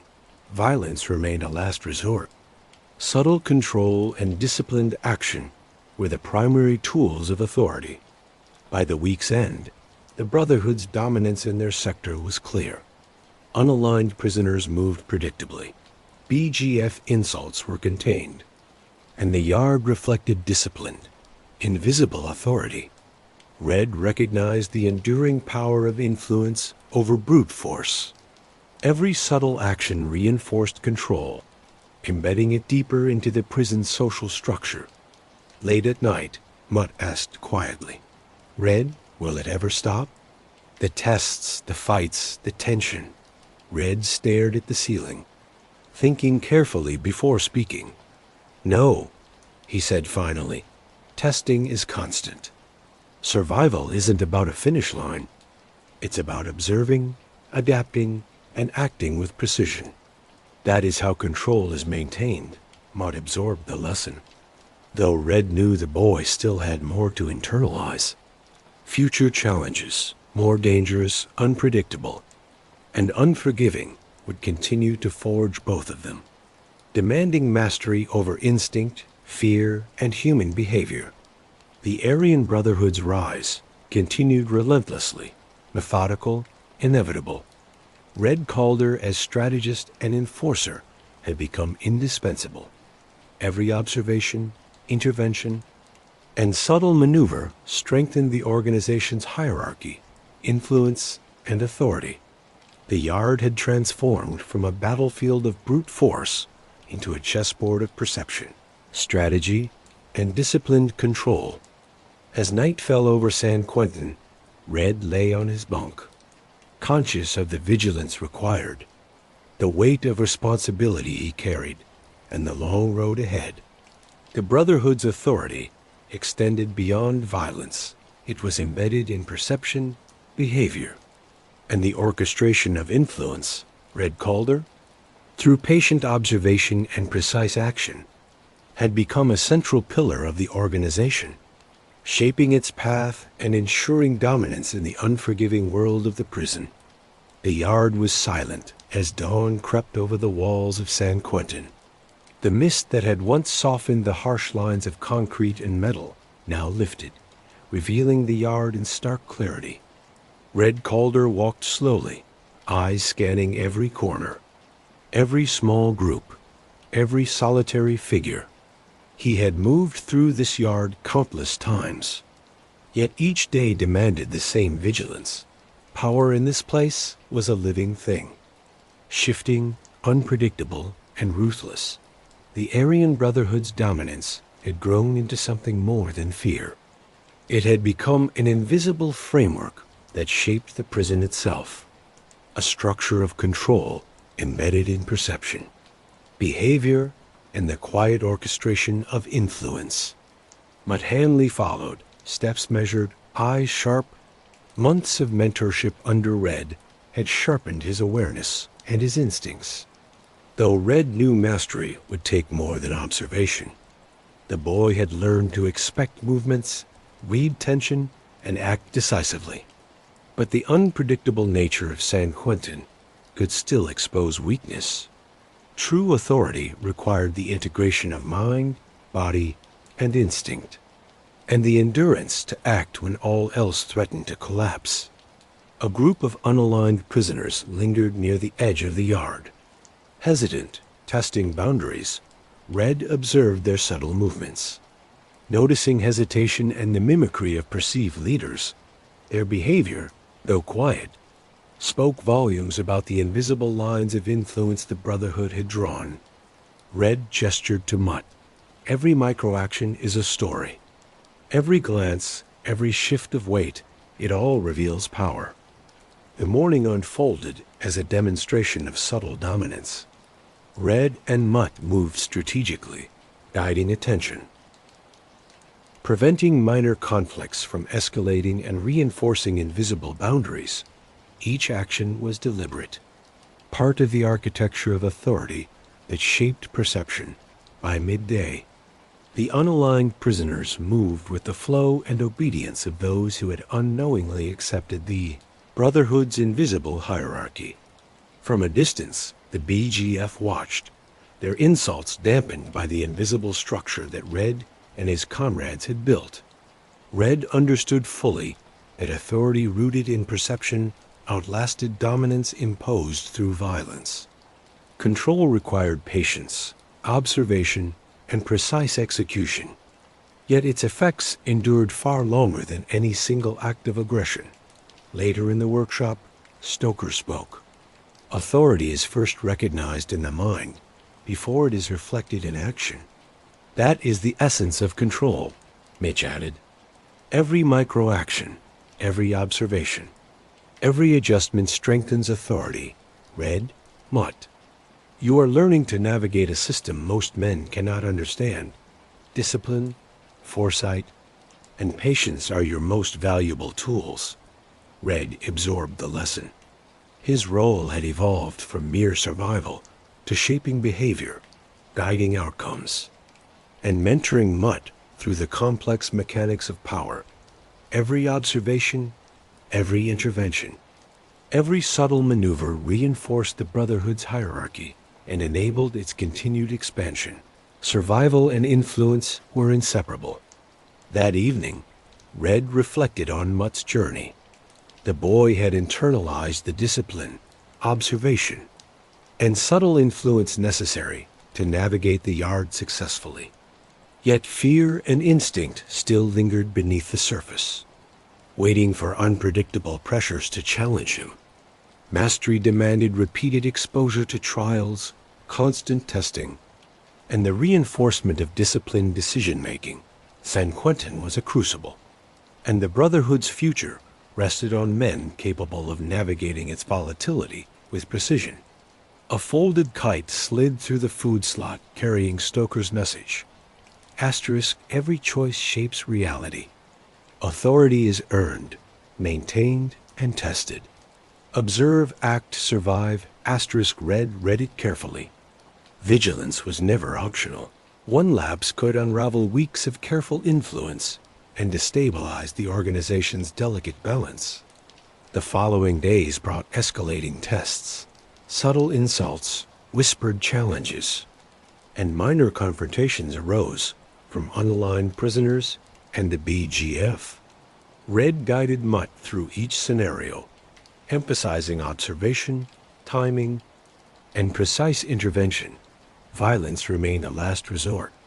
Perception, subtle control, and disciplined action were the primary instruments of authority. By week's end, the Brotherhood's dominance was unquestionable. Unaligned prisoners moved predictably. BGF insults were contained, and the yard reflected disciplined, invisible authority. Red recognized the enduring power of influence over brute force. Every subtle intervention reinforced control, embedding it deeper into the prison's social structure. Late at night, Mutt asked softly, "Red, will it ever end?" The tests, the tension, the constant watch. Red stared at the ceiling, weighing his words. "No," he said finally. "Testing is constant. Survival isn't about a finish line. It's about observing, adapting, and acting with precision." This was how control was truly preserved. Mutt took the lesson to heart. What lay ahead would be harsher, more unpredictable, and far less forgiving, continuing to shape them both. Yet now he grasped the structure of power, the mechanics of influence, and the discipline required not just to survive, but to succeed within it. The Aryan Brotherhood's ascent had been steady, calculated, and unavoidable. Red Calder, acting as both planner and enforcer, had become essential. Each calculated move, quiet adjustment, and careful observation reinforced the organization's command, reach, and authority. The yard was no longer merely a place of raw violence. It had evolved into a board of strategy, perception, and controlled positioning. Men shifted according to unseen forces, guided not by shouted commands. but by an understanding of who truly held power. As darkness settled over San Quentin, Red lay on his bunk, fully aware of the constant alertness required, the weight of responsibility, and the long path still ahead. The Brotherhood's power extended beyond physical force. It lived within perception, conduct, and the careful direction of influence. Through steady judgment, exact execution, and the guidance of men like Mutt, Red Calder had secured the organization's ability to endure, evolve, and rule within the harsh reality of prison life. In the quiet moments, Red allowed himself a rare realization. They had done more than endure. They had learned to command the system itself. The Brotherhood's strength was no longer just fear or brute force. It was planning, psychological leverage, and quiet dominance. As long as men like Red and Mutt remained, that legacy of control would continue, shaping every corner of the prison long after the noise faded and the corridors fell silent. The Aryan Brotherhood had grown beyond a simple crew. It had become a structure of power, and Red Calder stood as one of its foundations. The principles were simple and absolute. Watch, adjust, move, survive, the yard, the prison. And even the system had been overtaken not by violence alone, but by the unseen framework of authority they had carefully constructed. And so the story carried on, relentless, intact, and unbreakable, just like the Brotherhood itself.